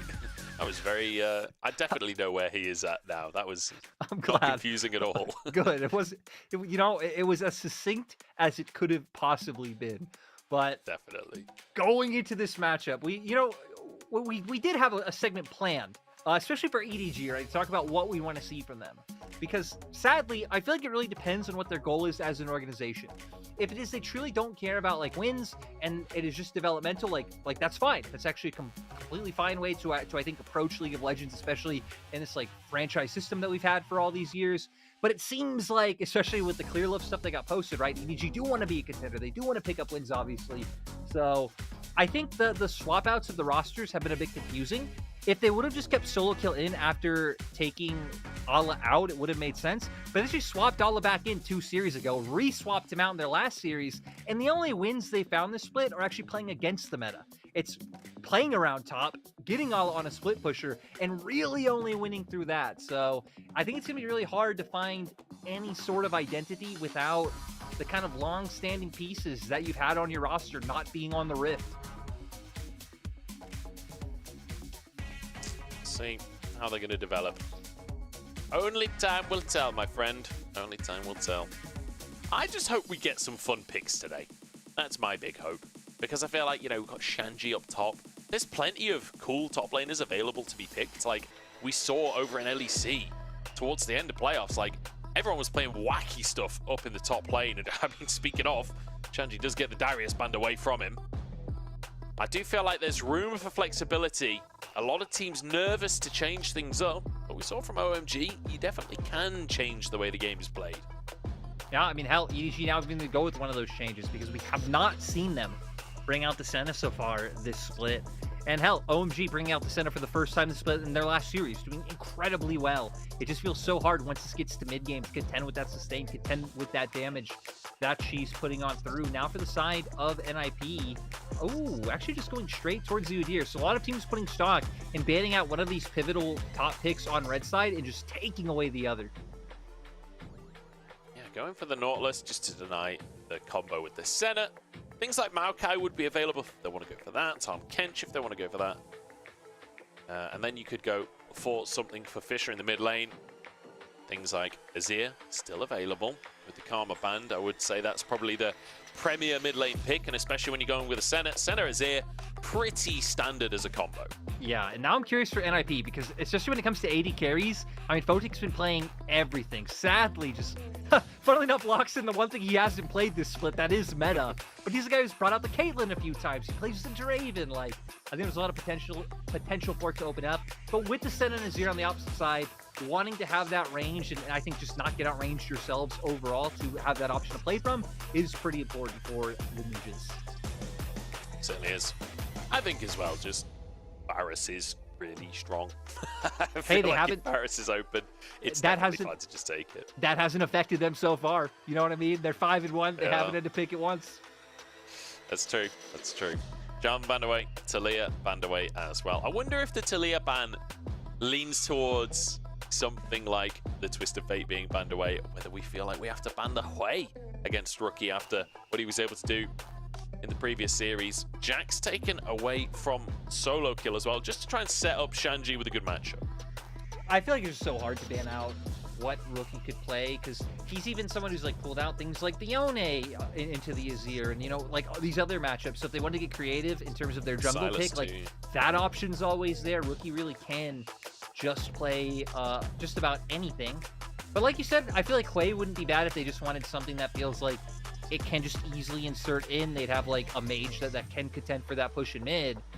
But wanting to get a high-value jungle first, I guess just really trying to pinch out EDG and what options they have available. Xin Zhao with his sustain is just a great bruiser to have Senna enabling. I feel like NIP have almost like they've got an, in a weird way, older comp than EDG, in that like this is the kind of comp that was extremely strong in like the first week of LPL, with the Udyr as their first pick, going for the Varus AD carry. The Xin Zhao is a little bit more flavor of the month, but on the other side, EDG, it's full flavor of the month here.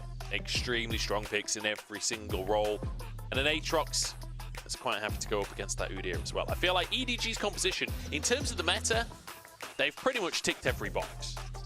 Yeah, I mean, right? Just ending on the Aatrox fits really well with the Senna that they have. Just overall very solid composition. But NIP, like you said, kind of doing a similar thing. A lot of the highest priority champions right when we came out from the new season, getting them in a bit of an interesting order too, and then rounding it out with the Hui. So a lot of range to play with if they did end up going the poke Varus route. I'd be curious to see if they just go with the DPS, because having to go against Sorel, the Tahm Kench, the Aatrox, all these champions that are going to end up getting in your face. And like we said, a lot of this is going to be us watching EDG to see if they can show more, because we know NIP has incredibly strong players in the 1v1s and the 2v2. Yeah, that's the worry for EDG for me, is yes, you've got an incredibly strong comp. In terms of the meta, you've got incredibly strong picks. Can you win the laning phase? Can you survive the onslaught that is NIP's laning? Photo Control, incredibly strong duo. Rookie, I think one of the best mid laners in terms of laning phase in the league, especially this split, is on form. And Shanji literally built his name through his laning phase. There's plenty of power on this NIP roster, and EDG are going to have their work cut out to try and go toe-to-toe and just try and maintain their position while they scale up on this Senna and Azir. Exactly, and that's going to be the crucial thing, because I feel like especially their bot lane has really suffered in the early laning phase. Now you have Senna, Tahm Kench, can be a little bit more defensive, and those aggressive options are still there, especially if you could bring JJ down. So lots of just going to be us keeping track of EDG and them making it through this early game. All right, well, it's our final series of the day. It's EDG up against NIP. EDG desperate to break the loss streak, but NIP, a tough opponent to have to go up against.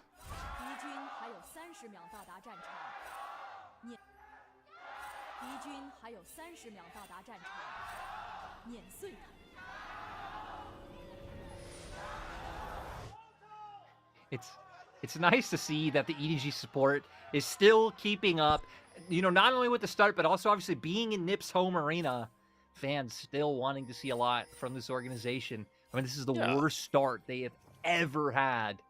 So, still plenty of games to play. Like, still a bit to, even if they don't end towards the top of the pack, right? Like have a respectable showing. Yeah, it's still possible for them to make it to playoffs, but it seems improbable at this stage. We'll not count them out until they're actually out. We've seen miracles happen before, but whether or not it will be the case this time around is a different question.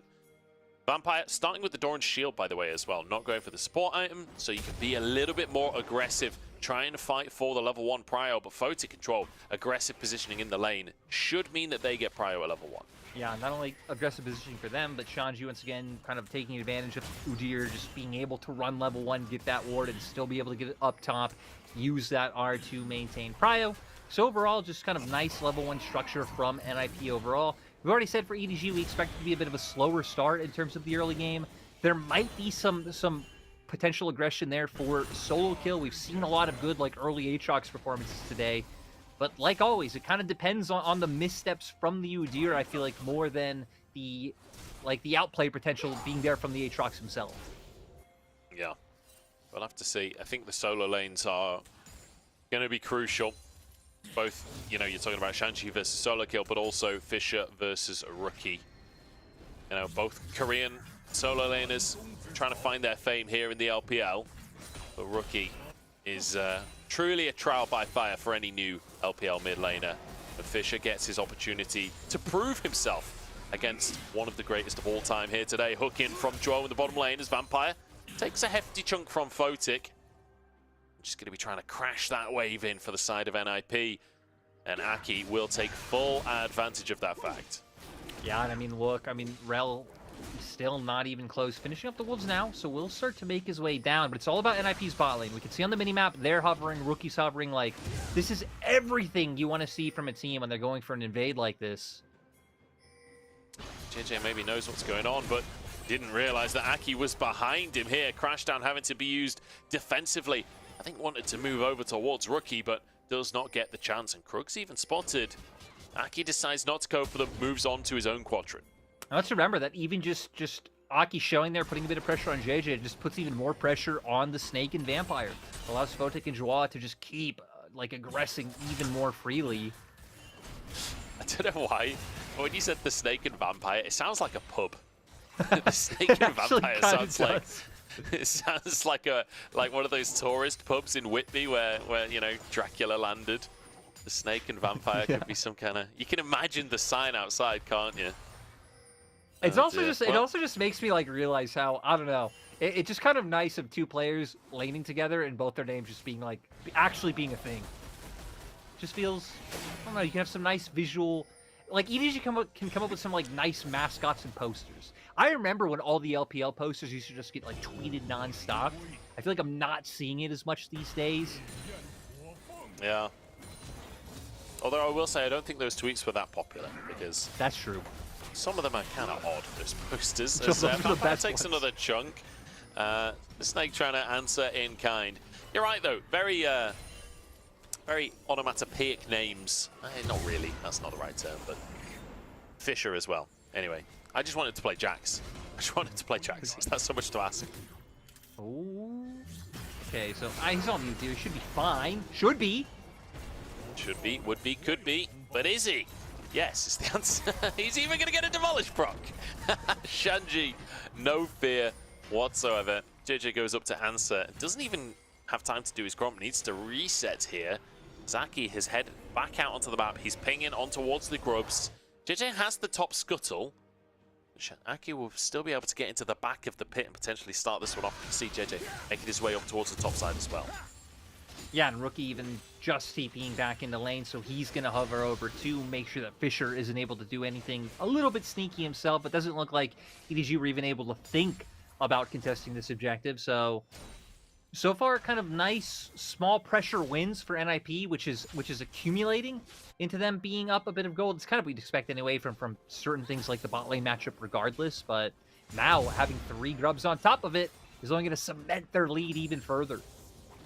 Yep, feels pretty great for Aki, being able to use that prio in the top side and in mid lane to just grab himself some objectives early on into the game. First Drake is on the map. It's a Hex Drake to start us off, and NIP actually have a control ward in the pit already, as Shanji already looks to his second play in that top lane. Solo kill, over 10 CS down at this point. And right, this is why we said coming into the game that this early game was where we were kind of looking at EDG for, because there have been games like this where they do just kind of slowly bleed out. Sometimes they've been able to bring it back with like some decent team fighting in mid game, but right now pressured in bot, pressured in top, they weren't able to get the grubs. they didn't take Dragon while NIP was doing so. So NIP might even just be able to pick up another objective off of this. And then they picked up everything early game. Yeah, I feel like EDG are pretty scared of contesting at this point. You've got an early Senna that doesn't have a serrated Dirk yet. Fisher only has the Merc Treads. You really don't have any damage to speak of on the bottom side of the map, and you're up against a Varus who... I mean, Varus just at a base level has quite a lot of damage because of his Blighted Quiver. And on top of that, you've got the Hwei as well. So NIP does feel like they should have the advantage here. And in fact, finding a hook in the bottom side, forcing a flash out from Vampire. It's the Spiraling Despair as well. The shield comes on through. Can they stop it? The root isn't there. One more auto does the trick. And Photic grabs himself first blood. Yeah, the ship has sailed for EDG, wanting to attempt that fight. Okay, ult forced out from Fisher. Bit of damage from Rookie as well. Severed Bolt flying in from across the map. In fact, both top laners making their way over. You can see Solo Kill was in the mid lane there. But NIP get the Drake, and that's all that matters at the end of the day. And it's solidified, right? Got all 3 grubs, get Drake, got first blood, 2 plates in top side. Really just has been a dominant first few minutes so far. And I love how they played this right. Waiting in the brush, decisive on the trigger pull to Q, go for the kind of bait for EDG's bot lane to come in. Vampire looked like he was just about to get away, but with the ghost there for Photic and the lethal tempo going as well, having that attack speed, he manages to secure the kill. And there's no one better you would have wanted it on than that Varus. No, there certainly isn't. I mean, especially on hit Varus, he scales so incredibly well, getting the early gold so he can get towards you. Blade of the Rune King, certainly going to help you out a little bit. Jewel wants to get in on the bottom side. Vampire does not have flash available. If Jewel saves a bit of CC for when the W comes on through. Nope, Root's already gone out. Never mind, we're not saving anything. W will come on through. And it's towards NIP. I don't know if this was the play. Vampire trying to set it up for JJ moving in, but almost goes down himself. Photic control. Both still have flash. They might 2v3 this. The Magnet Storm comes in. The root across the team zone. Joe solo on HP. The Snake getting chased down by Photic, but he survives. Aki has to clean up. Vampire the first target, but no. Flashes instead onto the Snake, and then Vampire goes into melee range. Joe hooks into JJ. As Aki, he's hunting with the W. Look towards Vampire. Tries to get both, in fact. Double kill for Aki and domination on the bottom side. Yeah, 2 for 1 in favor of NIP. Now they're going to be able to push in this wave, try and deny a bit of this from the Snake. Maybe he'll be all right because it is a cannon and he's almost back to lane, but still, even just picking up more kill go, able to move around the map, influence your top and mid lane, it could mean so much. I don't know what you expected, Aki. Like, in what universe does Vampire not stop that recall? But hey, Aki just got a solo play. Like, how often as a jungler do you get to take a solo play? What a privilege for Aki. Yeah, we're going to see how much he's able to benefit off of it. Coming out with the Caulfields and even another Long Sword and Ruby Crystal off of it. So going to be actually stacked with stacks. As JJ hoping he can find something. It doesn't seem like NIP are going to commit to threatening just yet, especially with Rookie still not here with his TP. Vampire going to move towards the bottom side here. Oh no, Fish has been found. Severed Bolt knocks him. But he will get out with his life. Dashes away. And perhaps Aki can go for this 4th grub instead. Has the smite available and will be able to take it. So a little bonus for NIP on the back of it. Managing to find a very small advantage. Yeah, I will say though, right, that's definitely a bigger win for EDG in terms of denying the 5, especially with how much NIP have been hitting the turrets. Like, they'd be making so much use, even if it was just that kind of first level of mites that they would have been able to get. Solo kill's really low, and everyone and their mothers is up in the top side. JJ trying to protect his top laner. But I don't know if JJ actually has enough to keep him alive here. Solo kill gets out of tower range. Shanji gets railed with a railgun. Shanji's low, but he still survives somehow. JJ now pushed away by the spear. And Aki trying to escape with his own life. JJ's just going to clear the wave. It's a good dive from NIP, but the Snake's ultimate made it close. It did, but still, another plate down, up 3k gold at this point. And look at the minimap littered with wards for NIP. They have vision everywhere. They know exactly what EDG are doing if they even start to walk out of their own jungle. So for EDG now, I mean, right, there is a scaling component there when you are Senna Azir, which is a ton of frontline around you, but it is going to be so hard to stop NIP from pushing forward when NIP have been willing to make the aggressive plays, when they have been willing to turn the cogs of the game forward like we were talking about earlier in the day.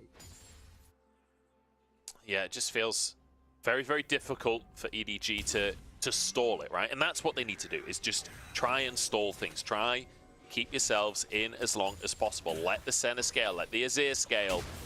This composition is insane. This composition, fundamentally, when we get to team fights, when we get to front to back, good God, I'm not sure it's beatable. However, if you're 5, 6, 7,000 gold down by the time we get to that stage in the game, well, at that point, I'm not sure it's winnable.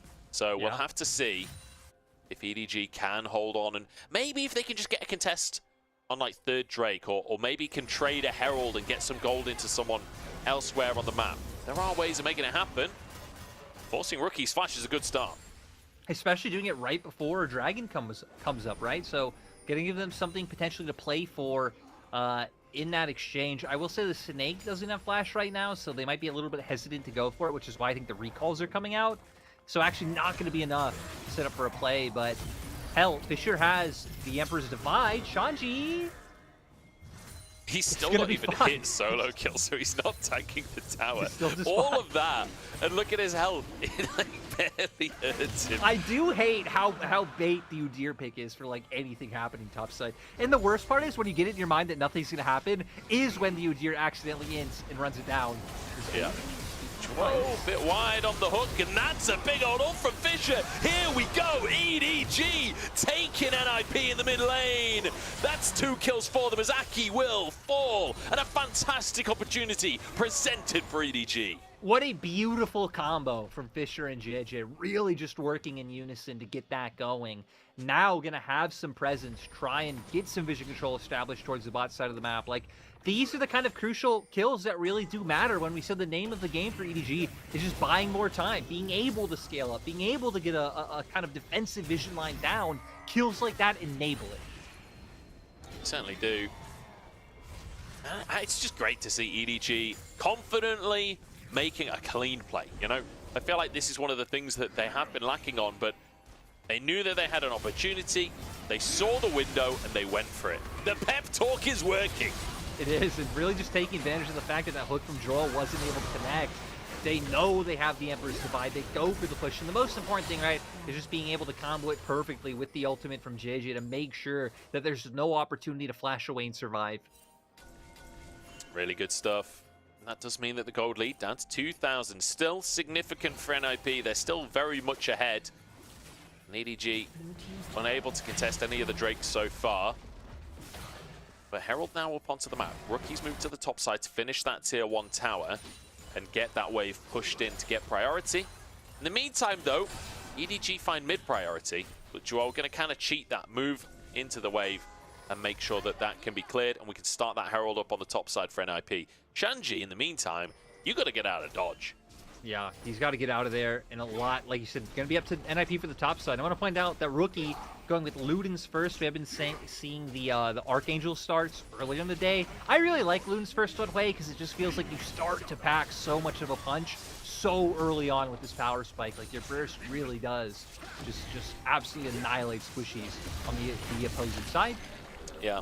Kind of matches up with the Scorch that you so often run alongside your Comet, right? Like, you get a little bit of extra value on that long-range damage that you're able to get off. And, like, it kind of, I think, extends one of the strengths of Hwei, which is the ability to trade without your opponent trading back onto you. Exactly, yeah, and it really, the damage could just really hit out of nowhere this early on, but Droll finds the hook. Droll kind of low on HP, but the Aftershock keeps him safe. And we're all just going to back away from this one. Neither team committing too hard. The Herald gets the hit onto the tower. That's half of the health done. As NIP can start to roam around the map now and try and finish these tier 1s off. The tier 1 on the bottom side extremely low already. You can expect Shanji to try and finish the job there. And similar story in the mid lane after that Herald charge.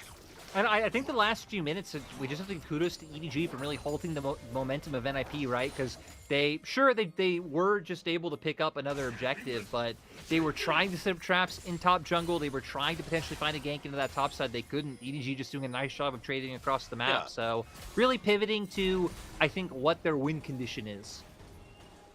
And I think it's just good to see that they clearly have a game plan coming in here, and they're sticking to it this time. It feels like the team is on the page.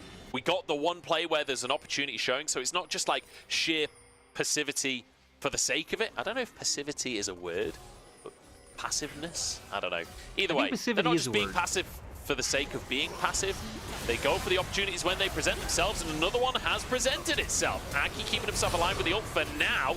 And we'll flash out to safety. Fisher kind of saving Joao as well. And Photic is flanking on Varus, and somehow it's working. Fisher down, double for Photic. JJ is next on the chopping block. Flashes to safety as Vampire will fall. It's an absolute disaster for EDG. Much what is going on? How is the flanking Varus having such a massive impact? And I mean, EG just not expecting it, not being in the right terrain for it. And now NIP, I mean, holding all the kind of momentum that EDG were starting to find. A really tough one. And that felt like it was EDG finding the opportunity. It felt like they were the one finding the play. Little did they know Varus was behind them. And it all went a little bit pear-shaped. I want to take another look at the replay of like the actual map state as that play started, because it felt like it was theirs for the taking. Yeah, I'm so interested to see the replay. We might not even get it though with the fact that Dragon's coming up right now, so you can see both teams, EDG trying to keep Prio in mid, but NIP saying, yo, we can't contest Prio because you were here first. We're just going to circumvent that and run straight into River. It looks like Flash's 4 key carries are up, so no easy threat we need to look out for. But EDG, it's going to be about them poking out with this Azir and Senna. Fisher doesn't actually have his ult for another couple of seconds. It's just coming online now. Same for the Magnet Storm. Both Vampire and the Snake, no ultimates available. I don't know if this is a fight that EDG can take, honestly. No, I think a lot would have to come from either JJ finding the setup himself or Fisher having the confidence to go in. But no Zhonya's just yet. I think it would be a little bit risky for the Azir to start this. There. Oh my lord, what is that long range damage?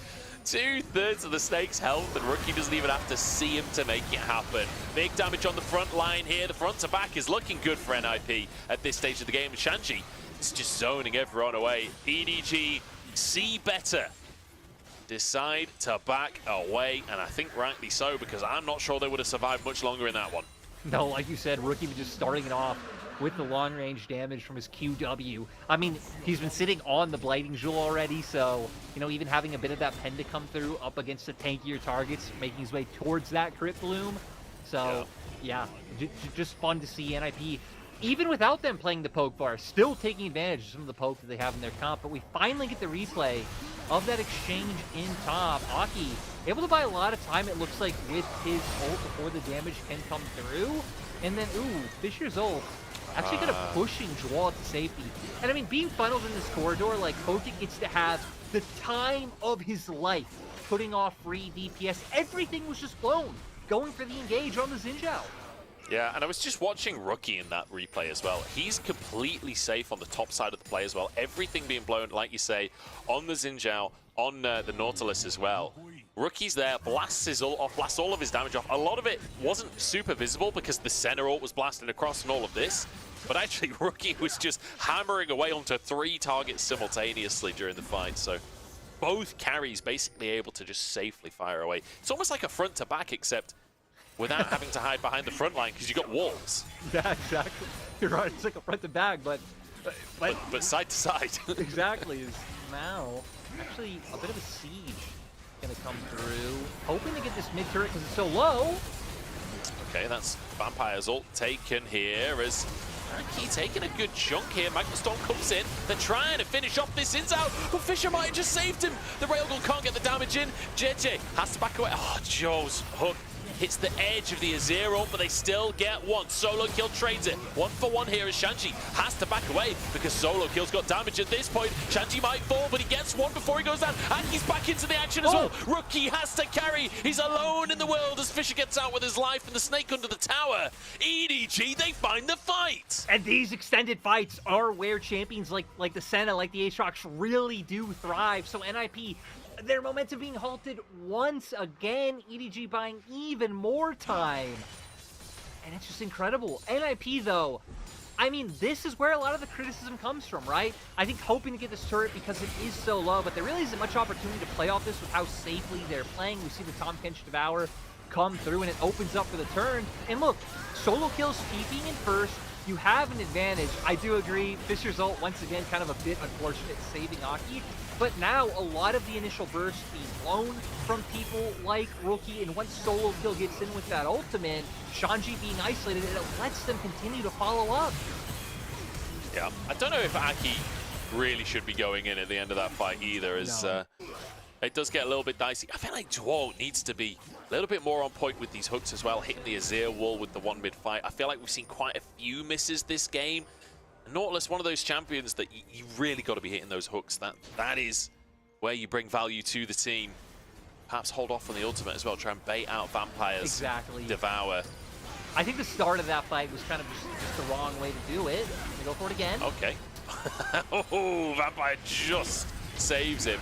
It was close though. The Snake so low on HP at this point. This surely should be mid lane tower. One auto would do the trick.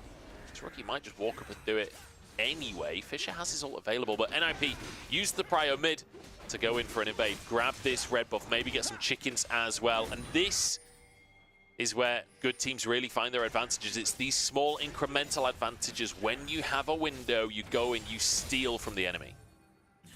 Yeah, still though, I mean, again, it has been a little bit, I mean, it's been the expected thing from what we've seen in NIP series so far, like the bits of sloppiness, but like you were saying, especially against EDG, this is where you would want to see a little bit more. We've seen enough dominance to where in this game they've clearly been the better team, but I'd say this is still not a one game for them, right? 3K gold lead. I mean, sure, they're on soul point, but EDG are still getting the time that they need. 71 souls so far, so we're close to that 100 point for the Snake.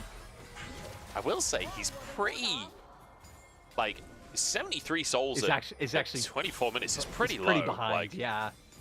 It feels like he should be closer to the 100 mark at this point in the game. It feels like a slow scale right now. He's still not finished his second item either. The Snake really a little while away from being online. We've got the 2 items on Fisher though. Maybe he can be the one to carry the fight. Same for solo kill. These solo laners could be the answer. Shanji finds solo kill in the brush. He'll be okay. And the wave clear on NIP, plenty to defend the tower. But it's the Drake that we're looking at here. EDG, the ones in the river. Yeah, now with the Age of Night picked up for solo kill, I'm looking him to try and eat up some of the CC that's been hindering them, right? By playing in the front line. But Shanji does such a good job of just looking for that 1v1 in the side constantly before any fight breaks out, threatening that flank possibility. Yeah, he's trying to force EDG towards him to get them away from the mid lane so that the rest of his team can move forwards. Got to be so cautious. Draw slightly wide on the hook there.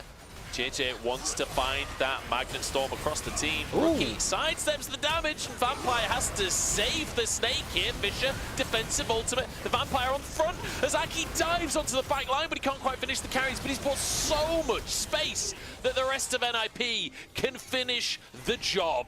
It's going to be 2 kills for nothing, and the jungle are down with Baron on the map. And I gotta give so many kudos to Botic for that, for starting that fight off, for putting the pressure on EDG. Now not only getting Darren, getting mid lane tower too, so finally moving into a place where it feels like NIP won't have to just kind of waddle around in mid. With this Baron, they're really gonna be able to start moving the game forward. And go for those resets. You can see a lot of pings on this Drake from EDG. They're desperate to deny this objective, but look at this TP coming out from Rookie. He's going to push this wave. I don't know if he's going to be there in time to actually stop this Drake. I don't know how fast. In fact, no. EDG just back away. They realize that they can't realistically contest, or at least they can't rush this, not without JJ on the scene. Rookie will be able to get prio in the bottom lane. And now NIP find their way back into the river, and that is bad news for EDG. Yeah, and now Shanji having the Abyssal Mask. I love this. I mean, going to be enabling not only Rookie's damage by a ton, but even Botic's by a bit. So we're going to get to see what they're able to do here. Just even look how tanky even someone like Aki is right now. Like, oof. EDG want the long, extended fights. And to be honest, NIP are quite happy to... no, they're not. They are going to go for the fight. I was going to say they could push mid instead, but they want the Drake. Aki goes in, uses his ult, keeps himself alive. Root across the team here as we're just going to 50-50. JJ the one to grab it. And now maybe solo kill can be the consolation prize. Shanji trying to chase for it, but they just can't close the gap. And Shanji's like, oh, well, I'll just hit the tower instead. Demolish comes on through, and the tower is, well, demolished. And they even have a bit of minions up in topside, so we can see now they notice that they're already pivoting up there. They can start getting that push going, taking away more jungle camps like you hit on earlier, so denying even more resources. We'll see how much they're able to do. Oh, that was Varusol. We're going on to JJ here. Vampire's devoured him. I think he kind of pulled him back into the action, to be honest. Vampire's down. Chuo walks away with his life, hooks him back. No, JJ thought he could be more aggressive, but he was wrong. They might be able to try. Oh, actually, no. If they had more of a wave, I was going to say they could push for an inhibitor off this, right? But sadly, only having the 1 minion left at the end of the day. They still have 20-second death timers if they want to try and at least get an inhibitor TP turret. Mid.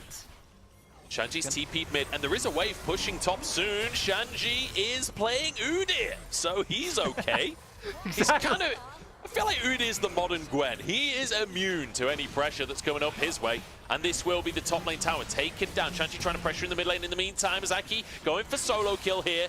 Top inhib taken, and NIP keep the momentum rolling. Looking for damage onto Fisher here. The long range poke is so scary with this way and Varus combo.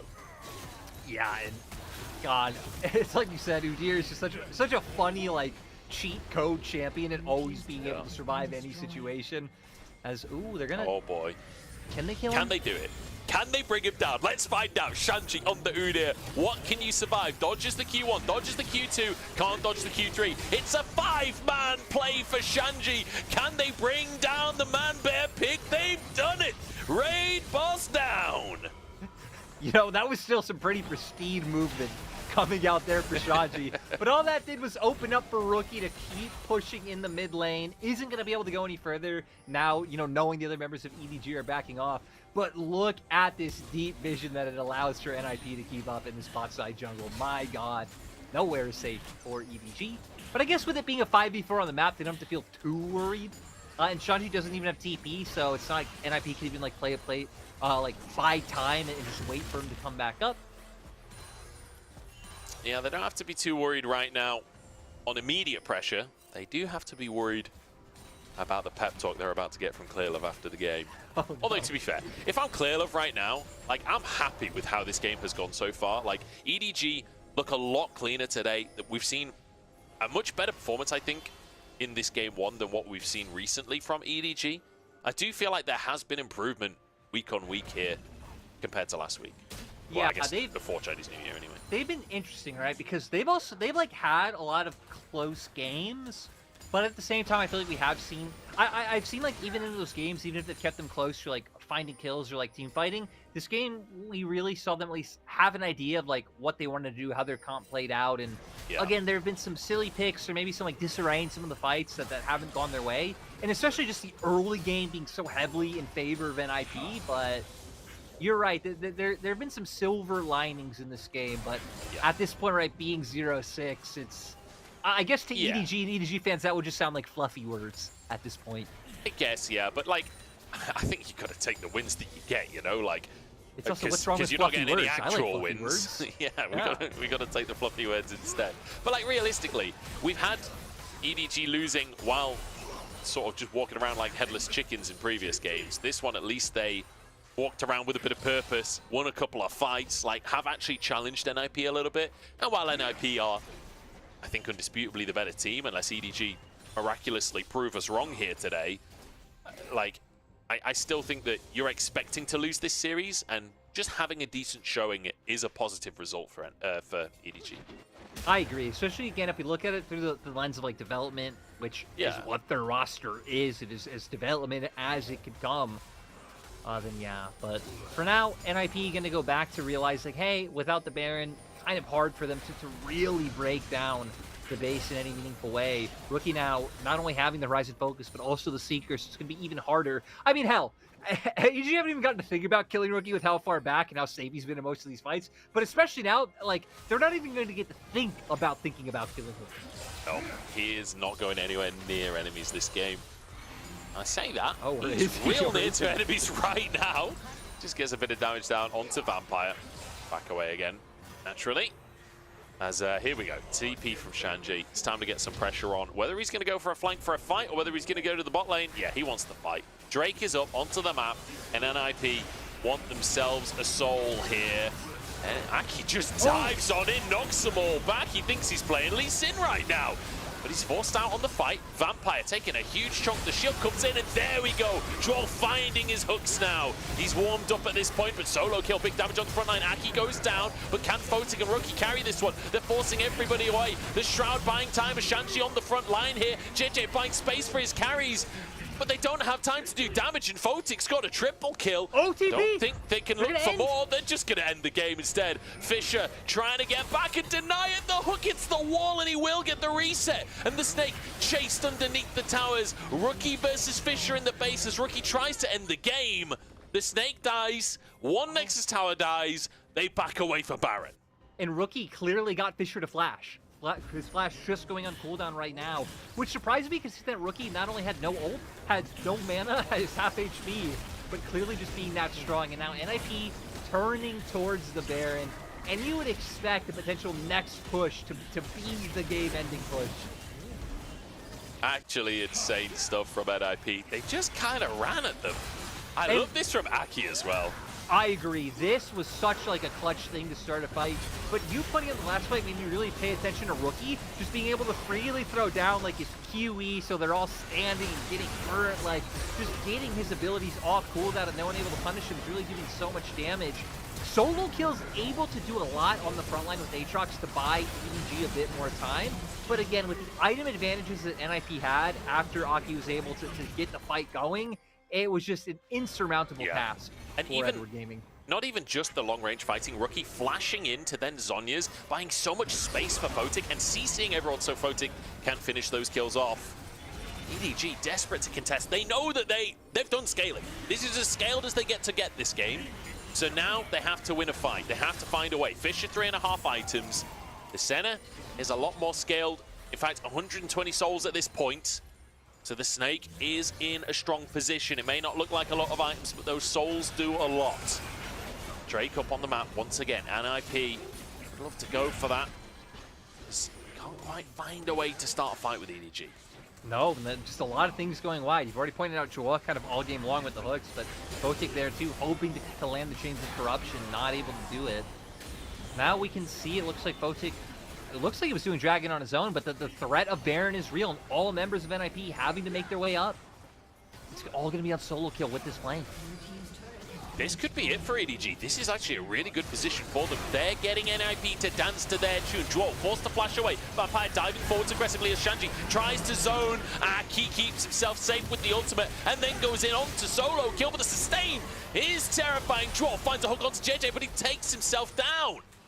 Disaster at the end of the play for the NIP support, but either way, NIP take the fight. Especially when EDG, like you said, with the formation they had, trying to find a pick of their own, but that's not going to work against Wei when you got that QW range. Able to come through. Then again, Rookie stepped quite far forwards here. Magnet Storm, Railgun onto Photic. This is the chance for the Snake. Just annihilated by NIP's Bearman and the Spearman. Shanji burning through. Fisher, Udyr is unstoppable. JJ's next, and the bear is mightier than the horse. JJ forced to run through the jungle, and it's not just a bear, it's a bird, it's a turtle, it's a tiger, it's everything. Wait. The whole jungle is out to get JJ.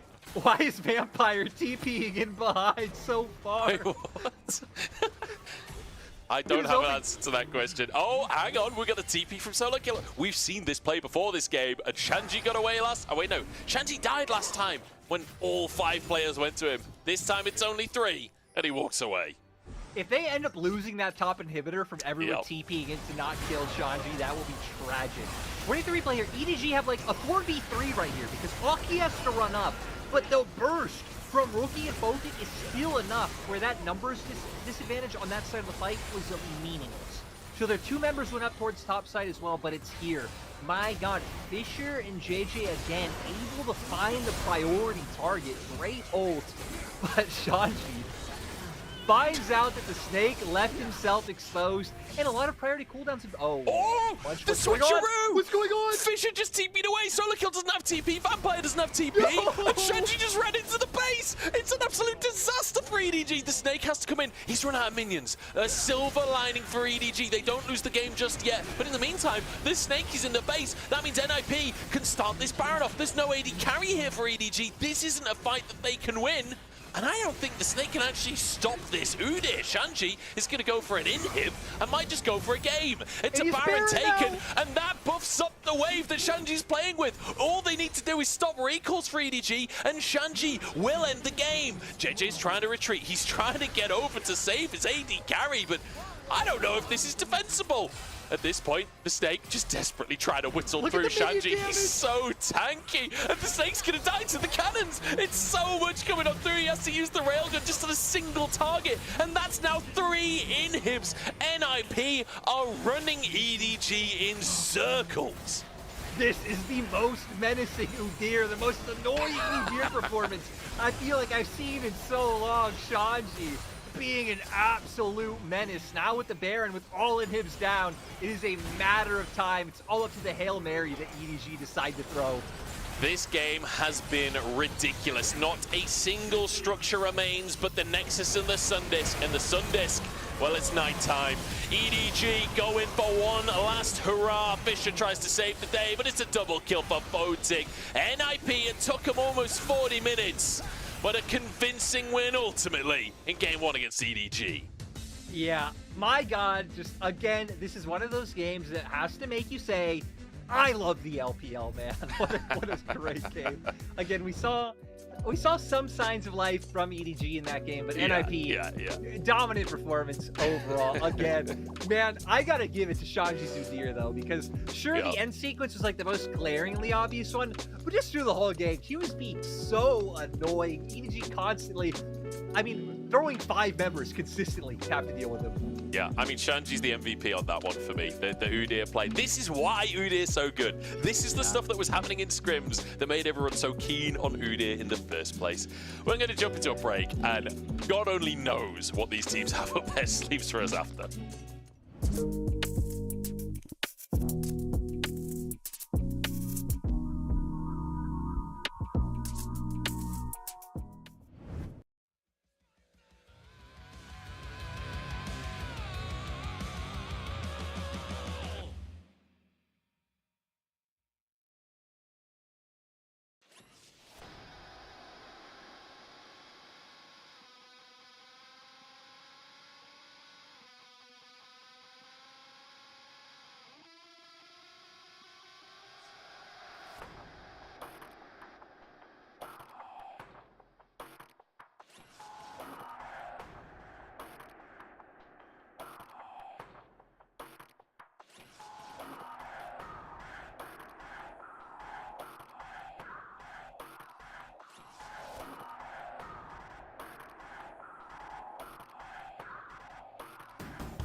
Hello everybody and welcome back to the LPL. I'm Munch, I'm joined by Lyric as we head towards our second game here. And the first one, it's a win for NIP. They were ahead the entire time, but it was not an easy win. It was not... I feel like they maybe could have pushed the envelope a little bit better than what we got to see here. But hey, Shanji ran around in Phoenix stats, so that was good fun to watch.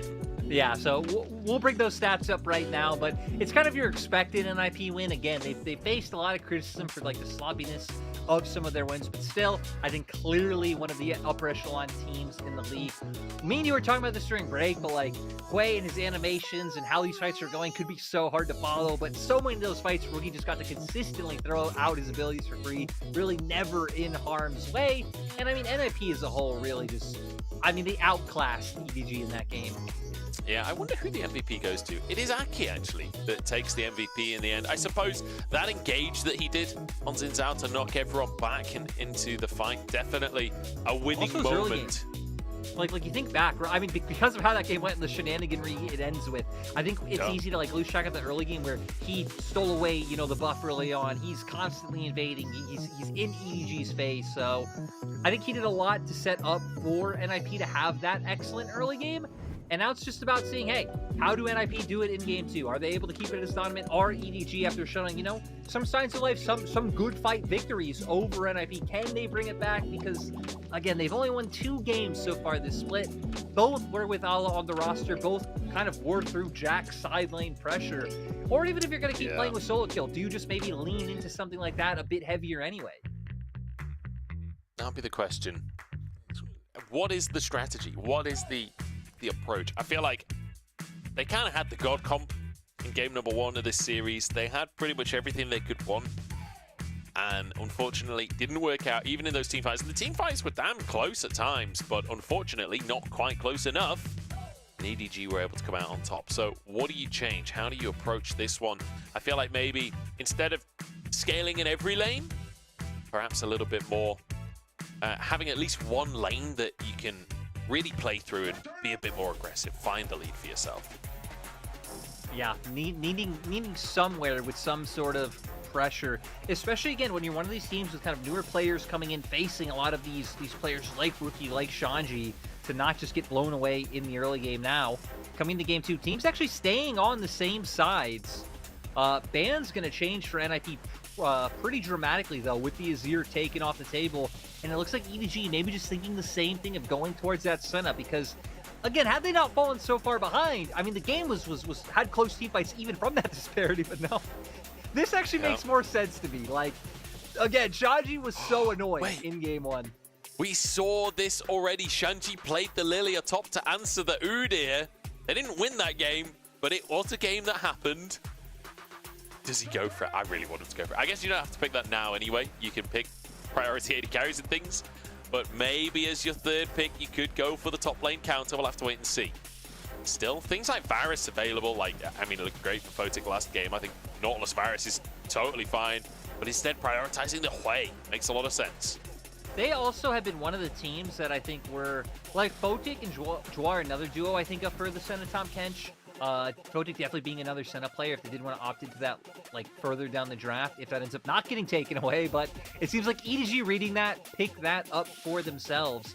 So now with Senna coming through, I wonder if you just lock in the Kench here, or if you're fine, maybe going down into a bit more of the obscurities that can play alongside Senna, because in solo queue there have been quite a few, but the dream is dashed once again. It certainly is. Tahm Kench comes on through. Mr. Thomas himself of Kenchington. And it will be that reasonably passive bot lane, although you do get a bit of battle Kench every now and then.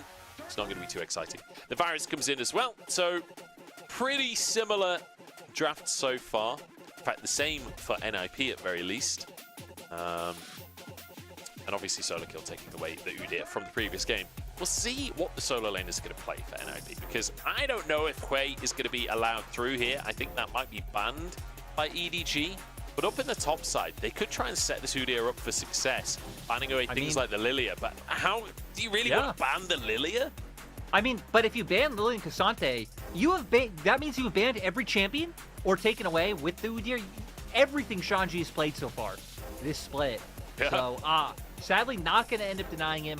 I understand it, though, especially, again, after the huge numbers that Rookie was putting up in that last game to take away the play. But still having the K'Sante and Lilia available at least means that Shanji's going to have some options going into that second phase of picks. I'll have to see what is going to work out.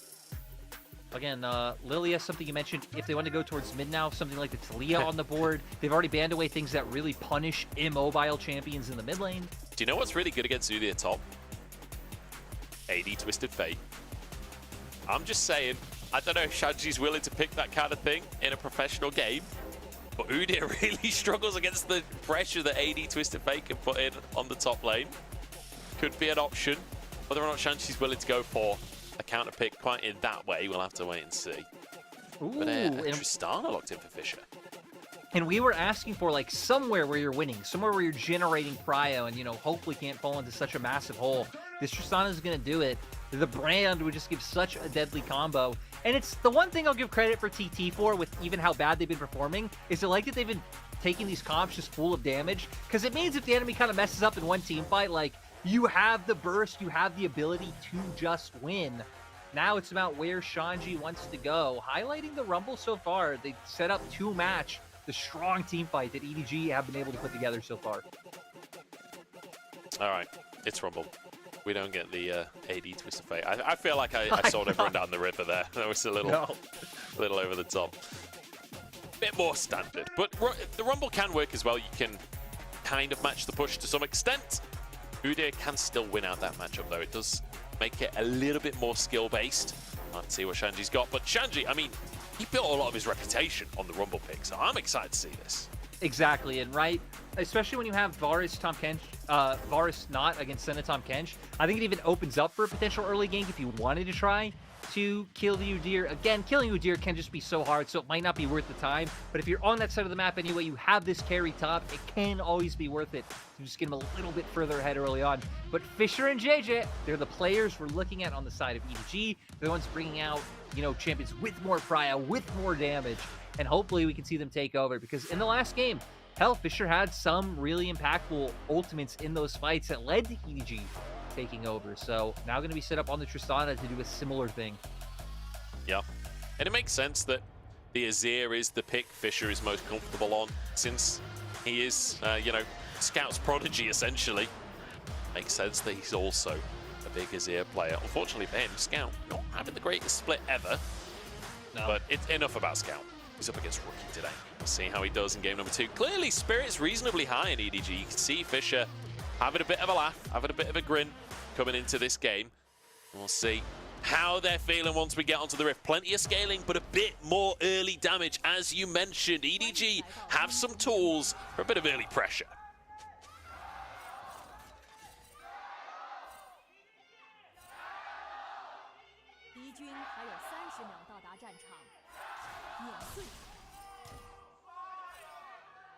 And I love that we're going to get to see Fisher going up against, not just Rookie like we said in the first match, but that being the test, going up against Rookie's Orianna. And I feel like Rookie should be out for a little bit of vengeance because he's played Orianna only once this split, and it was a loss. And anyone who's watched Rookie over the years knows that he is like the most Chad Orianna in existence, where he is willing to... Ooh, maybe I need to pause on the Orianna talk because looking for the level 1. No, okay. Well, most what's that? You're Chad trying to lay down Orianna some narrative. ever. I don't think so. That is Immediately like go for the evade. that is just like the big tragedy of LPL casting and being like, giving a bit of story here and there is good. No, there's when you think there's time for story, there isn't, and when you think it's time to get hyped for a potential pick is when it isn't. The biggest scam of a century, Munch. I know. It's always the way. It's always the way. Solo kill just pops in to check if the enemy jungler is starting on that red buff. Shanji has built up his heat and should be able to get a pretty good trade here against Solo Kill. He's trying to zone him away from the wave, but Solo Kill is now just going to run at him and just completely wreck him. Yeah, I mean, right, that's... I feel like there is really no good trade against an Udyr at level 1 with the strength that he brings to the table. And this time around, we're also going to have some questions for NIP, right? Because NIP were relatively proactive, especially in the early game, last game before they kind of hit a wall in the mid game. Without having the same tools that they did last time around, I wonder if they'll find, again, similar opportunities. With how aggressive the spot lane 2v2 is being, wouldn't surprise me if we see Aki making his way down here at some point, even if he is pathing towards topside for now. Let's see if he can find his angle. Both junglers, like you say, just matching for the time being. I'm looking towards Fisher as well in the mid lane. Like you mentioned, the Rookie Orianna, me and you got to cast the that great clip of him on the top lane, just trying to 1v3, just perfect spacing, dodging everything. It's a bit of a classic at this point, but I want to see how he does in this matchup, because Tristana can get a lot of pressure onto the Orianna. Exactly. But, right, I feel like there's been so many times where we've seen Rookie and Orianna, like, walking past the wave, zoning the enemy off, threatening solo kill potential. It is really just, like, one of the, like, weirdest, iconic lane-dominant picks that I feel like we've ever had with a player. Like we said, hasn't really been leaning on it too heavily so far this split. So this will be the game for him to kind of make his name, and having two champions that can really set up for that ball, and having a potential huge team fight combo with Equalizer and Shockwave paired together. But EDG have range to play off of, and they have the ability to kind of create a lot of different angles in fights. Like, their team composition doesn't necessarily just want to group up all together, right? It's not a bunch of bruisers or tanks. So it can make Rookie and Shanji's job a little bit harder to find those perfect setups. Yeah, it certainly can. Finding those ultimates without the perfect setup can be difficult, but luckily, Jwalt and Photic's ults are incredibly good at that setup. The Snake forced to flash very early on in this lane. Ignite ticking away onto him, and Aki has found his way towards this bottom side. Oh, the ward got spotted, surely. There we go, heal immediately for the move speed. Snake and Vampire will be fine. Still, though, now no summoners on your Senna. It's going to set up for such easy return ganks, or, like we said, even if you don't go for the gank, just pressuring, just trying to get your bot lane in a place where they can take place to deny farm from the enemy bot lane. So now going to come back. Of course, JJ did go for his reset first. He's going to be on the map a little bit earlier and maybe have a window to create something, but look at the vision control around bot side. Really no opportunities there. Your Tristana is pushing mid, so again, not many opportunities there. This might just be JJ farming up and trying to become as strong of a carry threat as he can be. Shanji getting aggressed upon here by Solo Kill. Just managed to trade it back a little bit as he overheats and uses that bonus damage on the auto attacks. Just trying to make sure that this wave crashes, but Solo Kill, he's not having any of it. He's doing such a good job to hold the wave in a really awkward spot for Shanji. Yeah, might set up. Ooh, Fisher going aggressive. Rookie's nearby. Rookie trying to bait it. I feel like Rookie's laning phase, he plays so well around Aki. I feel like he's constantly trying to bait. He's constantly trying to look like he's out of position and force Fisher into a spot that he can then punish. It's so much fun to watch as JJ doing brand things on the grubs. I think we're all used to this at this point. This is what Brand does when it comes to those grubs. This is one of the reasons that Brand kind of came into the meta in the first place.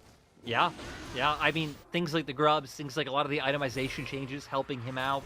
And I want to point out that this is already a much better start for EG than Game 1. Like, getting one of the neutral objectives up on the map early on, and I love this. Three-man play towards top. Similar to what we saw in earlier series with rotating the Senna away super early.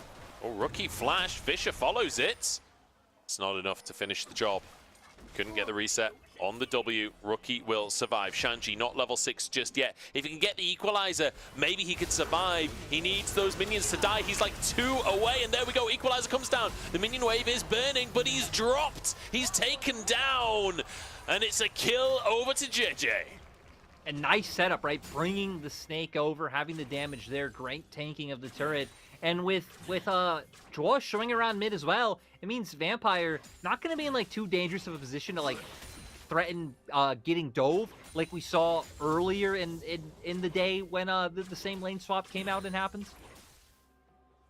Yeah, feels like I think Rumble's one of these picks where, you know, when you do get caught out in those positions, like Aatrox is scary, you know, when they try to go for the dive, like it feels like there's a lot of room for him to outplay you. With Rumble, you either have the damage or you don't. It's not like you're offering the hard CC for the tower to get the damage done. They're all here again. They're all 3 of them are here again. Oh god. It's pushing out away from Shanji as well. I don't know if they can actually find this. Ooh. Yeah. If the stun would have connected even under turret, he was 100% dead. But yeah, definitely. Having just enough of like a gap between them to where he survives. And we're seeing this again that we saw earlier on today, where the Senna rotates away from the Tahm Kench lane. You just let the Tahm Kench farm. He's safe on his own. In fact, I think it was a Nautilus in the previous game. Yeah. And the Senna goes up and farms alongside the Udyr instead. So he's actually going to use his ultimate onto Vampire. Ooh, they actually might even. It looks for like a they are dive? going to go for the dive. Well, we said the Tahm Kench was safe on his own. Is it true? Time to find out. JJ's moving in as well. He's level 6. Gets the knock up here onto Chuo, who will. Oh no! The hook is denied, and suddenly Chuo in all kinds of trouble. EDG, 2 kills on the board, both for JJ as well. Great counter by Vampire. NIP being a little bit too slow to set up that dive bot. Again, we saw this earlier, like you said, with the Senna Nautilus. And a lot, I can't remember which of the 2 series it was because of like how this day is blended together. But we saw a dive happen a lot faster than we are seeing right now. So NIP gonna end up being punished for it. And EDG, again, now 2-0-0. JJ with the brand. This could be a difference maker. Yeah, and I just want to quickly bring everyone's eyes over towards the mid lane CS right now. Rookie is farming up a Storm, as he always does on the Orianna. Shanji getting big damage on solo kill, but solo kill, he's survived the equalizer, and now he wants the 1v1 as well. The Phoenix stands doing some damage, but Shanji, I mean, it's a pretty even trade, all things considered. Solo kill almost going down. Yeah, just having the Oblivion Orb there to try to prevent some of the sustain too, so some of the damage actually sticks. Like you said, Rookie finding a CS advantage, what we would expect. And what is this series? Like, it is bot lane meta much, and we're having a day of top lane. I'm here for it though. Shanji moving in, solo kill, no ghost available for him. Juo flashes to get the root, can't pull him back because of the Udyr stance. And he walks away, he keeps himself alive, the CC immunity. Like I said before, Udyr is the new Gwen. Yeah, it really is. And trying to find aye. something. Hook goes wide again, but so many members of NIP are up here. JJ is in big trouble here. We're going to try and save the shockwave if we can, but Rookie should be able to finish this kill off. And you love to see Rookie getting gold on the Orianna. It would have been a tragedy, though, if, like, them letting him be the last one to hit him. Like, JJ had flash up, right? Couldn't have lived there. But if there was even a sliver of a chance of him living there and he would have flashed and gone away, oh, that would have been so heartbreaking. But we don't deal in what-ifs, I guess, as, looking Well, you might not. Speak for yourself. I love a what-if. It's, this is the Marvel series what-if. They dealt that onto Disney Plus, I guess.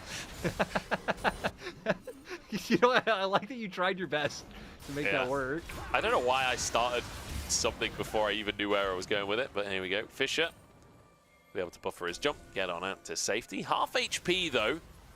Grubs are back onto the map. NIP, I think, wanting to contest this. They don't want to lose all 6. The chunk onto Fisher will certainly help them. The TP from Rookie will certainly help them. 4-man presence here. This Photic is down at the bottom side, but he's crashed the wave. He can start to walk up, and at this point, as EDG, you just have to respect this and leave him to it. I'm not sure that this is contestable. Oh, Fisher. Hook comes in towards the mid lane. Fisher's going to go down. Rookie with another kill. And they tried to contest it. They paid the price. Yeah, and like just very greedy pathings coming through, right? With Fisher having to catch that wave in mid, thinking he could safely walk through by himself. It's those types of mistakes that have really just constantly bit EDG all split long. Certainly has been. I love that NIP actually just ignore the last grub as well. They've got 2. You get the bonus XP for the first one. You've denied the 5 grubs for EDG. We've got better things to do. Aki is out of there and gets down to the Drake, the more important neutral objective. JJ will grab a 4th one, but realistically, 3 for 3 or 4 for 2 is not dramatically different when it comes to those grubs. And it means that Aki can continue stacking those Drakes. So I really like that decision making from NIP. Yeah, just it's all about the small things, right? But here we said kind of the pathing mistakes coming through when you don't have the vision. When NIP have complete vision control, locking them down with the hook. We have the shockwave coming out to enable it. Uses the Buster Shot, hoping, I think, afterwards to be able to flash away to safety, but the damage is there for NIP. Certainly is. And, I mean, this is Rookie Orianna. We always expect Rookie to look good on the Orianna, but Fisher having the camp pick, getting to pick after JJ's been found. He's the one that needs to survive. He's the one that needs to carry this game. Weird flash from Aki, bit unfortunate there as the railgun comes on through. JJ might just survive this one, but Rookie flashes to finish the kill. No shield in time for Duo as Fisher jumps over the wall, straight into the loving arms of NIP. It's a free kill for Photic. They're going to take that. Another misstep coming out from Fisher. And now they're going to be able to turn to mid, get even more plates, potentially. Rookie being low, and okay. If they would have committed Photic, I think you could have gone for a bit of a push there, but looks like they're not going to do that. They're just going to prioritize getting bot wave back in order. But yeah, really nice from NIP. I was going to say, though, JJ's flash in my mind was so clever. Like, flashing upwards away from NIP as compared to, like, back towards his own base.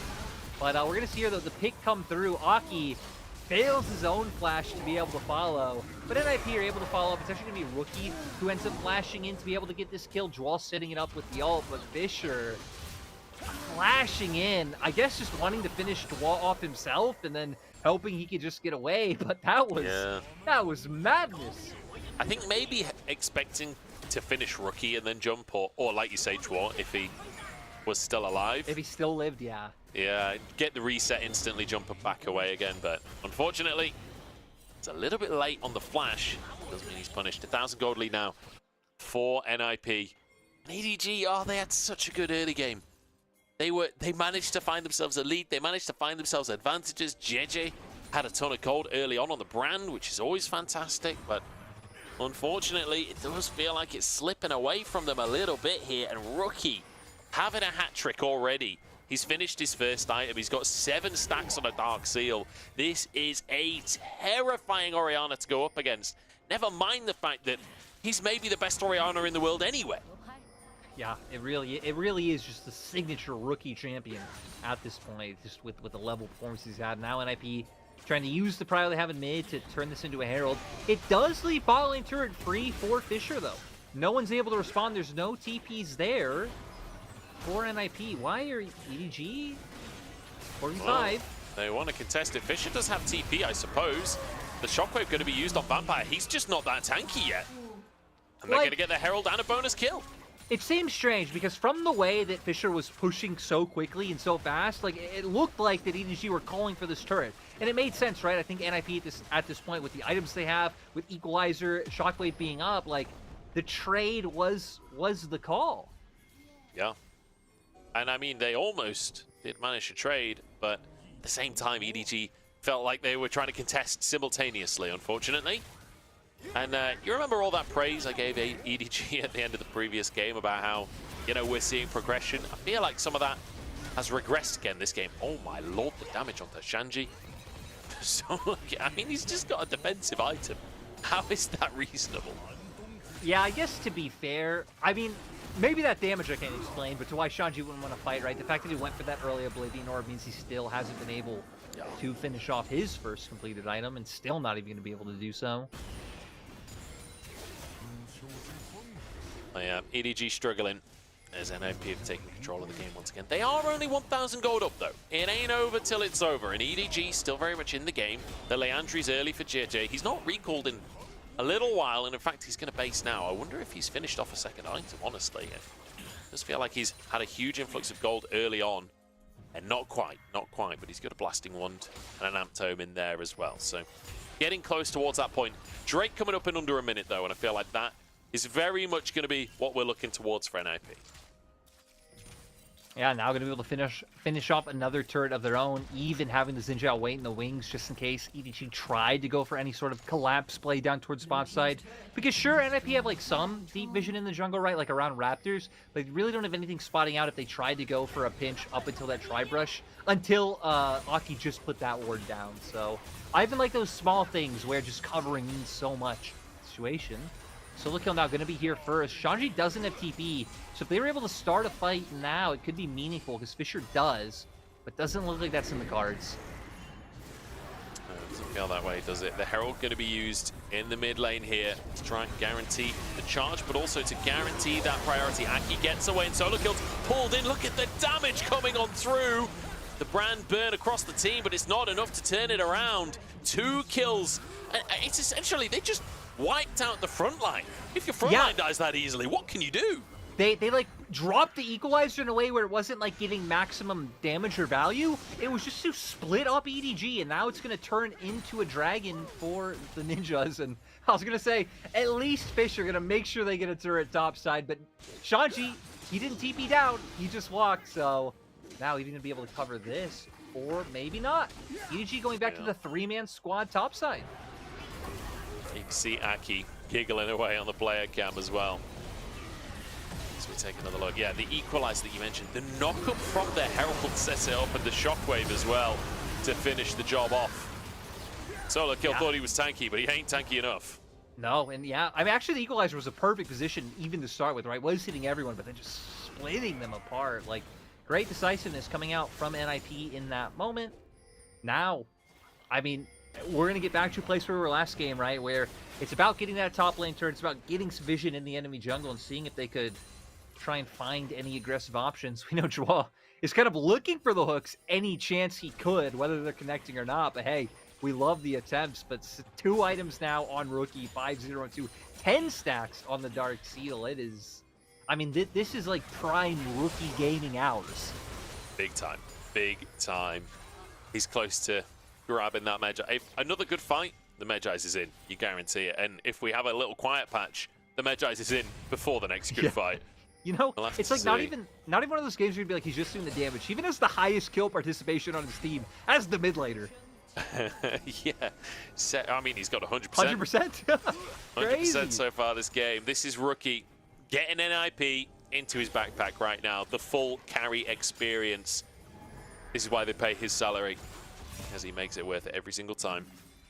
Shanji's gone down to the bottom side, does not have TP available right now, so EDG do have a man advantage on the top side of the map, but there's not really any reason for NIP to fight them. Like, they don't have to respect this in any way.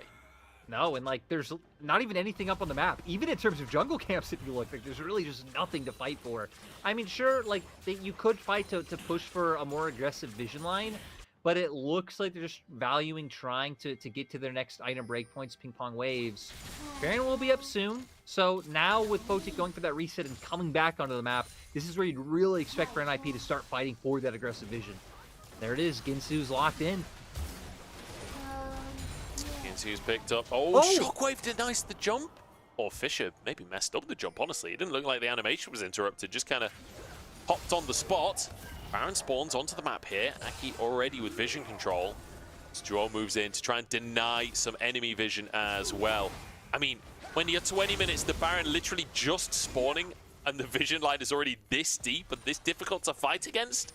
It's a terrifying position to be in on the side of EDG as Rookie gets yet another tower. It's not just the kills, it's not just the CS, it's the fact that Rookie got the tower in bot lane. He now has the tower top lane. I can't remember if he was the one to grab the tower mid or if that was a team effort. I think that was a team effort. That was the equalizer play. Yeah, but and he's getting I also, so much local gold. You actually set up perfectly for like one of the differences between game 1 and game 2, right? Because in game 1 we saw NIP like waffling a little bit with how to move the game forward, and a lot of that was like with trying to break down mid turret. I feel like the fact that they got mid turret so much easier in this game is why we're seeing NIP now able to push their advantage a lot more aggressively than they were able to in game 1.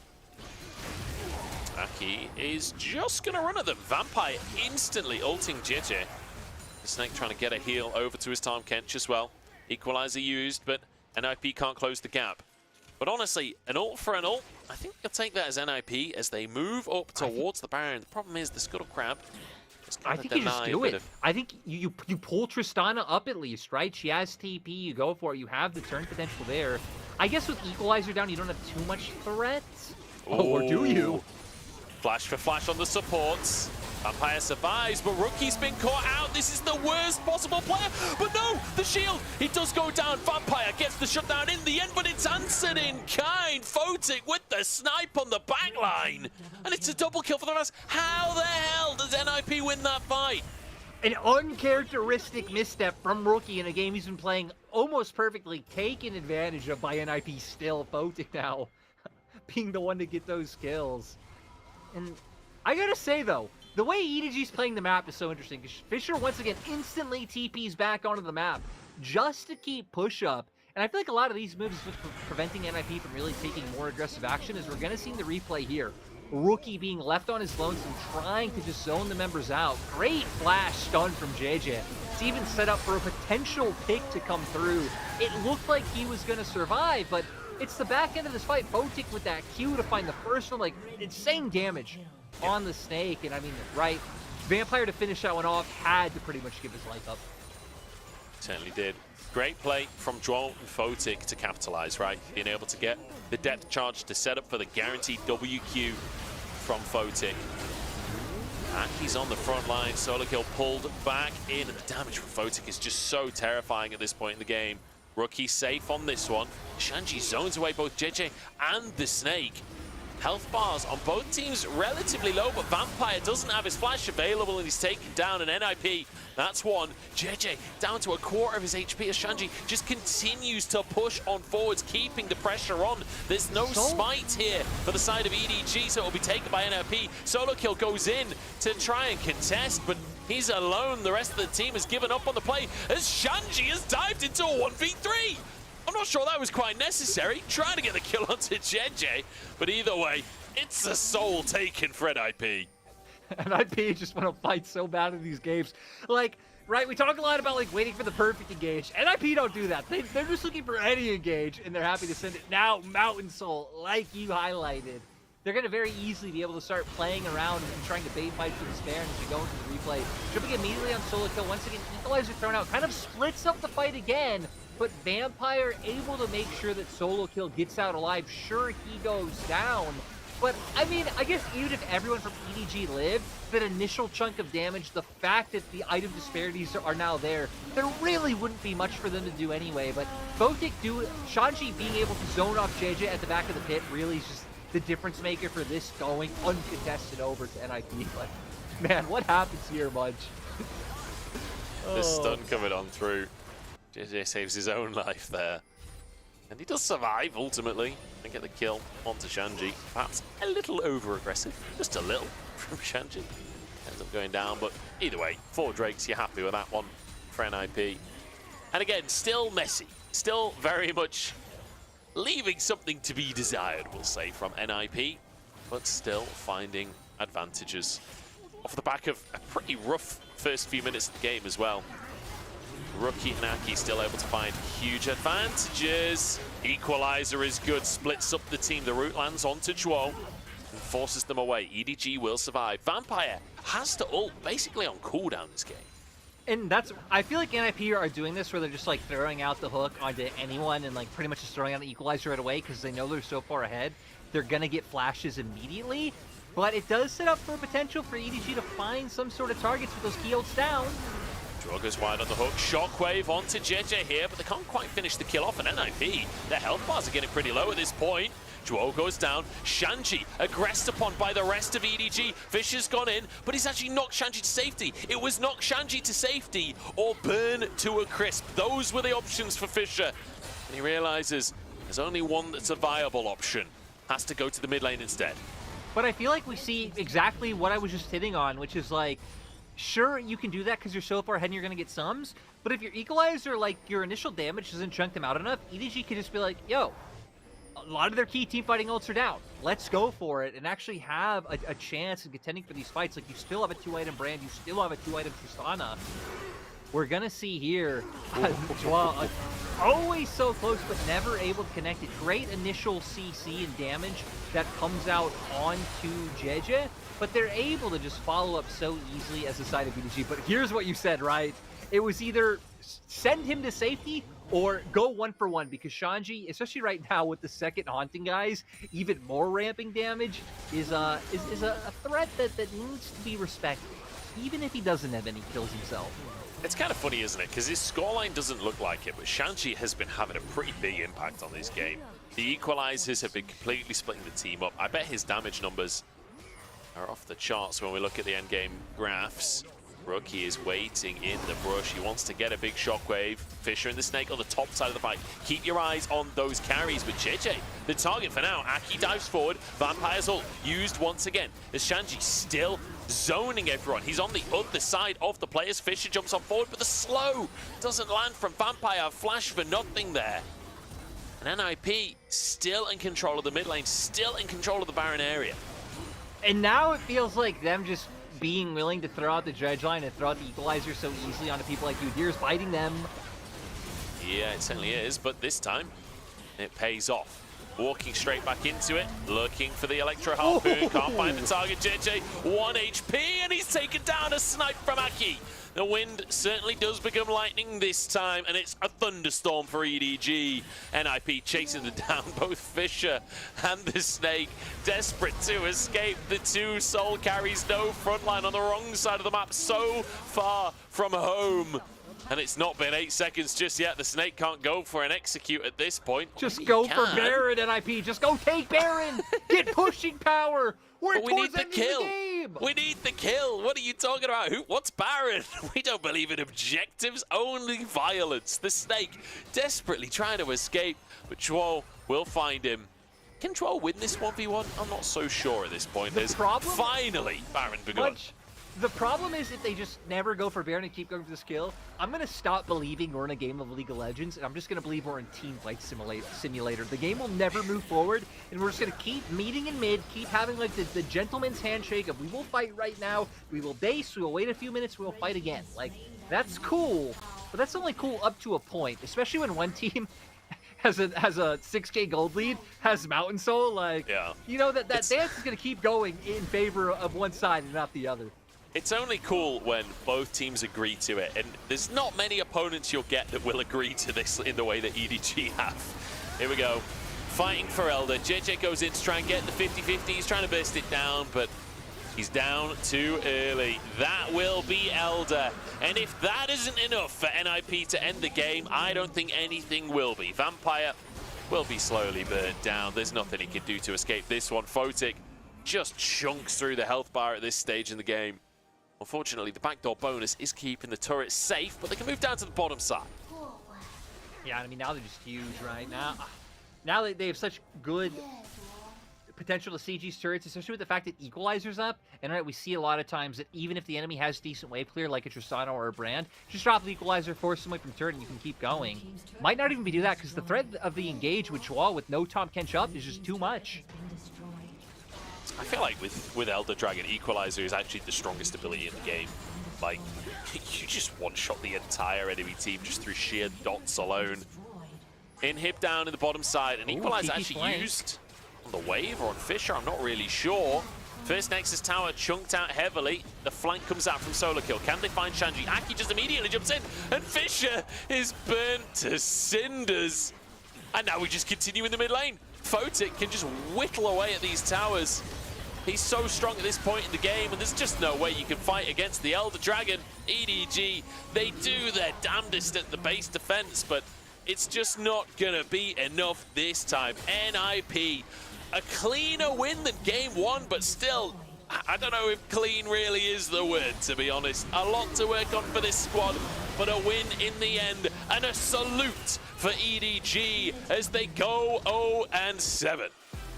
Yeah, NIP able to just keep cementing themselves that even if the gameplay is messy, that like they are a top team. You know what I mean? There's 17 teams in these leagues. NIP is one of the however many top 4, top 5 best teams in the league right now sitting. I mean, hell, right now they'll be sitting first, technically, from the fact that they are now the first team to get up to 6 wins. EDG, sadly, on the complete opposite side, 0-7, like you said. The salute's gonna be there.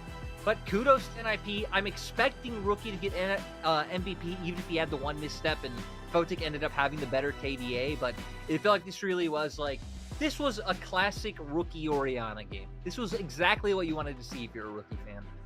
It really was. I will say, JJ having some really good moments in this game as well. The pick that he managed to get onto Rookie, like early game as well. He had a very, very good performance on the brand, but unfortunately, the map kind of fell apart for them. The pressure that Shanji was putting on the side lanes, the pressure that Rookie was putting on, like the amount of gold that Rookie was sweeping up around the map was terrifying. And then you can never group up properly. You can never just push into a fight, because the second you're playing into that Orianna, you're guaranteed to get caught in the shockwave. Yeah, and we just saw it time and time again. And like you said, for EDG, it felt kind of sad that we saw a lot more individual mistakes come out in game 2. I don't know if that was like from feeling pressured to make things happen, because that wouldn't surprise me, especially with how aggressive Fisher was being with like his engages, with his TPs, things like that. Like the feeling of, hey, we really need to win. I really need to take this game in my own hands. And like that came back to bite them. Whether that was the reason or not, like those plays all just came back to bite EDG. And again, I feel like if our goal is just looking at just building up these set players, then all right, keep running back this roster. Again, if EDG want wins, I feel like it really would have to be off the back of like just playing through Ala, playing through your proven like strong player with the synergy he has with JJ. But if EDG are going to keep going this route, as long as they can keep showing us games more like game 1 more often, I feel like I'd be happy with that. Yeah, I'd say so too. I think like their game 1 performance would be able to take games off of some of the lower tier teams. Sure, you can't take games off of NIP. NIP, very much a top team, but also kind of messing around a little bit, it felt like today. Like, I think especially the later stages of that first game, it didn't feel like the most serious League of Legends I've ever seen on my screen, is the political way of wording it, but still, a win at the end of the day, and 6-1 now on the scoreboard. Like you said, first place exclusively after BLG didn't manage to get their 6th win. Losing that game against IG means that NIP now have that first spot in isolation. Obviously, they've played an extra series on BLG and IG, so it's still up for contention, but either way, a fantastic place to be for NIP fans. And I gotta say, right, like, people are going to wait to see how they go up against BLG and TS. Those are their last 2 series of the season. But still, they have LNG coming up, which we know LNG now, not a good team. Still, though, I think a lot of people are going to be looking at the name value of that roster and seeing how NIP can even just hold their own in terms of the 1v1s. If they can have dominant early games like they did today up against a team like LNG, like that could be a promising sign. So I'm excited to see where NIP goes going forward. And for EDG, like we said, I mean, I guess we're looking at them playing up against RA, Ultra Prime, which they will play up against RA next week. They still play AL this week. They have teams like OMG coming up. So all very winnable series. And I think at this point, we are just all rooting for EDG. One of the legacy orgs to get a dub on the board. Yeah, I'm full desperate. bias coming in. Surely EDG, they have to win at least one series, just right? One. They have to. I mean, they've yet to play Ultra Prime, and that ultimately, to me, that's the goal. If you can beat Ultra Prime, then you're not going to go 17th, and that's really the dream right now. Fingers crossed for them. We'll have to see how it goes. The 0-7 salute, though, is in play now for EDG. Like you said earlier in the broadcast, the worst performance they've ever had to start a split off. And here we can see... You were highlighting look at that gold graph. Yeah, that was... I mean, just a snow... But, that damage from JJ... after you pointing out like him having some decent moments, now seeing it in the numbers is quite sad to see. Yeah, it does. If that honestly, that damage graph is kind of, I feel like a bit of a representation of JJ's split so far. He's having the struggle, as you'd expect, but at the end of the day, a solid win for NIP. I'm glad that they snowballed it a little bit faster, or a little bit more confident. Like you kept saying during the game, like, very happy to just brute force fights. They knew that they were very far ahead. They knew that they could win fights pretty much no matter what. So anytime anyone walked close, just throw the dredge line, throw the equalizer, try and brute force something, or at least burn summoners, and then take an objective. So reasonably solid play. I feel like that's why, like, all right, I feel like this criticism of NIP's, like, kind of sloppiness is just going to end up being there the whole split, but I'm more curious about playoffs, because they have such a golden net game, they can play like that, right? And they know they're probably still going to win. But it's like, all right, as long as they can lock in games that matter and be like, yo, we're not just going to throw out every Nautilus hook we see and connect onto the enemy you dear. Like, that could be a big difference maker, right? Even just having the pressure of higher stakes moments, like, maybe that could bring NIP to that next level. That also might just be wishful thinking on my part. Yeah, I do feel like, I don't know, rookies' teams are always a little bit loose, you know? They're always a little bit vibey, a little bit, you know, playing for the moment. I think that is just rookie style. I think that is just the way that it goes. They don't play for the set strats, the set execs, right? They're not that kind of team. No, and do you know what? I'm okay with that. I am fully on board for that, because we've got teams that are going to do that. We've got your BLGs, your JDGs that are going to play. I mean, top esports in the last couple of years have been a much more like set strategy team than they ever used to be. I'm really glad that we've got a top team that has a lot of power, has a lot of potential within the roster, that isn't just going for the most standard play available to them. And I mean, agree. the start of the game just... JJ got so far ahead, man. It's so depressing. He did, but then it was like just moments like this. Again, it really feels like the big difference maker in our teams right now is like what teams are like playing together, again, have ideas, like invading the enemy jungles off their pryos, like really playing as a team. It really feels like that's our difference maker between teams that are finding wins and teams that aren't finding wins, which feels like a very simplistic way to boil down the game, but I feel like that's kind of how messy it's been, which it's been fair, right? Again, no preseason, lots of roster changes. I think the kind of dip in quality at the beginning of the year is just to be expected. Really nice flash stun from JJ onto Rookie, but I totally agree. It's not surprising to see the difference that we have seen this year, but at the end of the day, you do hope that the top teams will be able to clean things up a little bit, perhaps before MSI, because I feel like they may be punished if we're still this messy when it comes around to international tournaments. But I do think playoffs is a totally different beast in LPL. By the end of playoffs, you anticipate the top teams to have formalized in a much more significant way than what we're seeing right now. Like we said earlier, there's 4 layers to the LPL burger. There's pre-Chinese New Year, post-Chinese New Year, playoffs, and then finals. And finals has to be separate from playoffs because you have those players like Tien who've always been able to get to finals, but then can't pass that haven't been able to pass that hurdle for a while now. So yeah, right now we've finally gotten to phase 2, which is exciting. But I'm also excited to get to phase 3 much. Then phase 4, like, what happens? I don't know. You might know, but I don't. I unfortunately am not clairvoyant, so I don't know either. Not a Disco Nunu player myself, but I think the biggest question in that regard is BLG for me, because they have made it to finals, and again, not really being able to make it to that point, not being able to lift the trophy themselves, always the bridesmaid, never the bride, as with the story of BLG over the last year, and I feel like this could be the year for them, but we've felt that way before. People felt that way about JDG in the World Championship. Didn't end up happening. There's plenty of teams that have been touted as favorites that haven't been able to make it stick. So we'll have to see if BLG can do it this year. Let's take a look at our MVP as we round things out here. It is, of course, Rookie, who just had a monstrous game on the Orianna. And again, well, I'm so happy that it did end up going to him over, like, maybe what you could have given to someone like Botic for, like, what he ended up doing by the end of the game and the damage he put up, because Rookie was really just setting the tone of this game early on. Wins lane, found some big impactful shockwaves, moving all around the map, had one misstep, and even that misstep ended up working in favor of his team at the end of the play. It was just this was a classic rookie game, and now he's going to be leading in MVPs as well. So not only first place in terms of the standings, first place in that.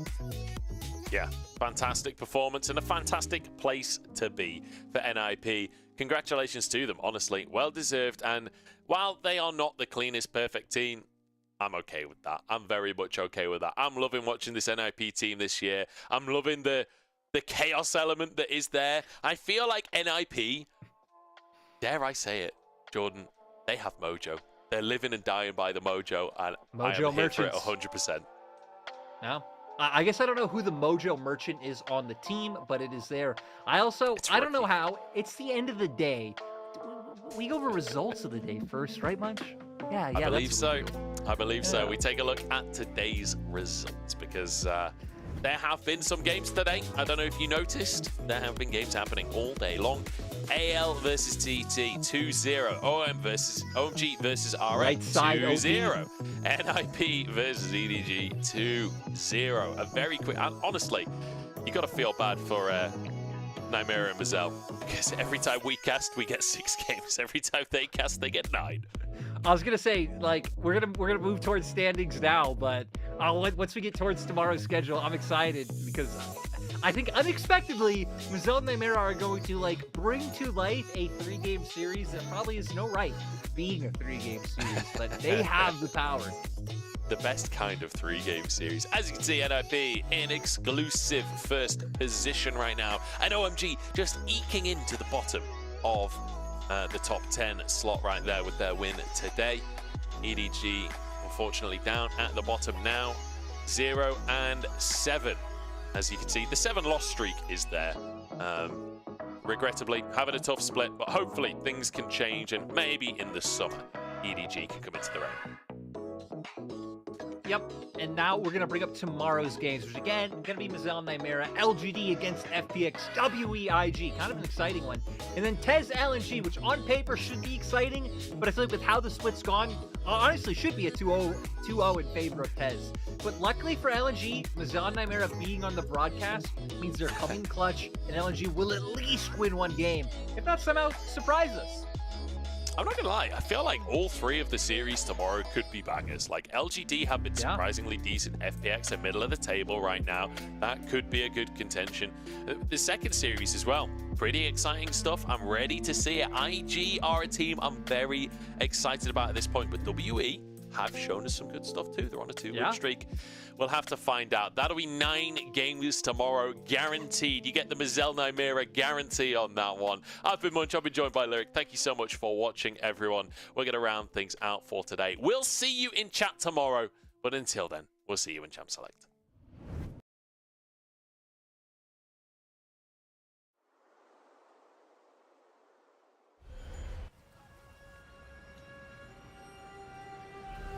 漫天的飞雪，璀璨的金光。真正的英雄，就是以平凡之躯，对抗着这个岁月的麻木不仁，让自己与更好的自己一遍一遍的在未来重逢。未来还可以继续吗？未来还有属于我的机会吗？未来还可以一直赢下去吗8年前，我没有想过能坚持到现在。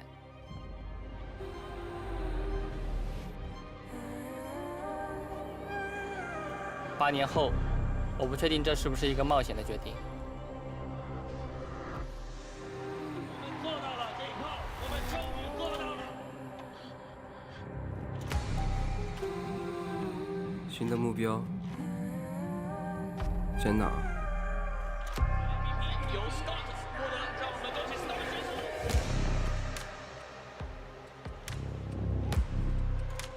该停下来了吗？他们说我已经拿到了所有的荣誉，可我还想再拼一次，因为还想赢。我回来了。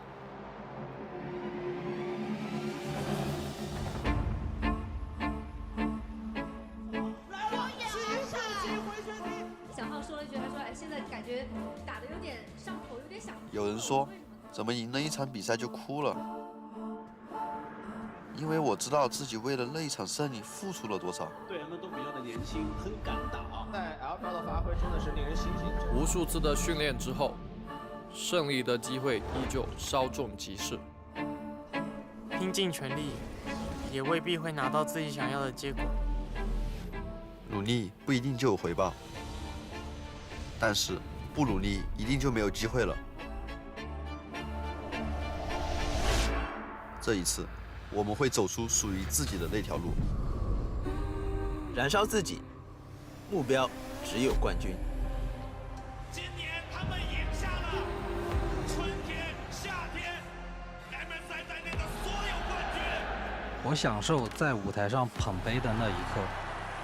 如果说比赛一定要有输赢，为什么不能一直是我们？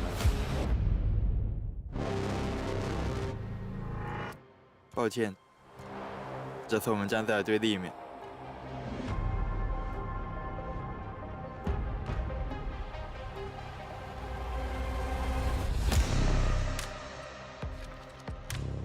无人问津也好，技不如人也罢，不必让自己沉溺其中。